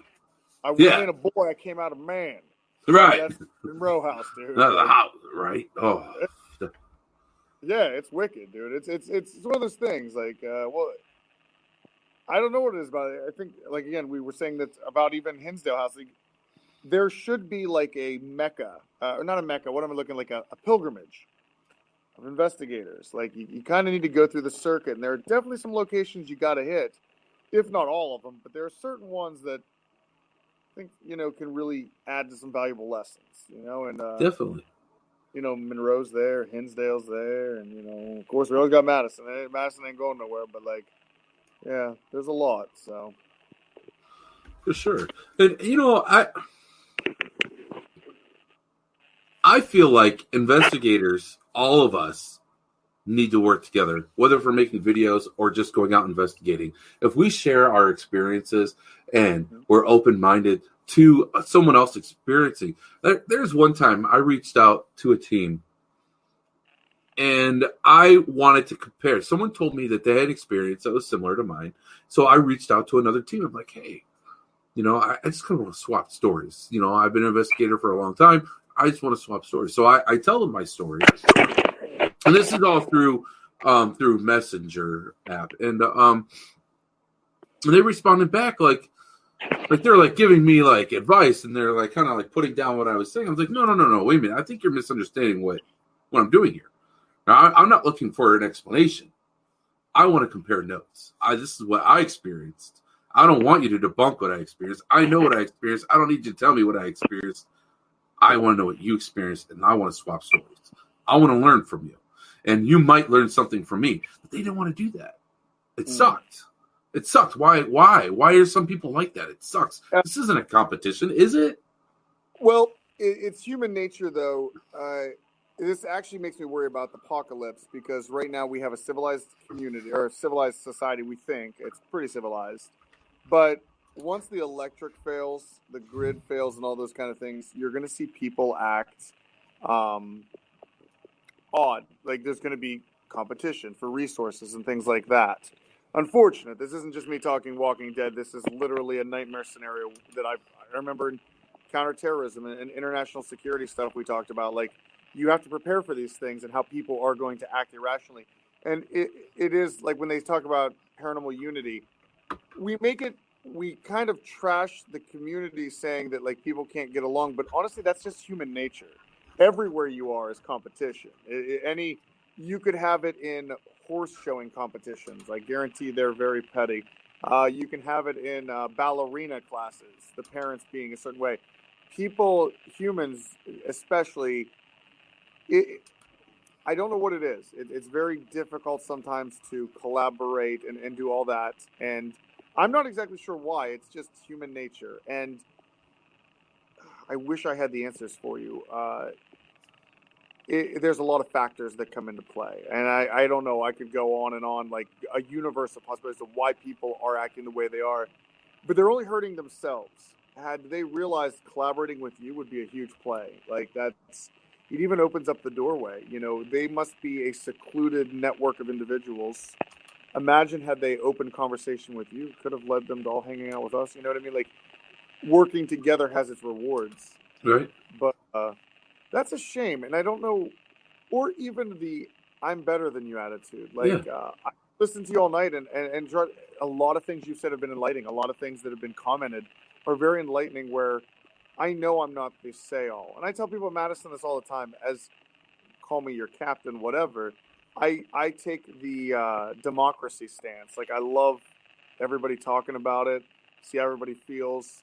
And the same thing with the paranormal. I love listening to people's opinions because I can be easily wrong. And the great thing about being open-minded like yourself and a lot of others that are listening that we know, you can be persuaded if the argument is good enough. And, you know, I'm one of those people. If you want to have a debate, I'm not going to, at the end of the debate, stand my ground if I know I've lost. Like, it's just like, thank you for enlightening me. I can see it that way now. I needed to see that perspective. Not everybody has that. You know what I mean? People have self-pride and could be for a lot of things. Also, but here's a psychological thing. Do people get into the paranormal because of psychological problems? Like, you look at these people that provoke and they yell in the dark. Is it because they're going through things and they're venting there, you know, where they can't in real life? You know, how powerful do you feel? Or it's people that I see on Facebook that litter their Facebook with all their paranormal stuff. Remember, this is a social platform, right? People come in and, you know, and it's not that it's a bad thing, but I have noticed the ones that litter it with all the details and all their group stuff. It's almost like creating identity for them because they don't feel like outside of the paranormal they have an identity. And within the paranormal, they feel like they can be something.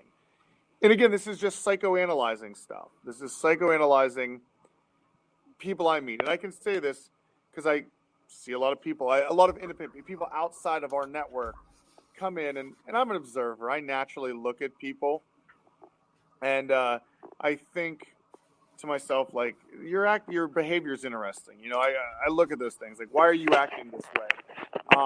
We don't know how their personal lives are.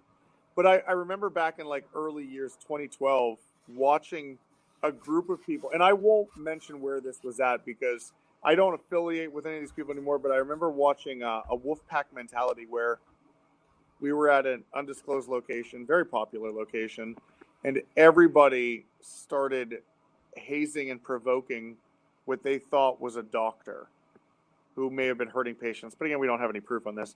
Just watching the Wolfpack mentality of everybody chiming in, it is like monkey see, monkey do thing. But then I thought to myself, is this a way? This doesn't make any sense. I remember sitting in the room, not participating. I didn't want anything to do with it, but I watched, and I was more studying them. Like, this is really weird to me. We're in a very dark basement, subterranean basement, and everybody is attacking the air. Does it make you feel better? Do you need to feel like you're in control of something in your life? You know what I'm saying? It's deep stuff. It's very deep. Like that kid who was bullied in high school and becomes a police officer. Yep. No, it's on point. It's like people that did not have control now have something to put them in control, and we can use it. I love law enforcement. I have nothing against our boys in blue. Now, I'm not saying there's not corrupt police officers out there. There's corruption everywhere in humanity. Mm-hmm. But is it possible, if not more than likely, in a solid yes, there are cops out there that push their authority because of how they grew up and never being in control, and maybe they were always bullied. They're not doing it for the right reasons then, because then you're punishing innocent people to feel like you're in control. And that's an abuse of power. And I'm not just saying from law enforcement, but as a person, if you have power, and this goes back to Spider-Man perhaps, with great power comes great responsibility. That to me is a person, I would rather play ball with a person like that understands their own power and knows how to keep it in check. That's a very strong individual. But someone who has a lot of power but abuses it, they're not very smart. They're not very smart. So yeah, but again, it could play like your example, and I think in the paranormal, we see a lot of damaged individuals. Mm-hmm. And I'm not throwing anyone particularly into the bus, but I would just tell everyone to be very, be observant, be vigilant.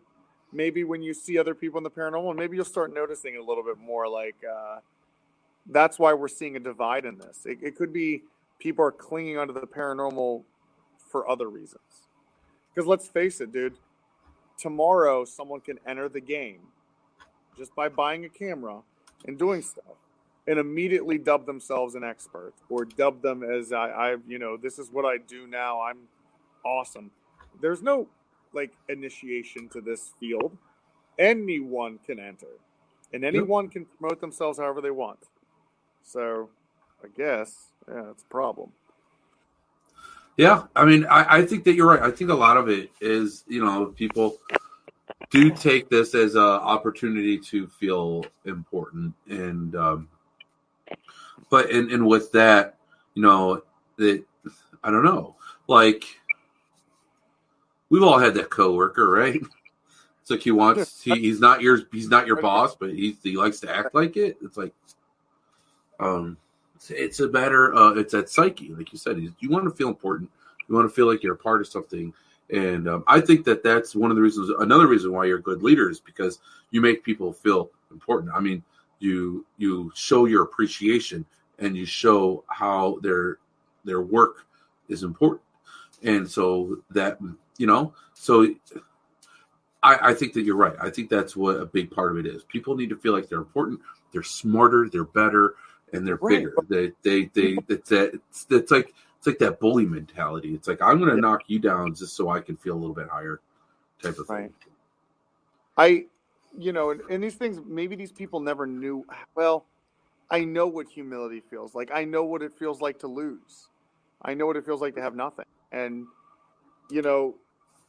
that has helped me personally dealing with other people, since I know what it feels like to lose. I don't want anyone else to experience that. And that's why I'm so obsessed with everybody winning, because, dude, trust me, being on the losing side sucks. And, but getting back to what you're saying, yeah, it's just like, I don't know. That gets into a deep conversation of understanding psyche. It does. And it takes away from the paranormal. We don't want to do that. So, real quick, man, we need to start wrapping this up pretty soon. But hey, I'm having fun. So, didn't we just get started? What do you mean? Right. Vicky wants to know if there's any possibility of your team going to a West Coast location. First of all, before you answer, if you go to a West Coast location, take me with. I will I'll hold the camera for you. I can't promise it'll be good camera work, but I'll do my best. And I need to go out there. There's some awesome locations out west. Oh, sorry. Go ahead. It's funny about the West Coast. So coordinating, a lot of people think that I just live in Ohio. I'm actually from Pennsylvania. Chris, Indiana, Becca and Ashley, also Pennsylvania. And we always coordinated in Ohio because it was easy for everybody to get there. You know what I mean? It's like more of a center point, or we'll just kind of travel to Indiana. It's a little easier for the three of us. Addie chimed in, Alcatraz. Addie. Can I give Addie a shout out? Addie, for everyone, not to sidetrack this, but Addie literally is the gatekeeper of Madison Seminary and takes all of the lovely phone calls. Anyone that ever wants to book Madison Seminary, please text first. That makes things so much easier. That's I feel like my disclaimer I have to say to make Addie's job easier. Text first, and you'll get your answers much quicker. And Addie is awesome. Dude, talk about a happy accident. I met her at Randolph County Infirmary. Trust me, there were a lot of great things that came out of Randolph County Infirmary. Addie Gaddis was one of them. And sweet, happy. Didn't accident. she get that awesome photo of the Yeah, the shadow in the basement. Yeah. With the credit. Addie now that I've known her for like what feels like a lifetime, which Addie, maybe it's 4 years now, 5. I don't know. She was so polite and fake when I first met her. It's like when you first meet people, they're not really. Yeah. She captured the best photographic evidence I've ever seen. And we were making s'mores outside. A bunch of us were making s'mores, and she's like, "Hey, Adam, if you have a second, I have something to show you." And I'm like talking to her, like, "Oh, no problem, be there in 1 minute." And I'm an Italian. I keep talking. 20 minutes go by, and she taps on me again. I'm like, "Oh, I'll be there in 1 second." So polite, but now Addie would push me out of the way. You know, like, look at now. Look at this. She's come a long way. I love her. So getting back to Vicky, your question, Vicky, is getting everyone scheduled. I do want to make a West Coast trip. There's actually a challenge I wanted to do, and the West Coast is probably where that challenge would be. Now, I have been to Wyoming. I have filmed in Wyoming, but I have not filmed with the modern RU crew, the final crew. I always made this joke. If you dropped us off at a mine, I bet we could do it. Drop us off an abandoned gold mine, a copper mine, whatever. Just to push the limit to see. It could be a mine with tons of deaths, but I would be so into the idea of investigating a mine. Like, you know what I'm saying? And the West Coast is riddled with them. And it's a big bucket lister for me, investigating a mine. Yep. Because we don't have them on the East Coast, not like the West Coast does. Yeah. Now, we have our advantages over here. Mm-hmm. We have a lot of cool things, but the West Coast has a lot of cool things on its side too. And I remember making a comment. There was a production company we were in talks with like years ago, and I said the one thing. I said, they asked us what we were capable of doing, and I was being a little cocky then. I said, let's just say you could drop us off at a gold mine, middle of nowhere, and we will get the story. We will find out what's going on there, and we'll at least give our version of the accounts, like how we do it with RU. Hang on. Telling you weird shit happens, dude. Yeah, Holly Miner says Butte, Montana. They had a huge fire that their mine killed hundreds. I'll tell you what, even if you go to like an old ghost town out west, when I went and visited are you like investigating or taking us with you to the bathroom? No, that was the front door. I just saw something move out front. Nice. Nice place, dude. No, I'm listening. Yeah. I'm listening. So I went to, when I was last in Arizona for a pleasure trip, I went to a place called Vulture City. It's an old mining town. That place is awesome. I keep on bringing it up because I need to go back. Those ghost towns are awesome. Ghost town, yeah, one of those kind of things. So to answer that question, Ricky, yeah, absolutely. West Coast, one of those things where it's just like we need to get logistics because we're going to have to fly in. And we only get one shot. What's crazy about doing this your own production? Eric always uses this term too. when I'm filming with Eric and we're doing pre-production, he always says, "Do you want to do that shot again?" And it's not that he's like being a perfectionist, but he makes such a, we only get one shot to do this. And I relate to that completely. I say that all the time. We got one shot to get this right. We can't go back, and if we mess the shot, you know what? It's not a problem to do 2 safety shots. So with a place on the West Coast, we're going to put like 2 days into it, at minimum, you know. So it's more of a logistics thing. But I think a mine, to answer that question, I would love to do like an abandoned gold mine. That'd be awesome. Isn't there like a ship? There's a ship. Queen Mary? Yep. There's a ship. There's in Colorado, there's a big old haunted hotel. Oh, there's so many places out west you go to. So many. There is actually. We just the East Coast. Well, it's funny. Eric and I were talking about this not too long ago. That like when you really look at the paranormal grid, the East Coast is very developed as far as like when you think of haunted locations. I assure you, when you look at the grid, more dots are going to fall on the East Coast than the West Coast. Now, again, nothing against the West Coast. It's just that on the East Coast, it seems, and I don't want to use the word commercialized because, again, in a sense, I've commercialized Madison, but it's to save the building. You know what I mean? Ghost hunting has saved that building. Like, it keeps that building 100%. It pays all of its bills.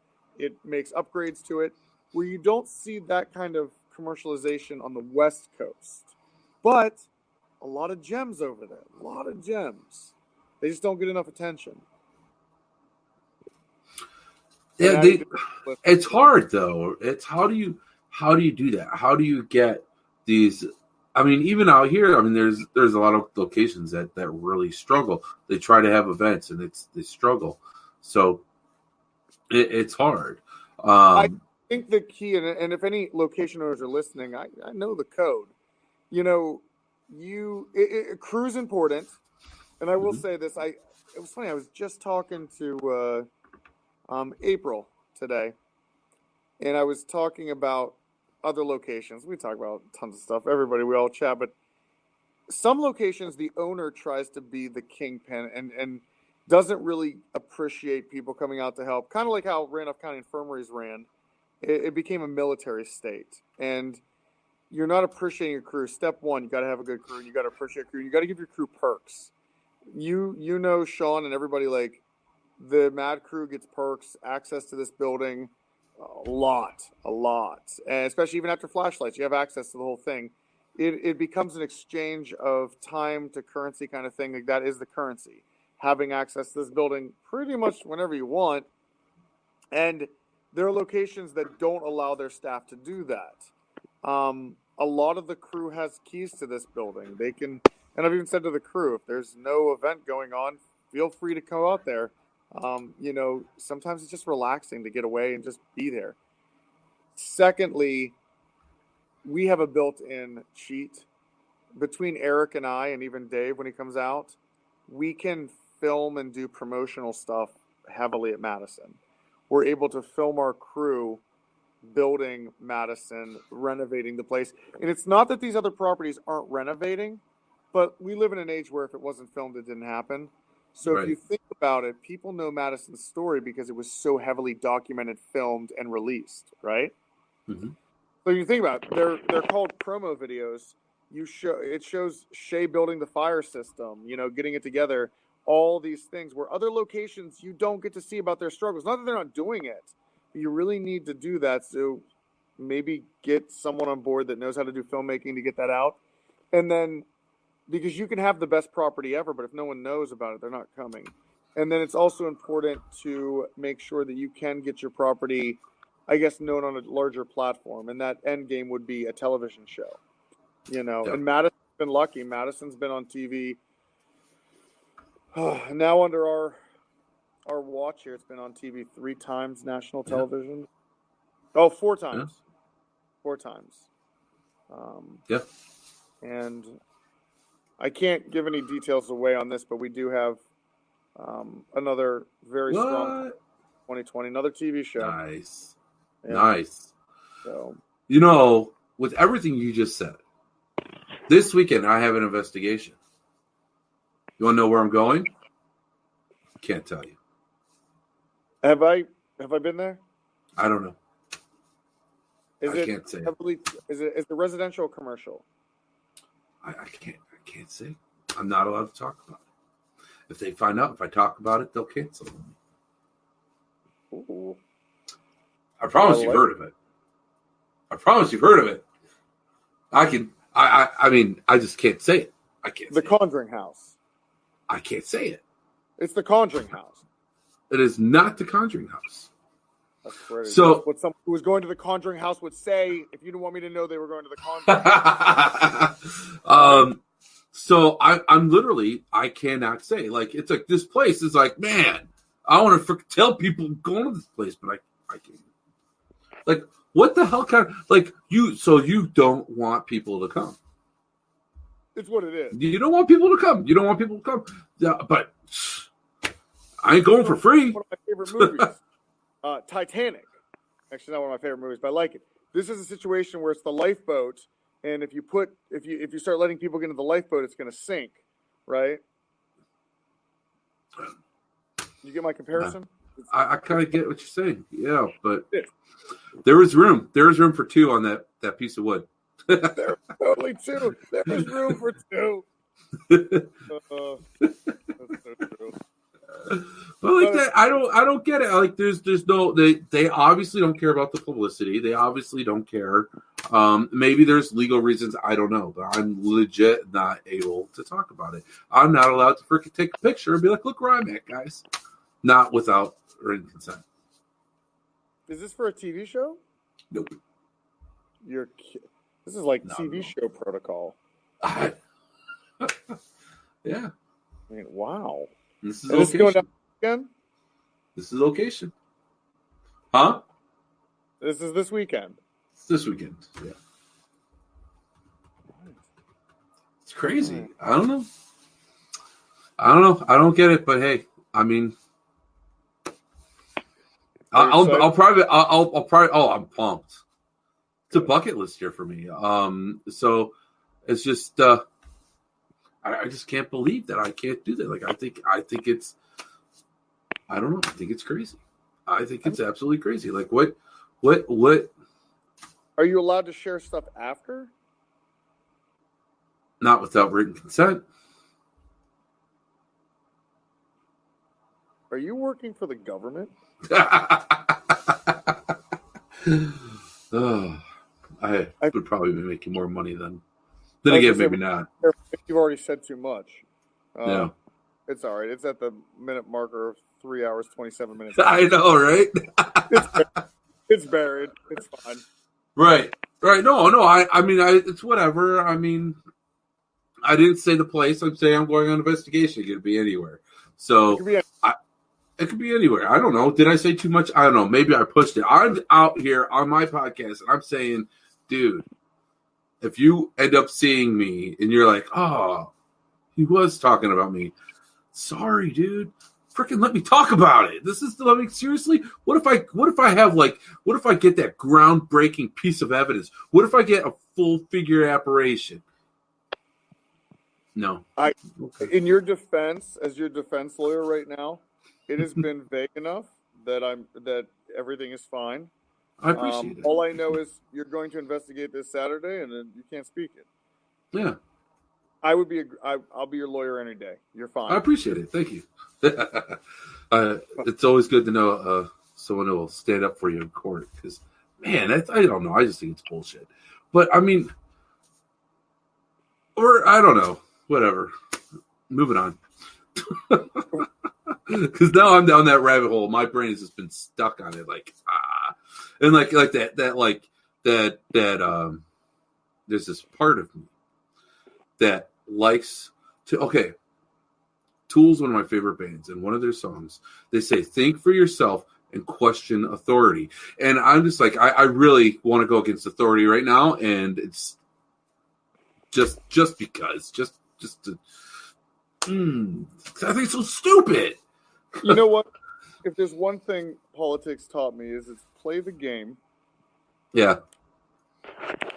You know, I was thinking about this. If I ever wanted to run for political office, sometimes I think society doesn't understand that sometimes our politicians have to make really tough calls, and you Yeah. sometimes and to get. I mean, it is known they have to make tough calls. And they got to make hard choices. Not everyone's going to be pleased, but we have to entrust that their end game is good. And sometimes you have to just play the game. You know, if you look at like voter bodies, maybe you don't believe in the Christian voter base, right? But you look at a lot of these politicians that have to appease that Yeah. body because it's such a huge voting, a mass of people voting, right?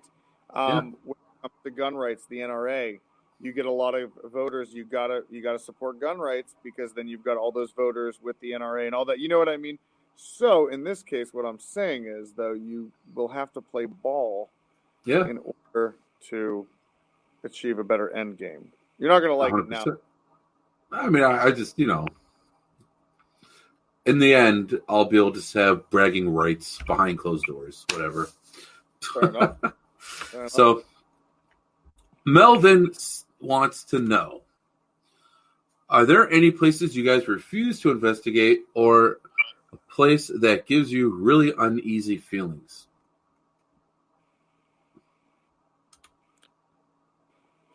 I do know that. Actually, I'm not sure. House of Wills, maybe due to unsafe conditions, and I will admit, I'm not one of those people that what's the term, like some kind of softy or snowflake-ish kind of guy. I would love I love actually stuff that's a little more high risk. It's a lot of fun, but the House of Wills is almost on the verge where it should be condemned, and that would be one location where it's just I probably wouldn't investigate it again because I don't want to fall through a floor unless we're filming it. If we can get that on camera, I'll take it then. But That's a long way down, man. Yeah. Onto a pile of asbestos. With asbestos, you're going to go through. Actually, that was the only location where I was coughing up black the day after, and I was like, Right. Well, that's what I'm saying. Like, you'll have a pile of asbestos to catch you on the bottom of that hole that you fall through. it will be a nice net. Yeah, it won't hurt as bad. So, House of Wills, and I know a lot of people are still going there, and that's fine. It is definitely active, but maybe I'll take the wimp card or whatever. But like, it's just it. I don't want to put anyone at risk as much as I love pushing the envelope. I do worry about them. So more worried about the crew. I have to agree with you on that though. Like, I've been to some pretty dingy places and some pretty, I don't know. The House of Wills is the only place that my chest hurts the next day. Yeah. Like literally your chest hurts from breathing in the air. And the air circulation, it's like you have a mask on, but I don't care who you are, you're taking it off at some point because you are sweating. Like there's nothing but a ring of sweat around this whole portion of your face. You're just sweating. So it's a tough location for sure. It is very, very active, but yeah, I have to be with you on that one, I think. Yeah, that's one. And House of Wills is located in East Cleveland. So if it wasn't already a haunted location, it's in actually a fairly bad neighborhood. It's like half a block away from the worst neighborhood. Yeah, just those small little details, right? I mean, yeah. Sorry. So. But as far as a haunting, what about you, Sean? First, is there a haunting? Because that's just House of Wills is environmental. A haunting that's a tough one because honestly, that kind of stuff's enticing to me. Haunting. See, it, like as the thing is like being an investigator. Mm-hmm. Eddie Pence. Saw that, Eddie. Yeah, Eddie Pence. So it's the dark hunt. I mean, that's part of what we do. But there are places like after you go to, you do think twice about going to again. It's kind of like when I was younger. I went camping in Canada, and we took this my friend's dad's boat out with his depth finder. We found cliffs to jump off of, and we found this one cliff. Oh, dude, this cliff was freaking massive. We're like, heck yeah! So we go and we did depth finder. It's like really deep and it's like really high cliff. We're like, fuck yeah, dude, we're gonna do this. And we go and we jumped off the first time, both of us, no problem. Boom, no problem. We're like, let's do it again. Then both of us. The second time we were like, oh, like we had to think about it again. The first time, no problem. The second time, it's like, oh, I know how far that fall was. I have to rethink this situation. So it's kind of the same type of thing. Honestly, Madison was that for me for a while. My first flashlight tour, I don't know if I ever told you this. Before my first flashlight tour, the very night before, like I was like nervous because of what happened before, and I was like nervous. And the very night before, I wake up or I go outside to my fenced-in area where my dogs play, and there's literally half of a squirrel torso hanging on the edge of my fence. Literally the hind leg and the tail. So some sort of predator probably dropped it. But I was like, holy crap, is that a sign? I'm like, that's a warning. That this is messed up. Because like I'm already psyched out about going back to Madison. And then it's like half of a freaking squirrel is on my fence. I was like, oh, that's got to be a sign from like nature or something warning me. And I did reach out to some friends and asked them if they kind of got the same vibe. But of course I ended up going, and it was great. But now I don't look at Madison the same way. But I look back to that and I laugh. But Madison feel dark, dude. It used to feel like you guys filmed 30 days before we did the Return to Madison episode. And watching your guys' episode, like I could feel it, dude. Place had that vibe to it. And the Madison I filmed in 2016 felt much different than the Madison in 2019. And it's just weird, dude. So I understand the whole like really being weary about coming back. I get it. But as far as a location, I'm trying. No, I don't think there's any location due to its haunting that I would not return to. But I'm really thinking, so my wheels are turning as I think about all the locations. Yes, to be honest with you, I have filmed in the last 10 years 30 locations. Even though I know the RU series only shows like a fraction of them, there's out of all those 30 I've been to, I would return to all of them. Yes. No, just because I haven't found one yet. There could possibly be one down the road eventually that I'll find that maybe after that investigation's done, I wouldn't want to go back. But as of right now, no. Well, here's the thing. Like with us, it's like when we think of a place like, let's say the Monroe House, right? Right. Man, got some awesome interaction there. Someone else may be terrified. I'm never going back to that place again. Where it's like, hell yeah, dude. Last time we were there, freaking the craziest thing happened. I want to go back. I want to see not only if it will happen again, but I want to see what else I can learn. Right. So, so it's not like, I don't know. So yeah, I'm kind of with you on that. Like, hey, okay, so Monroe House, I had that crazy experience. And I didn't talk about the experience that happened that led to that. So it's still, I'd be like, yeah, you know what? Yeah, I need to go back there because I need to understand what happened more. So yeah, if something bad happens, it's more. And I mean, with Madison, I was worried because I got that string of bad luck that came afterwards. That's what got me nervous. And that was just crazy. I don't know if it was I still to this day don't know if that was circumstance, but man, that was just a shitty freaking bad luck week after investigating there. So I understand. I don't know. You're right. But I mean, but now also I've also grown a lot as an investigator since I was at Madison. And now I know if I feel like there's an attachment, I know how to get rid of it faster and better and so forth. So, and plus my house is also better warded. So I don't know. maybe it's also a confidence thing. So who knows? I mean, it's a matter of growing and learning. It's always a learning process, and also what else your mind opens up to in the paranormal.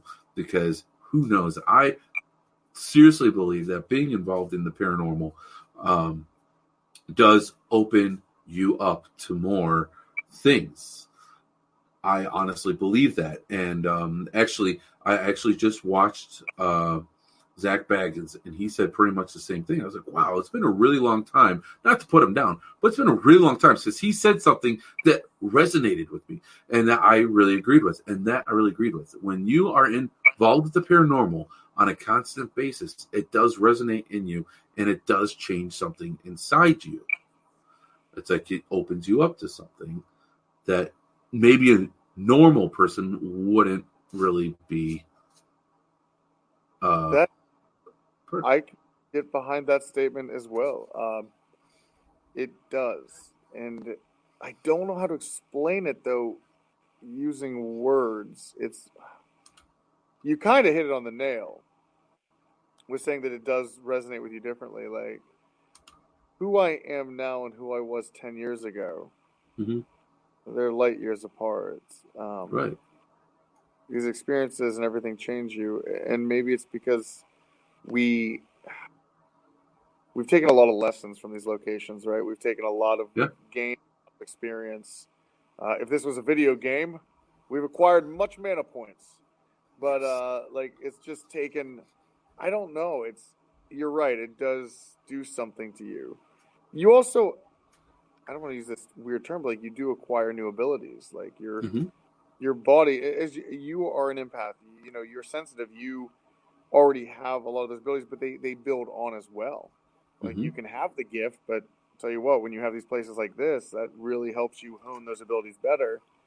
And the one thing I've noticed in the last 10 years, if I'm acquiring any mutant skills, is my body is a good detector, but I can tell you something's off in the room by just a feel. And it's weird because I feel weird saying it, but you've experienced it enough. The body, again, is a great detector. I've just started noticing it, like, taking note after location after location after location, is that your body, I can sometimes feel that, I don't want to call it a negative energy, but the energy's off. It's vibrating differently.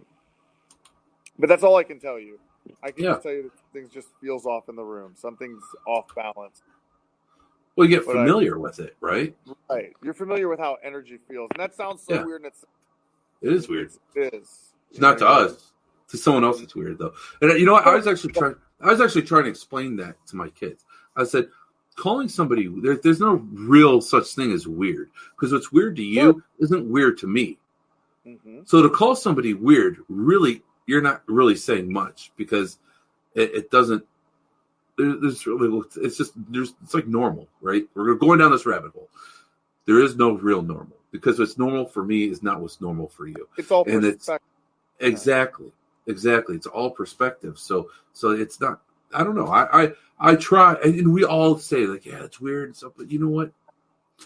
I don't think it's weird. I think that this shit's normal. I think that humans have been so ingrained with their religious teachings that we've blocked out a lot. So I just wonder how much of an understanding could we have if we didn't block all this out for all these thousands of years. Yes. I agree with you. I think, and you're right, when I use the word weird, because I was analyzing, why do I say that? I look at people, I guess, where I came from 10 years ago, and of where I came 10 years ago, and where I was 10 years ago, and how I've changed today. 10 years ago, that would have been weird. Yeah. So, but it's not, and it's not weird anymore, and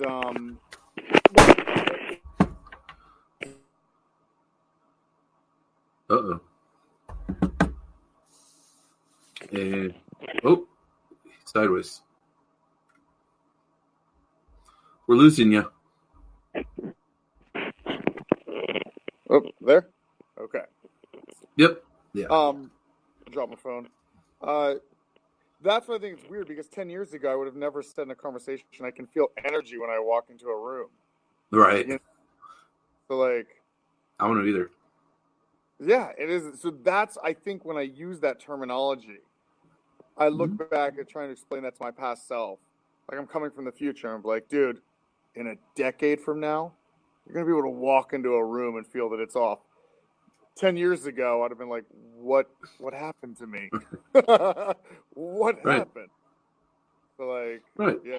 But I think it's okay to, I mean, to use a term like weird or something. I think it's okay. It's all part of the learning process, and we have certain words to try and explain it. So I think that's okay.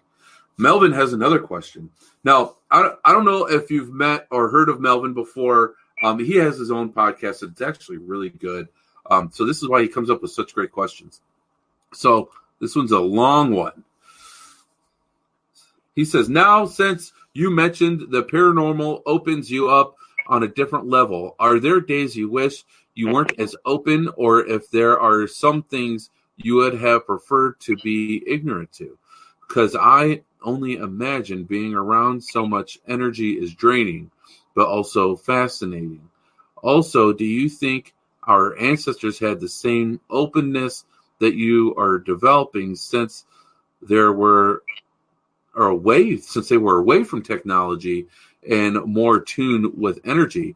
Now, what's interesting, Melvin, about this question is we were actually talking about how the change of technology may have affected the paranormal. So it's interesting. You're taking us back in the other direction.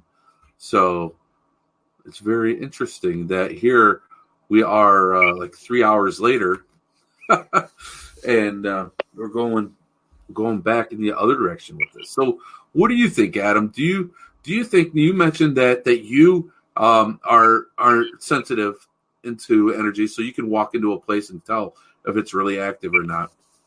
So do you ever kind of regret opening? Now, I've also always said, like, once you open this door to the paranormal, is there really a way to close it? I don't think there is. You might be able to leave the paranormal and kind of like, but that door is still always open. That's my personal belief. But what do you think? Well, I can't say I always have the ability. Like, it's not something I can turn on. It happens sometimes. I haven't mastered it like that, but there's been more than enough time, especially walking around Madison enough. Like, you get a feel for the building, and that helps, having it and doing it that way. But do I regret it? No. But in the two-part questions you're saying about ancestors having this ability, if you look at ancient cultures, like, I'm sorry that doesn't even believe that the pyramids were tombs. If you want to talk about narcissistic egos, really, you're going to build that large of a structure for someone's tomb. I think the pyramids had something more to do with energy, and I do think that our ancestors had a much bigger grasp on it than we do. I think a lot of ancient technology was lost. I've had many conversations about this before. It's just like, here's a way to, let's settle that right now, why it's very possible. If Sean and I are driving and all of a sudden everything vanishes from the world, right? Every modern other piece of technology vanishes, just for the sake of the argument. And Sean and I are driving down the road in whatever vehicle. It's just a van, let's say, right? And we stumble across more people that are survivors, but we're the only ones that seem to have this van. Now, what's going to happen is, let's say Sean and I are both mechanics, right? We can still fix a car and all this. That car will have, with no other factories or other parts to do anything, we can no longer rebuild that car, right? We can keep fixing it for so long, but unless we have factories to make more engines or process these pieces, we will never be able to keep that car going forever. So if these civilizations fell, the people that made these technologies eventually die and are no longer able to do it. And even if the tools are still existing, eventually they will decay, they will crumble. You know what I'm saying? So, like, it's very easy for technology to be lost. There's no doubt cultures that I think maybe were a little more advanced than us. Not the way we're doing it, with our Wi-Fi and our telephones, but I think that they may have had very similar stuff to Nikola Tesla's free energy. You know, they were using energy in those methods. But yeah, it's all very suspicious stuff. So yeah, is the answer. So, but do I regret it? No. And there's another thing, like I think I can speak for a lot of people, and Sean, I think you'll agree, is that does anyone ever really leave the paranormal? Does anyone ever really leave? I don't think so. A lot of people like exit the game, saying they got to take a break. Things are getting too real, but they always come back. I love to say, don't let the door hit you on the way back in. So, I used to say that about Ohio. It's like, for some reason, people just, they leave and they come back. I don't get it. Oh, I know. I used to compare it to something else. I don't know if it's appropriate. Screw it. It's my show. I'd be like, it's like herpes, you know? It goes away, but it always comes back. But, I mean... Well, like, no, Ohio, I get it. It sucks you in. But what are your views on it as well? What are you saying? So, as far as, like, opening up, honestly, when I found out that I was an empath, it explained a lot for myself. And it actually... That's when I took the path away from all the partying and the craziness that you mentioned earlier. So I don't regret opening up. There are some days that it sucks. It sucks being an empath. There's, you know, it's both a blessing and a curse. But would I get rid of it? No. It's now a part of who I am. As far as my ancestors, this is a lot with what you said. I agree 100%. Also, I think that a lot of our European ancestors, along with their religious beliefs, kind of clouded us. I think that my Irish and Scottish relatives definitely were more open to spirit. But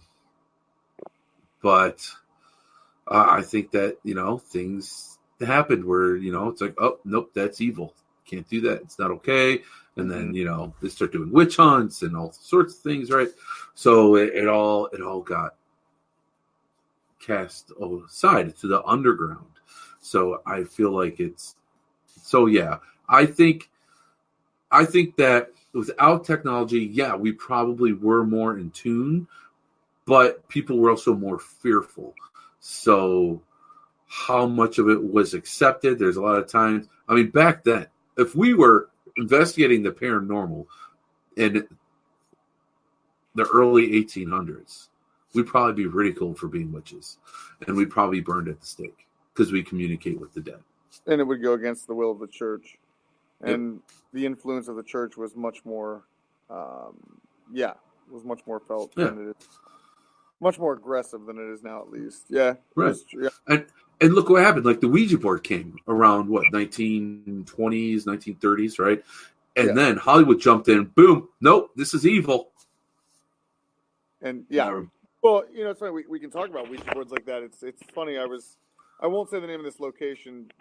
There's still friendlies on the ground out there, but there was a said location where we were helping host a public hunt, and one of the tour guides had said no Ouija boards allowed on the property to a large group of people. There was like 30-some people there for this ghost hunt. I remember like lipping the WTF. Like it threw me off. I was like, why? That's weird. Because here's the thing. Hollywood has skewed the Ouija board, right? And it's a very cool, it has a very cool look to it. The backstory to it is that, you know, your body's being used as a vessel. But any piece of equipment you use in the paranormal, when you're holding a digital voice recorder, to me, that's no different than a Ouija board. You know, you're holding that digital voice recorder and you're asking for the spirit to, you know, speak at it. But it's still extending on our body, you know, and it's different. Like, okay, yeah, you could set the recorder down and use it. But at the end of the day, they're all tools to be used, and they're all methods to communicate. So I don't understand how we can ban one but not another. And honestly, in my opinion, I want to use the ban. So right.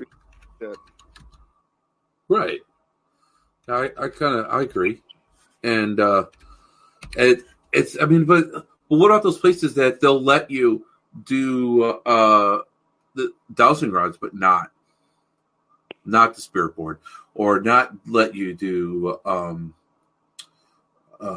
mirrors or any sort of spirit circles. It's like what's you're gonna. I don't know. I don't get it either. But I mean, the thing is, we are guests, and I always respect it, and that's okay. It's like okay, you know what? It sucks. I can't do what I want, but whatever. It's cool. Now, Ryan Buell. Okay, he had a show, Paranormal State. And one show that always resonated with me in Paranormal State was one they had a case. They went into a home, and a woman had a haunting. And they said that this haunting was so bad because she was doing EVP recordings in her home. They even went as far as to say is she was addicted to doing these EVP recordings. Now, is that entirely possible? Yes. But it's like, I don't know. So now, I guess they also, on that show, they never did EVP sessions. If I remember correctly, they weren't. I think you're right. They weren't. Yeah. Yeah, because they believed it was the same thing as doing the Ouija board. Fascinating. You know what's funny until you mentioned that? I filmed with Elfie Music, who was on the show. And we use the old Panasonics, and we were showing this to her, and it was like, she was intrigued by it. But I'm thinking, that's odd. And it didn't occur to me that, they didn't really do that. Yeah. Or even we had a Geobox there, we had a Spirit Box, and all these tools were not used by PRS. And that's fine, their style, everybody has their own style, but you're exactly right. It sounds like a lady that was doing constant EVP sessions was just a paranormal investigator that didn't have anywhere else to go. If you ask me, she was patient zero of the paranormal itch. But is it a problem? No, but should you be doing it at your own home? There's where you could get into a conversation. Yeah. Right. Yeah, that's honestly one of my first questions when I am interviewing a potential client. Is what have you done? Are you doing anything to ask for communication? Are you doing, recordings, whatever, camera? Because even if you think you're setting up a camera because you're having weird experiences, you're setting up that camera because you want to try and capture what you experienced again on camera so you don't feel crazy. Now, here's the thing. By setting up that camera, you're asking for that. Your intention is there to get more interaction. So you're inviting more to happen. So that's always lost Adam. Here he comes. There he is. All right. So is he here? So I don't know if he heard half of what I said, but you good? You're frozen. I'm there. How about now? You're good. All right. All right. No, what was the last thing you said there? Sorry, cut out. So what I was talking about, like even if they're setting up a camera because they want to try and capture what they're experiencing on film so they don't feel crazy, they're still asking for that interaction. Therefore, they're inviting more things to happen in their home. So I always strongly advise don't do anything in your home. I have done, when I first purchased my house, Ectovision did a practice investigation. It was an empty house. How often do you have access to an empty house as a team? So we're like, yeah, we'll do a practice investigation. After that, I cleansed my house, did everything. Not one EVP session has been inside my house since. I won't allow it. It's not okay. My kids, they were playing this stupid game where you like balance a pencil or whatever. I'm like, no. I actually kind of got frustrated. I'm like, you don't do that stuff. We have spirits in our home. We're okay with that, but we don't want to invite any more in. So that's the way I look at it. You never know what you're going to invite in. Don't do it in your home. Go to a park. Yeah, you ask us. I forgot what it's called. It's been a while now. Early Yeah. That's the one. Hello, Charlie. Yeah, they're doing it. They're in like first or second grade at the time. And it's like some stupid little thing. I'm like, but even the intention's there though. The intention is there to ask for whatever's around you. In the game, it's a demon, but it's where you're asking whatever around you to interact with you. So that's the way I look. Then that's why I explain. I'm like, it's not okay. I'm like, maybe when you guys are older, I love that you guys are curious, but just not in our house. So yeah, that causes thing because even in 10 years, I've rarely on a one hand can I count how many times I may have conducted an EVP session at my actual house. You're right. It's just kind of you don't really. I don't know what it is about that. You want to think you can create safe zones. Now I know that there are no safe zones, but it's not like you're making the situation any better. You want to feel like you are. You got to feel like you have your safe space. You've got to feel like you have your safe space. I feel like I've got my safe space at home. Honestly, I think the spirits that are in my home protect us from that, along with other prayers and things that I do. So, but I don't know. I would never recommend it. I don't do it as an investigator who's been on many investigations. I won't do it in my home. I wouldn't recommend somebody who's having scary activity going on in their home. I wouldn't recommend it. My recommendation is don't do it. And I don't know. I know people that do, and that's hey, you do your thing. It's not my place to judge. And if you need help with the cleansing, I'll come and help. Yeah, I know it's definitely asking for trouble, and it's. Yeah.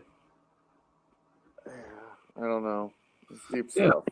Yeah, it is though, because it's your home, it's your personal space, and it's I don't know. I don't know if you've ever been robbed before. That shitty feeling, and you want to feel safe in your home. You don't want that. You don't want your safe space invaded, and that's what you're asking for. I mean, and really, the thing is that you're asking for it, right? It's an open mic. Right? Open mic. Have you those times when you're watching those shows and you're like, hey, if you're around me, if you're here, grab my arm or something. Mm-hmm. And then they feel something on their arm and they freak out. They're like, oh my God. And they're like mad. It's like, dude, you asked for it. What are you doing? Like, you might be like surprised, like, oh my God, I can't believe that just happened. But don't get angry. Yeah. Sense of that. Like, when you asked for it, it's like, dude, if you ask me for $1 and I give it to you, you're gonna be mad. I don't get it. To me, that's the way I look at it. Yeah, I'm with you. Yeah, I've seen it on a lot of shows, and it's just like, yeah, don't. Right? Isn't that what we want? Right. Yeah. Right. I don't know. I've been on investigations where people are like, "Don't touch me." I'm like, "You can touch me. I don't care. Just give me a tap." Right. And I'm like, "Don't. I don't want any negativity around me. I don't want you to hurt me. But if you want to give me a tap or touch my hair or something, let me know you're there. I'm okay with that. But I don't." Holly Miner says she's used a Phasma box in her home and received interesting responses. She's not sure who to talk to about them. Well, here's the thing. When I first got my hacked radios, I went in my backyard, and it's crazy. I got a response that said EVP on it, and I was on Ectovision. I think that was like towards the end of Activision, and but it said EVP, and I was like, wow. Because I asked if you know who I am. I was like, do you know who I am? This is my house now. That was outside my backyard by where my fire pit is now, and it said in response to just EVP. I was like, wow, that's crazy.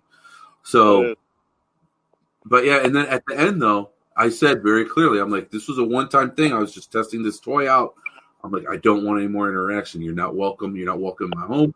I made that clear because your intentions need to be clear. I don't want that in my home. I have kids. That's really the main thing. I have kids. Don't scare my kids. Right. Oh, that's I would hate for that. I would hate for what I do to cause my kids fear. Yeah. Well, and it is like that's one of the risks we run, and we talked about that earlier. You know, Yeah. we have on the plate. You know, it's like, well, any dad would say this. It's like, it's fine. You can take shots at us, but not our kids. You know, and that's just Right. like an instinctual thing built into us. But now we're dealing with something where we may not be able to protect them. So you got to be very careful. Yep. We're dealing with unseen things, you know. So yeah, you got to be very careful for sure. Yeah. So with that, we definitely broke a record today. Longest show That's into the abyss ever. right. 4 hours and 5 minutes. It just crossed over. Yeah, it's crazy. So you're part of 2 big records broken: longest show and first show on YouTube Live. So Bar's been set. it's been Goose. I pass the torch on to you. Beat it. Goose, baby. You know, I put a kiss face next to his name on my phone, right? Because I screenshot. I was being funny to him one day, right? I was like, hey, this one. I literally put it in that way, and then I screenshot it, and I said, hey, here's how I view my phone. It just said Goose, but I was being funny, right? I forgot to take that off. And to this day, every time he texts me, I think he's blowing a kiss at me to start. And I was going to like catch myself. I'm like, Goose. Oh, it's just how I have your name. Until this day, I still haven't changed it. So Goose, kissy face. Oh, Goose, kissy face. Yeah. But it's been a good show, dude. I had a blast. Oh, definitely. I mean, I had an awesome time too. Thank you so much. I really appreciate it. Oh, yeah. Melvin says it was so long. I actually went away, made a batch of donuts, and still caught a decent chunk of it. All right, man. Finally, I want some donuts. That's also some kind of record there too. Right. Down for sure. Well, hey, real quick, at the end of our 4 hour and 5 minute mark here, where can people find Resident Undead videos? I have the little scroller going across for the entire show, but still, so people know exactly where to find your videos, where to find you, where to find Madison. Just plug away. Plug time. I really highly recommend taking a look at Resident Undead. It's been a project for the last 10 years. You can find it on YouTube. Just type in Resident Undead, 2 words, or type in Adam Kimmell, ADAMKIMMELL. That will lead you to our channel, and there are, I believe, 15 episodes. I've lost count at this point. There are about 15 full episodes. You can binge it. This is like Netflix. And follow the entire adventure. Like we were talking about, go back all the way to the beginning and watch the development. And that's one way. Secondly, Madison Seminary. Take a look at that. Find us on Facebook for Madison Seminary. Madison Seminary, we've got about 10,000 likes. We hold flashlight events. If your team wants to come and book a private investigation, message us to the page or reach us at our business line, which is on that page as well. Shameless plugs. Did I get all my shameless plugs in? Yeah, I think I got. And well, I found another YouTube channel for it's a Zero Recording Resident Undead H Life. Yes, that is a secondary channel. It's kind of like where we put our smaller stuff. That is another one. I don't know if we've been uploading it to for a while. Or now I start to get another shameless plug for everybody that is watching. Continue to watch the RU Media Network and all the shows, Sean and all these shows, because I assure you big things are coming. Again, I love to give all the details, but let's just imagine that this network was Apple stock in the 1980s, how big it's going to be. So you are watching the birth of I wouldn't say probably, this will become the biggest paranormal network. And we appreciate all of your support, viewers, and keeping all these great ideas passing around. So, yeah. Awesome. Well, I just want to add one little thing about the RU Media Network. Eric McGill and David Wolliver they have our Haunted Minds video coming out very soon. Yes, and that was actually filmed at Madison. It's Madison, and you were in it. But I was I did help them with that one. I was their first special guest for it, and man, it was wild. Yeah. Actually, it was not the way I thought it would turn out. It's a good one, and you're gonna see it. Good. I can't wait to see it. I can't wait to see it with Eric and Williver both collaborating with the editing. Oh, you know it's going to be something special. So it's going to be good. I'm excited. So yeah, I wanted to make sure to drop that. And guys, make sure to look up RU Media. If you are a paranormal investigator and you have not investigated Madison Seminary, I don't care if you live in Australia. It's worth the trip. I don't care if you live in California, Hawaii. If you live in Lakewood, Ohio, it's worth the trip. I'm telling you, the place is awesome. Go and check them out and check out their awesome videos. They're definitely a lot of fun and they get some great interaction. So with that, Adam, thank you so much for coming on, brother. Thank you for, man, it's just been, man, we went down so many rabbit holes tonight. It's ridiculous. I really appreciate it, brother. I love it. All right, brother. You have a good night, all right? And thank you, everybody, for tuning in. All right? Hey, you do the same. Hey, thank you so much. You have a great night. Hey, you too, man. Bye. Bye. And with that, guys, I'm going to stay on for 2 more minutes. And I'm going to say, if you have a video, a website, a book, anything, please contact me. I want to hang out with you. It doesn't have to be for 4 hours and 10 minutes. This is kind of a record. We went down many rabbit holes, and we got off subject a lot. And so just please tune in. Oh, I just lost my train of thought. See, it's late. It's a really long show, guys. Sorry. So make sure to contact me if you need help getting the news out there for something. And like I said, it could be a book, a video. I have a huge month coming up for February, wrapping up for this month. Actually, this is the last month for January. So, so the next show, I have my new co-host. This is going to be introducing her. It's Serena Crow. We're going to talk about the show. We're going to talk about ghosts, witches. We're going to talk about it all. It's going to be a great time. And then throughout the rest of the month, I have Mike Ricksecker coming on. I have Eric McGill coming on. I have some awesome guests coming on all week, all month. See, it's late. I'm ending the show, guys. It's late. Good night. Thank you so much for tuning in. I will see you all next week. Have a great rest of your week, guys. And thank you again for tuning in to Into the Abyss on RU Media Network.